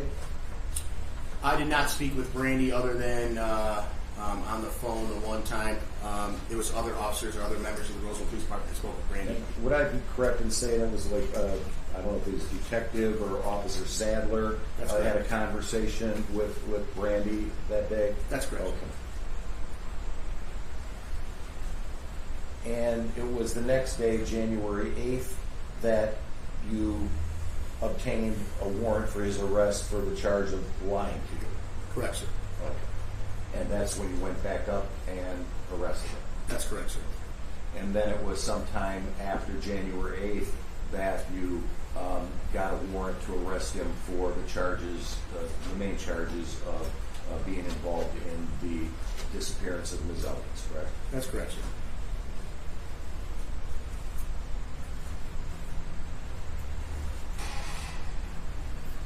Now, I know you already kind of read, I believe it was the report, and it might be 94.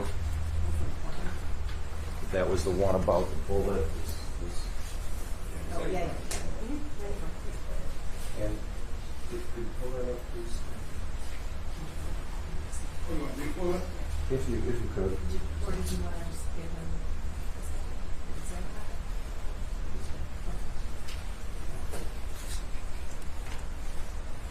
Now, that report is dated February 7th, or actually it's dated February 27th of 2025, correct?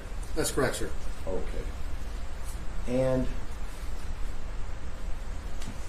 my understanding is that at some point in time, it might have been January 30th, I can't recall the exact date, that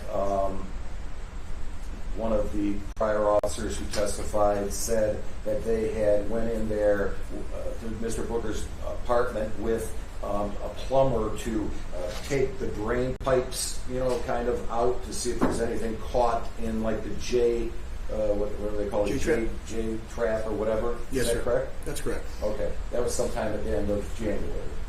Correct, sir. All right. And part of what they found in that was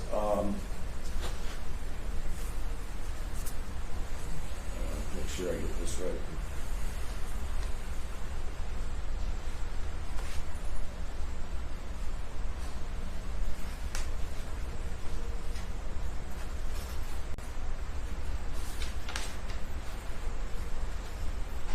Were some clumps of hair, correct? That's correct, sir. And looked like maybe with the clumps of hair may have been some kind of skin or tissue. It was what we believed to be skin or tissue. Okay. And I would be correct in stating that the hair and tissue was sent for an evaluation to see if it could be identified as human hair, correct? Correct, sir. All right. And The person who did that evaluation was the Macomb County Medical Examiner, Ms. Petrangelo, correct? Yes, sir. And what I I'm sorry. You want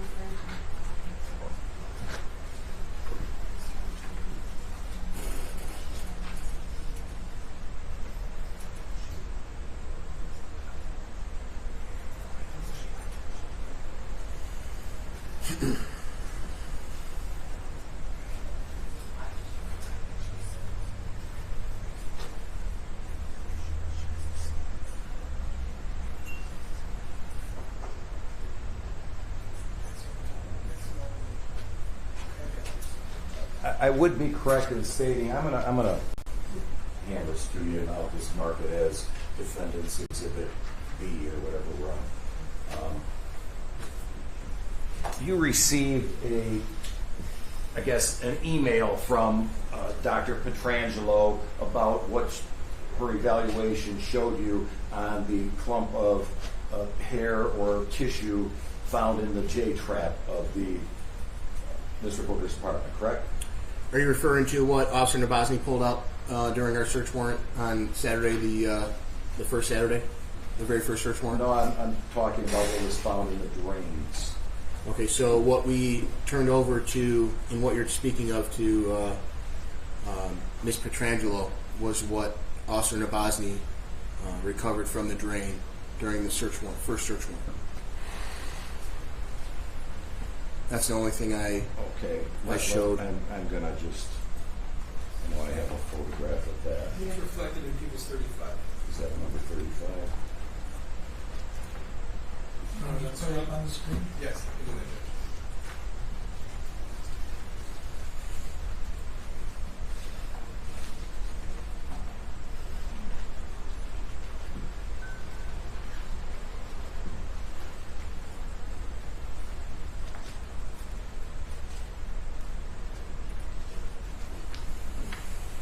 He was referencing the clump of hair. I thought there was another exhibit that you showed. Is that what you were asking about, Mr. Lee? That's That- what was submitted that- to Dr. Pietrangelo. This is what was submitted to Dr. Pietrangelo. Okay. This was what was referred to Dr. Petrangelo, correct? That's correct, sir. And you got an email from her on the exhibit I just gave you saying that, in her opinion, that was not, she was not able to identify that as any kind of human tissue, correct? Correct, sir. Under the microscope, under low power, and found no features consistent with human skin. Okay.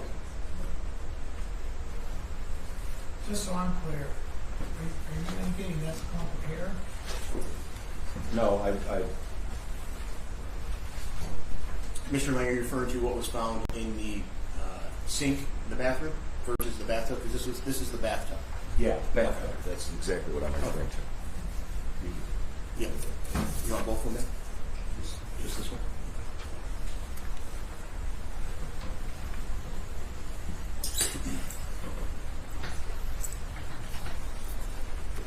Do you need some more money?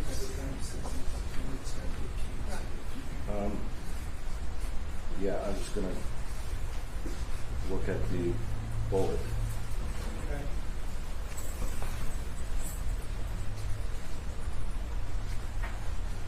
You want the report that you have?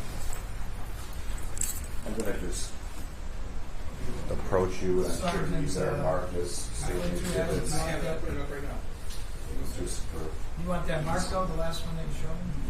yes, You have that? yeah. I gave it back to Mr. Lang.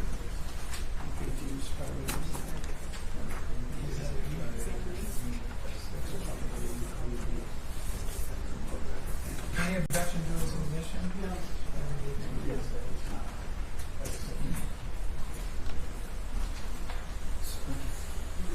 You want 67, 68? Is that what you were showing me? Yeah, whatever, yeah. Okay.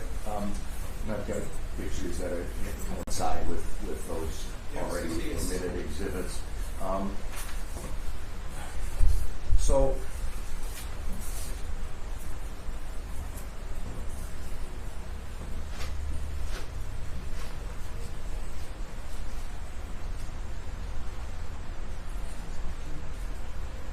I would be correct in stating that this bullet fragment. This is a spent bullet, correct? That's correct, sir. All right.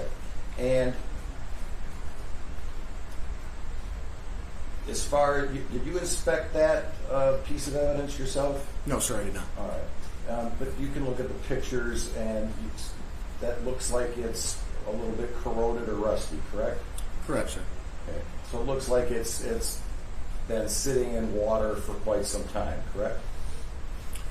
I can't tell you how long it's been sitting in the water, but it is corroded, yes, sir. Okay. And would this be the same thing on the report, I think it was 94, dated February 27th? Would this be the same bullet that was, I guess, looked at by the Michigan State Police Crime Lab to see if it matched being fired from the gun that was also taken from Mr. Booker's apartment? Is this, you're referring to the lab report you handed me? Yeah. Yes, sir. Okay. And I would be correct in stating that the result of that examination by the Michigan State Police, as contained in exhibit number 94, is that the fired bullet is inconclusive as having been fired from item 20, Mr. Booker's pistol, correct? That's correct, sir. Okay.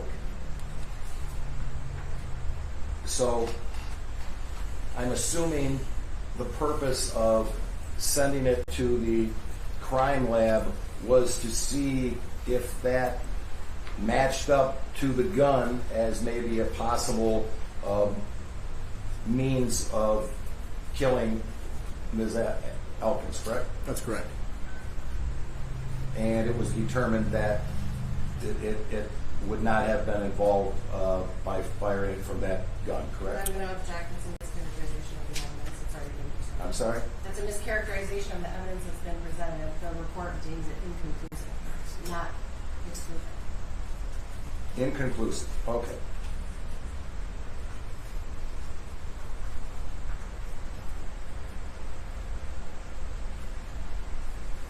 I'm going to, I guess, mark another exhibit then. I'm going to show you a Michigan State Police report dated February 20th, 25. Is that number 9?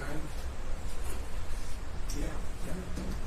I don't know what, if it's been, it hasn't been marked as an exhibit, so I'll mark it as Exhibit C for the defense. Can you get that back, sir? You want that? May I approach, because I don't want to No, this one back. my copy. You have, This is the one you gave me. okay. Okay. Just hang on to it. Would I be correct if I can ask you a question on this? Is this that same bullet and same gun that was sent to the Michigan State Police Crime Lab and looked at to see if particles recovered from the pistol could be compared to the makeup of the bullet? That's correct. Okay. So in other words, the gun confiscated from Mr. Booker's apartment was test fired? That's correct. Okay. And when a gun is fired, particles shoot out, not just a bullet, but particles shoot out of the gun too, correct? Fragments, yes, You know, some fragments of steel from the, I guess, inside of the gun. Is that accurate? That's correct. Okay. And so the makeup of the metal or particles from the gun were compared to the makeup of the bullet, correct? To see if, again, that bullet would have been fired from that particular gun. I'm going to object. It sounds like he's asking him to interpret the process that the Michigan State Police did to test that bullet, and I don't think he's qualified to do that. We can agree to admit the lab report, but he can't interpret the results, and he can't say what the procedure is for doing so. I was just trying to make my, I guess, format or whatever, but if you want to, Well, is there any objection to the admission of agree exhibit to C? admit that this is No. defense exhibit C or D, whatever we're on. All Right, it will I be can in go the from there. No, there's no objection. There's no objection to The admission the of the admission, report. correct, Judge. Okay. Our concern is, I understand what Asking you're to saying. interpret the. and Yeah. I think Mr. Lang is misinterpreting it himself in the Well, question, I don't, and that's where the problem starts. I don't know about that, but we'll get to that.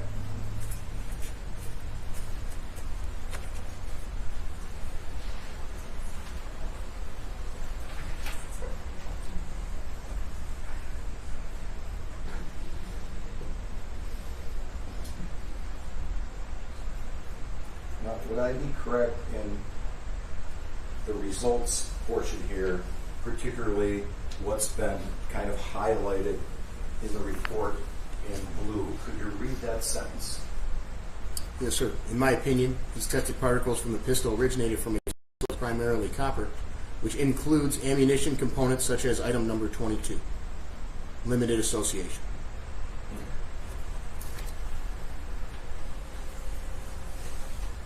And that's on page 1 of that Yes, sir.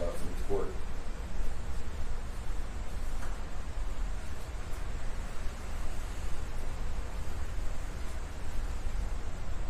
And I'm going to go to, I guess, the second page of the report, again, under the results category, and ask you to read the final 2 sentences out loud of that report, starting.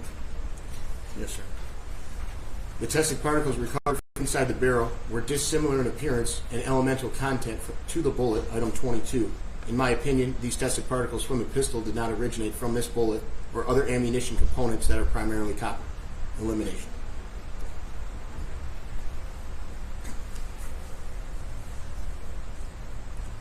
And when you say elimination of the mechanism,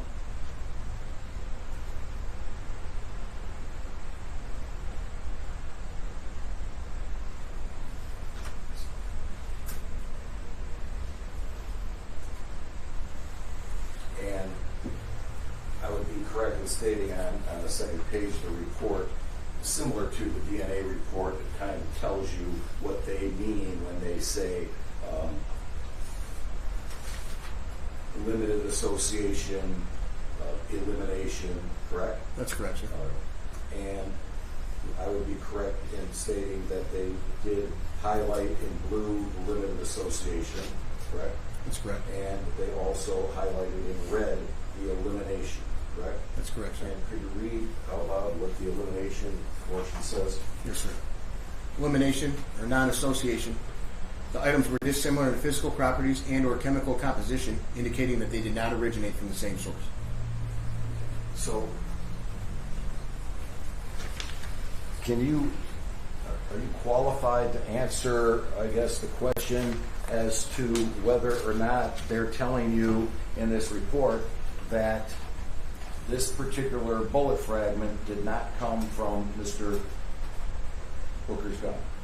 I can only interpret what their synopsis was, just as anybody else can. I have no formal training or experience in the extractment of bullets or fragments, or how to identify that in any manner. But did you take that as proof that that bullet did not come from Mr. Booker's gun? Objection, he's asking you to interpret the results, which is what he just said he cannot do. It's speculation.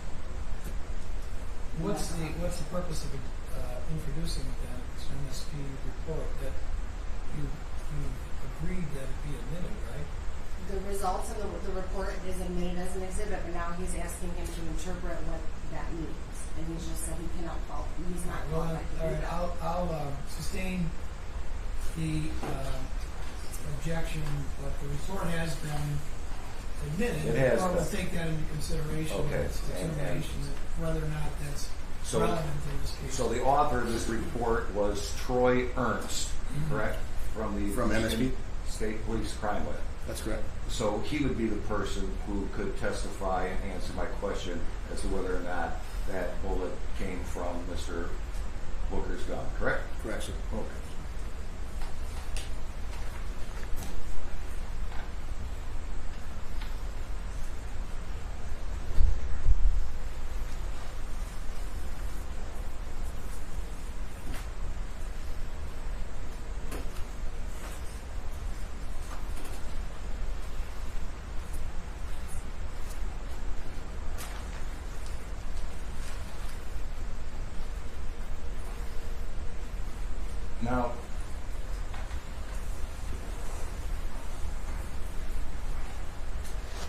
Ashley Elkins has been missing since January 2nd, correct? That's correct, sir. That as far as you know, that's the last time anybody has seen her, correct? That's correct, sir. All right. As the lead detective in this homicide case, can you tell me with any type of specificity how do you know that Ms. Elkins is in fact dead? Well, me personally, I would say there's no activity on her bank account. She doesn't have a working cell phone. She hasn't communicated with her children or any members of her family, which is extremely unlike her based on my experiences and speaking with her family. She's a mother of 2 young children, one of which suffers from some form of autism, which relies heavily on both parents, especially Ms. Elkins, who they reside with. And I understand that might be your opinion. What I'm asking is, do you have any actual proof that she's dead and not alive? Definitive proof? No, sir. Okay. Do you have any proof as to how she died? Me myself, or are you asking about all the evidence? I'm asking about actual physical proof of whether or not she died from a gunshot wound. I can't speculate it was a gunshot wound. Do you have any proof that she died because of strangulation? No, sir. Do you have any proof that she died by being stabbed? No, sir.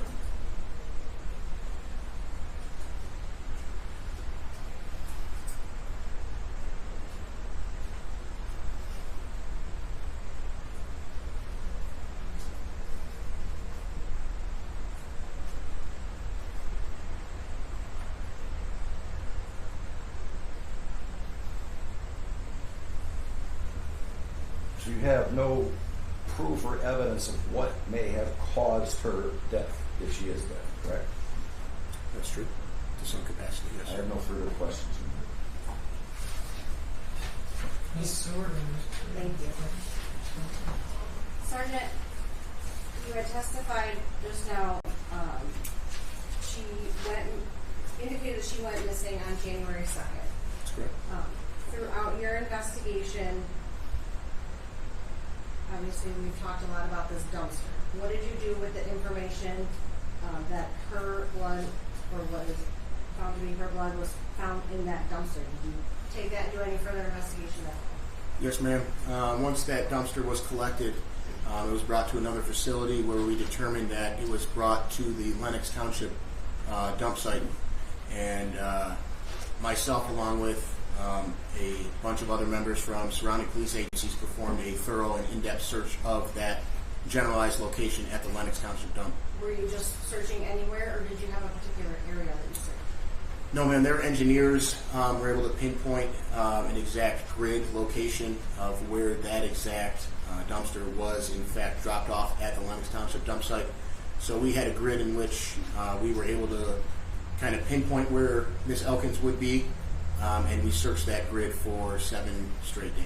Do you know when that search started? Yes, ma'am. Hang on one second. I'll refer to my report. January 13th through January 19th. So January 2025. January 13th of 2025, so that would be, Monday. and the dumpster was taken January 4th, correct? That's correct. Were you ever made aware of whether there was other dumpsters that had been put on top, like other trash put on top of the pile that came from that dumpster? Once we were made aware of the dumpster being transitioned to the dump facility, members of the Roseville Police Department reached out to the Lenox Township dump and ceased all dumping, I guess you could say, on that exact grid. And so you did this extensive search of the landfill. Did you find Ashley? No, ma'am. Going back to some of the initial questions that defense counsel was asking, when it comes to, when a 911 call comes into dispatch, who actually speaks to the caller? The 911 dispatcher. And does the 911 dispatcher then directly connect the caller to whatever unit is going to take the run? No, ma'am. So how does that information get relayed? It has to be transferred to our dispatch center, and then they would dispatch it to a corresponding Roseville police officer. So a dispatcher gets information and then relays that, summarizes it and relays it to whatever unit to respond, correct? That's correct. Defense was also asking you about a tip that Ashley may have been at Eileen Street in Detroit, correct? Yes, ma'am. Did you ever find anything throughout your investigation, or even to this day, that leads you to believe that Ms. Elkins was at Eileen Street at any point? No, ma'am, not a single piece of evidence. So what did your investigation lead you to believe? That she never made any sort of contact or knew anybody that resided at that Eileen address. It was simple. It was simply miscommunication or someone that just had irrelevant information about anything to do with the Eileen Street address.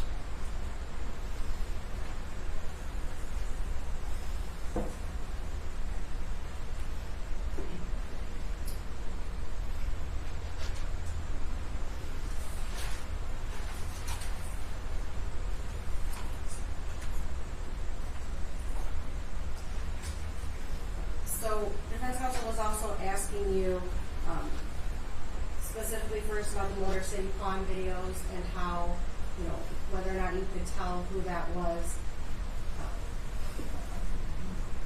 Did you just rely on the Motor City Pond video to conclude that that was the defendant? No, ma'am. There was multiple pieces of other evidence that we used. Okay, so what else did you use? Cell phone pings, other CCTV footage from surrounding areas, his Uber account information that would correspond his route to Glendale, and based on his confirmation of him getting picked up from Uber, and then once we obtained his Uber information, it would show his path as well.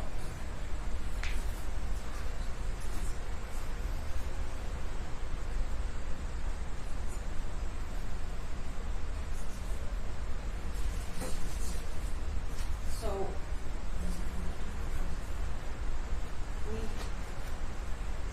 Ma'am, if I may, I also reached out to the FBI and had them triangulate a map of his cell phone data, which would show his locations throughout the city of Roseville and other places already mentioned in earlier testimony as well. and then you reviewed the footage from Hampton Court and Colonial Village yourself throughout your investigation, correct? That's correct. At any point throughout your viewing of that footage, were you able to see the face of the person who was walking around in the coat with the furry hood?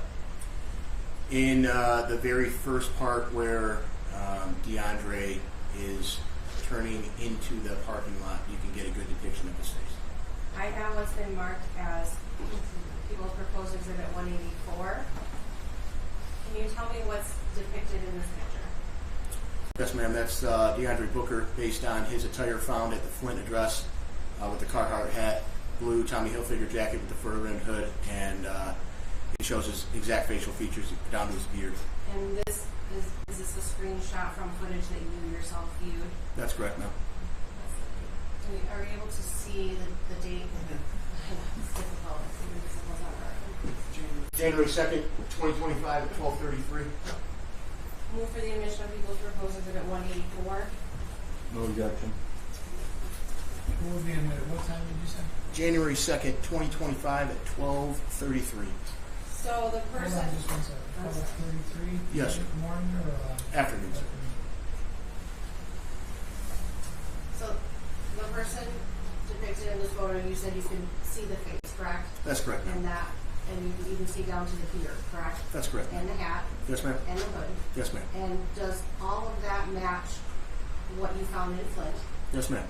And is that similar to what you've seen on any of the other footage around Hampton Court and Colonial Village through the time span of the January 2nd through the January 5th? Yes, ma'am. So it's not just a blurry black and white video that led you to believe that that was the defendant going by Motor City Pond, correct? Correct, ma'am.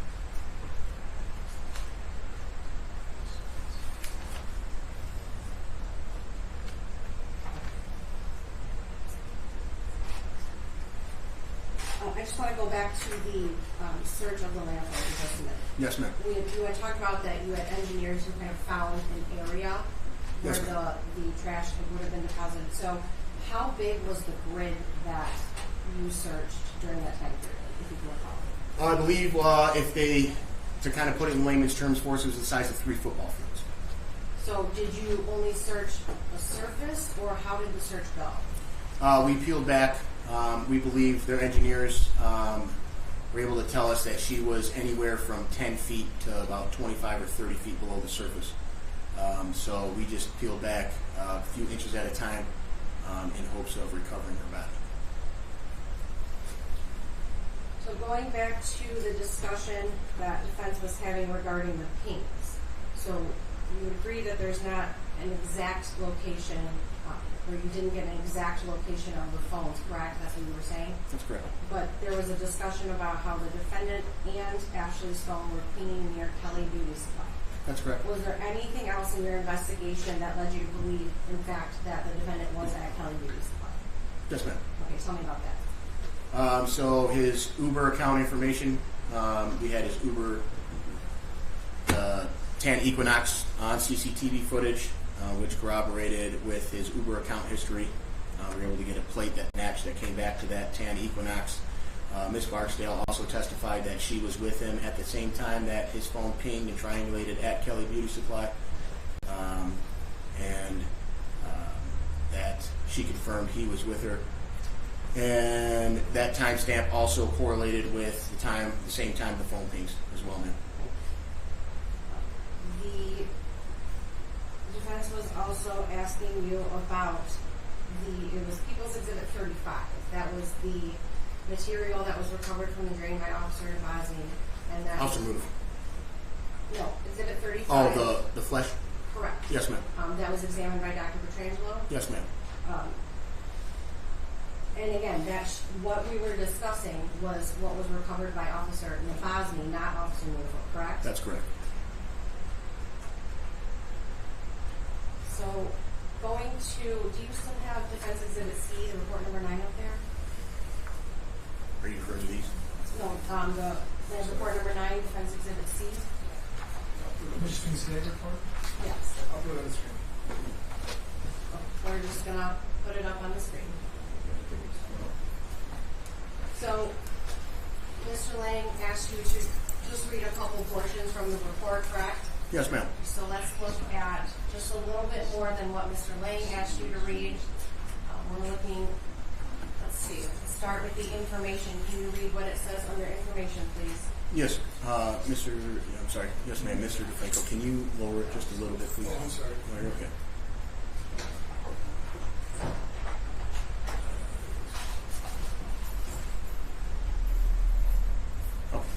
Information. Questioned particles were recovered from various locations on the pistol. Item number 20, locking block, breech face, ejector port, inside barrel, for examination in comparison to a partial apparent bullet. Item number 22. And what were the full results from that examination? Full results read: the tested particles recovered from the locking block and some of the tested particles recovered from the breech face of item 20 were generally similar in elemental composition to the bullet. Item number 22.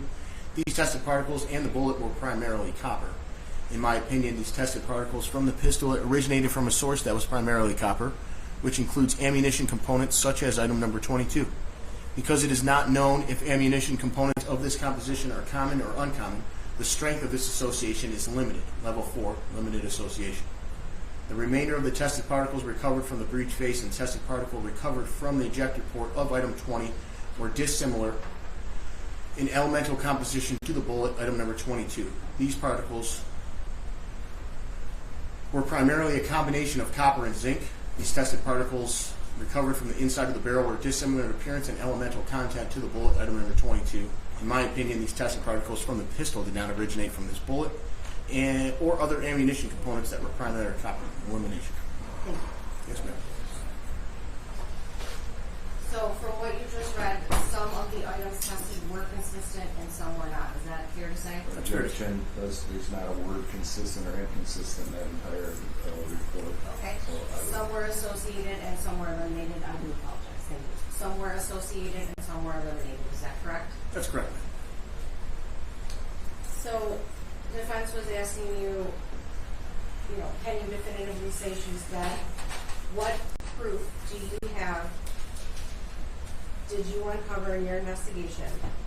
What evidence led you to believe and submit a warrant request that for DeAndre Booker for the homicide of Ashley? First off is multiple inconsistencies while speaking to me on a recorded line that just did not add up. His timeline for everything was very inconsistent.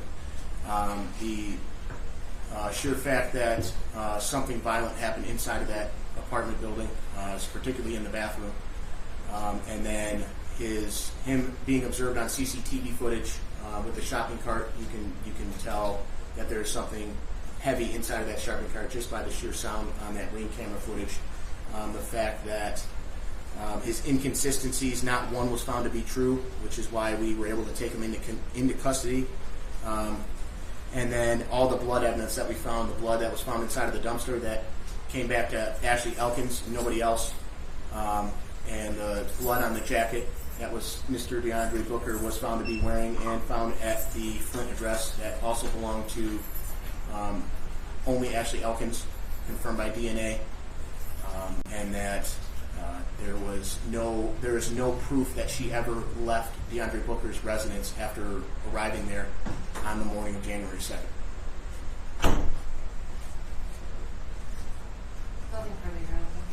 Anything further, Mr. Brown? Yeah, just in terms of the surveillance cameras, I'm correct in stating that there's no cameras or surveillance cameras in the apartment that show if you walk out of Mr. Booker's apartment and head down the sidewalk east to Pinehurst. At some point in time, before somebody actually gets to Pinehurst, there's no video of that in the complex, correct? That's correct, sir. So it's quite possible that somebody could leave Mr. Booker's apartment and go head east towards Pinehurst and not be seen by a camera, correct? That's correct. Correct? That's correct. So, again, if Ashley left that apartment on her own accord and headed east toward Pinehurst, there might not be anything on the video surveillance of the apartment complex that would catch that, correct? That's correct. Now, with regard to, I want to go back to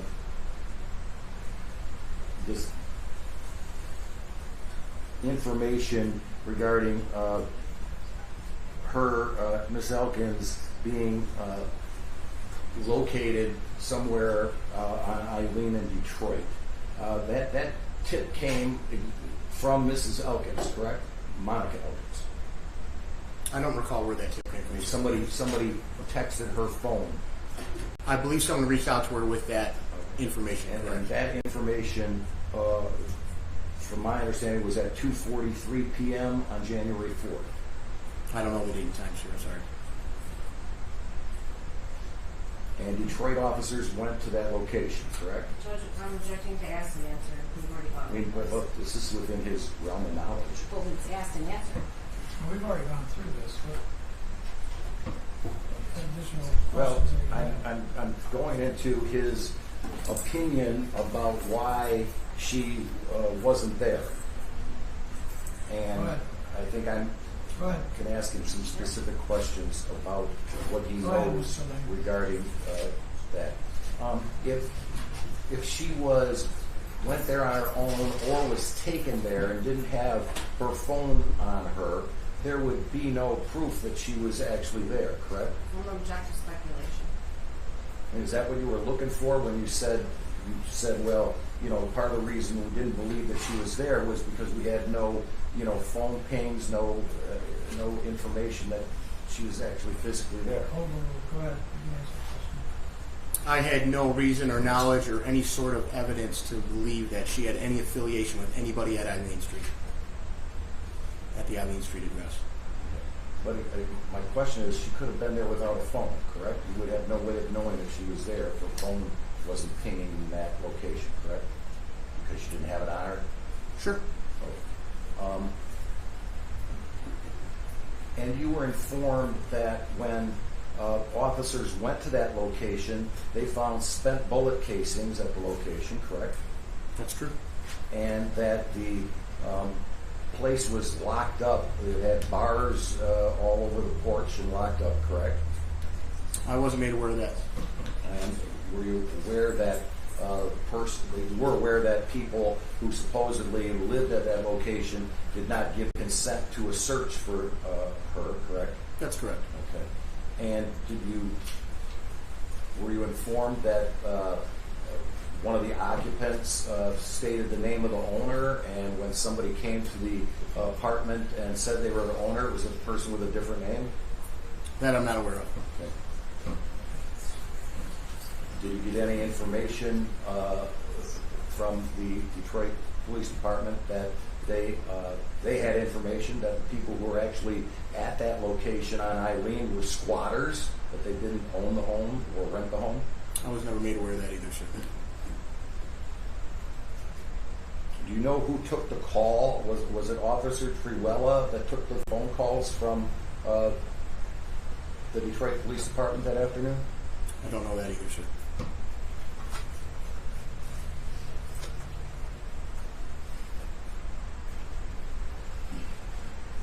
Now, with regard to the search of the landfill, you said that the dumpster disposal company, waste management company, whatever that may have been, could pinpoint as to where that dumpster was put in the contents of the dumpster were put into the landfill, correct? That's correct, sir. And they had it narrowed down to, you said, I don't want to misspeak, but you said about a 900 foot That's correct.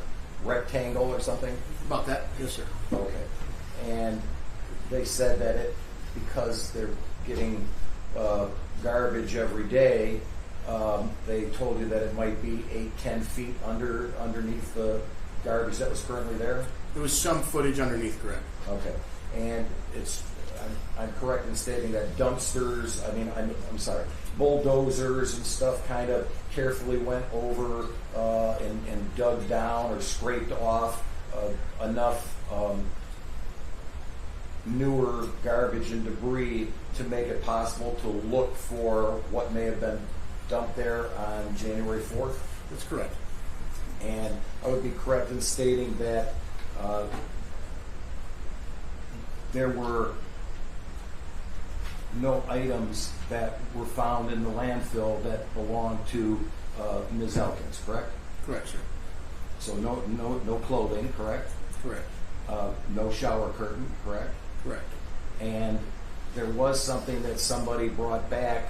I'm going to show you what I guess I'll mark as Defense Exhibit E or wherever we're at. I'm wondering relevance. Just that something was found and it wasn't.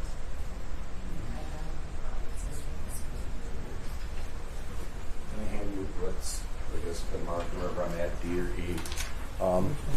D is right. D. Would I be correct in stating that somebody there who was looking through the dumpster to find Ms. Elkins collected what they thought was a piece of a scalp with hair, correct? Initially when we found that, sir, yes. Correct. Yes. And again, was that item given to medical examiner Petrangelo, Macomb County medical examiner, to examine to see if it actually was a human scalp? Once we found that at the dig site in Lenox Township, we brought out a member of the Macomb County Medical Examiner's Office who examined it and could not make a definitive determination while on scene there, so it was collected as evidence and then turned over to the Macomb County Medical Examiner's Office for further testing. Okay. And then Ms. Petrangelo, the Macomb County Medical Examiner, sent you back a report that said that in her opinion, it was not a human scalp, it was something from an animal. That's correct, sir. Okay. And that's what that exhibit indicates, correct? That's correct, sir. I'll come on to this to Any objection? No objection. We'll do I have no further questions. You want? anything further? Yes, Sergeant, was blood consistent with Ashley found at Eileen Street? No, ma'am. Where was blood consistent with Ashley found? Around Pinehurst, in the dumpster inside of DeAndre Booker's apartment, and on DeAndre Booker's clothing. And with regard to the landfill search, when you say pinpoint location, did they say this is the exact spot where this was dumped and all the garbage from this dumpster is going to for sure be in this area? Correct. Good.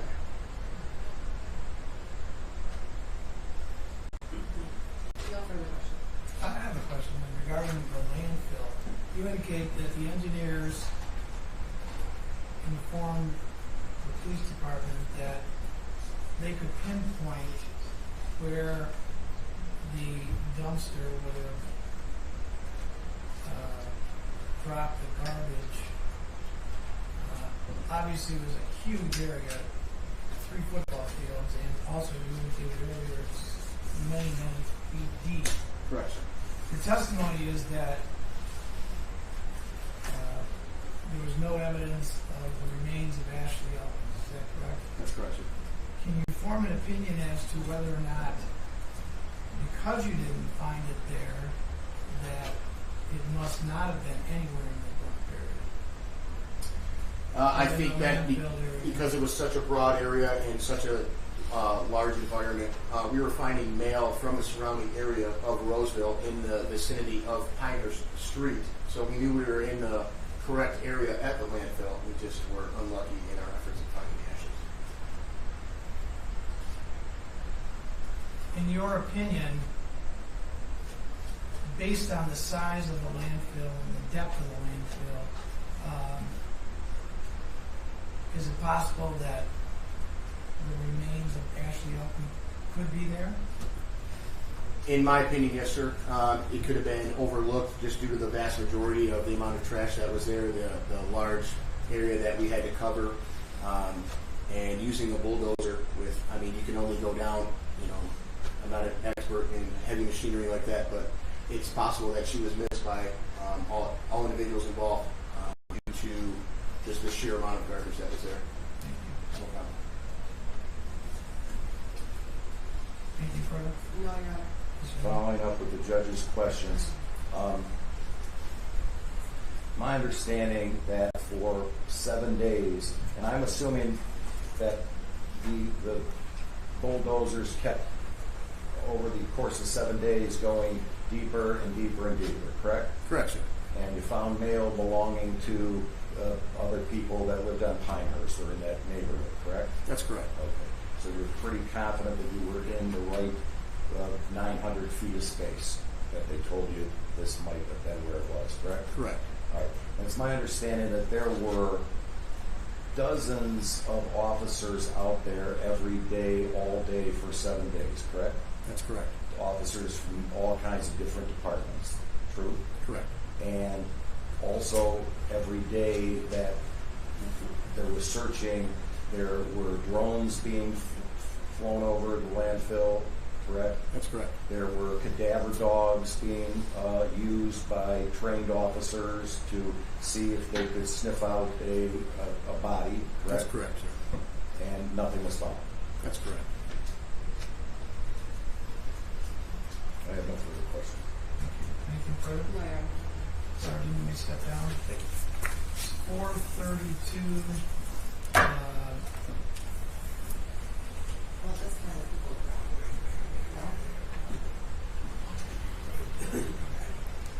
We're not going to be able to.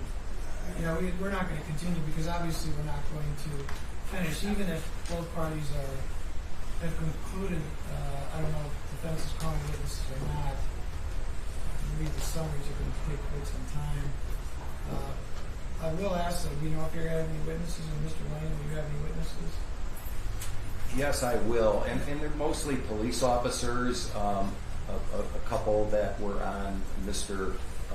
DeFranco's list when we talked about this a few weeks ago that haven't testified, that I thought would testify. A couple that might have to testify because Officer Les Bronze wasn't really, couldn't really answer some of the questions that I wanted to have answered. So I was going to try to, over the weekend or no later than Monday, contact Mr. DeFranco and narrow this down. I was trying to narrow it down from, I had a list of maybe 9 or so police officers, but I've narrowed that down, and hopefully it can make it just 3 or 4 that I would like to call, I guess, as witnesses, and then we can end this. I would hope that at the next day, and I don't know if we wanted to look at days in the chambers or what might be available to each of the parties with Mr. DeFranco. I know has a court that he's the lead prosecutor, and so I'm sure he's busier than either. And what about you? Do you know if you're calling any further witnesses? Judge, you have not rested yet. I have not rested, and I'm asking the court to just allow us a little bit of time to consult when we come back the next time. If I do intend to call 1 or 2 other witnesses, based on the questioning of Mr. Lang here at the end of the day, they will be brief, but I want to have that in reserve if I can. And that's totally fair. So you won't even be able to know until probably Monday as to who it is that you may call, because you have to talk to Mr. Franco about it. I indicated earlier that most of the district court judges in the state are going to be going to a conference which begins Tuesday. I was wondering why I didn't have any cases scheduled next week. So I don't know if you want to look at your calendars now as to do it in chambers or do it here, whatever you want to do. We can do it in whatever Your Honor's pleasure is. My week of the 25th is very limited, and then I start a murder trial. Let's try and do it on the 25th then. Well, no, I can't do No, that. I'm saying the week of the 25th. Yes. The 25th, I have to complete the explosion exam in Clinton Township. I mean, if you're open, usually, I guess from my All right, understanding, let me tell you when you're I'm usually open I'll on just Friday. Because we have regular dockets every day except for Friday. We have cases on Friday also, but normally I'll reserve it for things like this. But on the 25th, it's actually good. You're not available on the 25th. I'm not. I have to finish All right. it. The afternoon of the 27th is good, or the 29th is good. I'm available neither of those days. You're not available on the 27th? I'm not. On the 27th, I have to finish the exam for the Shelby lifetime fitness kidnapping, carjacking, torture case. Well, then, if that's the case, then it would take us to, we have to go to Labor Day, September 1st, I believe. Yes. So September 5th, we can do it. That's the problem, Judge. I'm starting a murder trial September 3rd. Will you tell me when you're available? I don't. Maybe I can. And there's no move my regular no docket. possibility for the 22nd. We can on the 22nd in the afternoon. I'm available in the afternoon. I can do that, Judge. Is that good for you? Yes, Judge. That would work for me. We'll say 1 o'clock on the 22nd. Yeah, and What? I'm hopeful that if I have a few witnesses, that they will be very quick and specific. So Okay. Well, we can try. we'll try and get it wrapped up on that day, because if not, it just sounds like based on everyone's schedule, we may be going a long ways out. So, but at this point, we'll adjourn the Booker case until August 22nd at 1 o'clock. On this 22nd. 22nd of August at 1 o'clock. Please. Okay. Good. Thank you, Your Honor. Buddy, who do you want to Michael? Just let me go with it. I'm going to give that to you.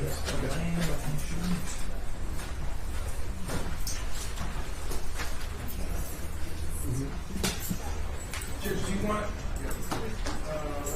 do you have that thumbs up? I can put all these in the great.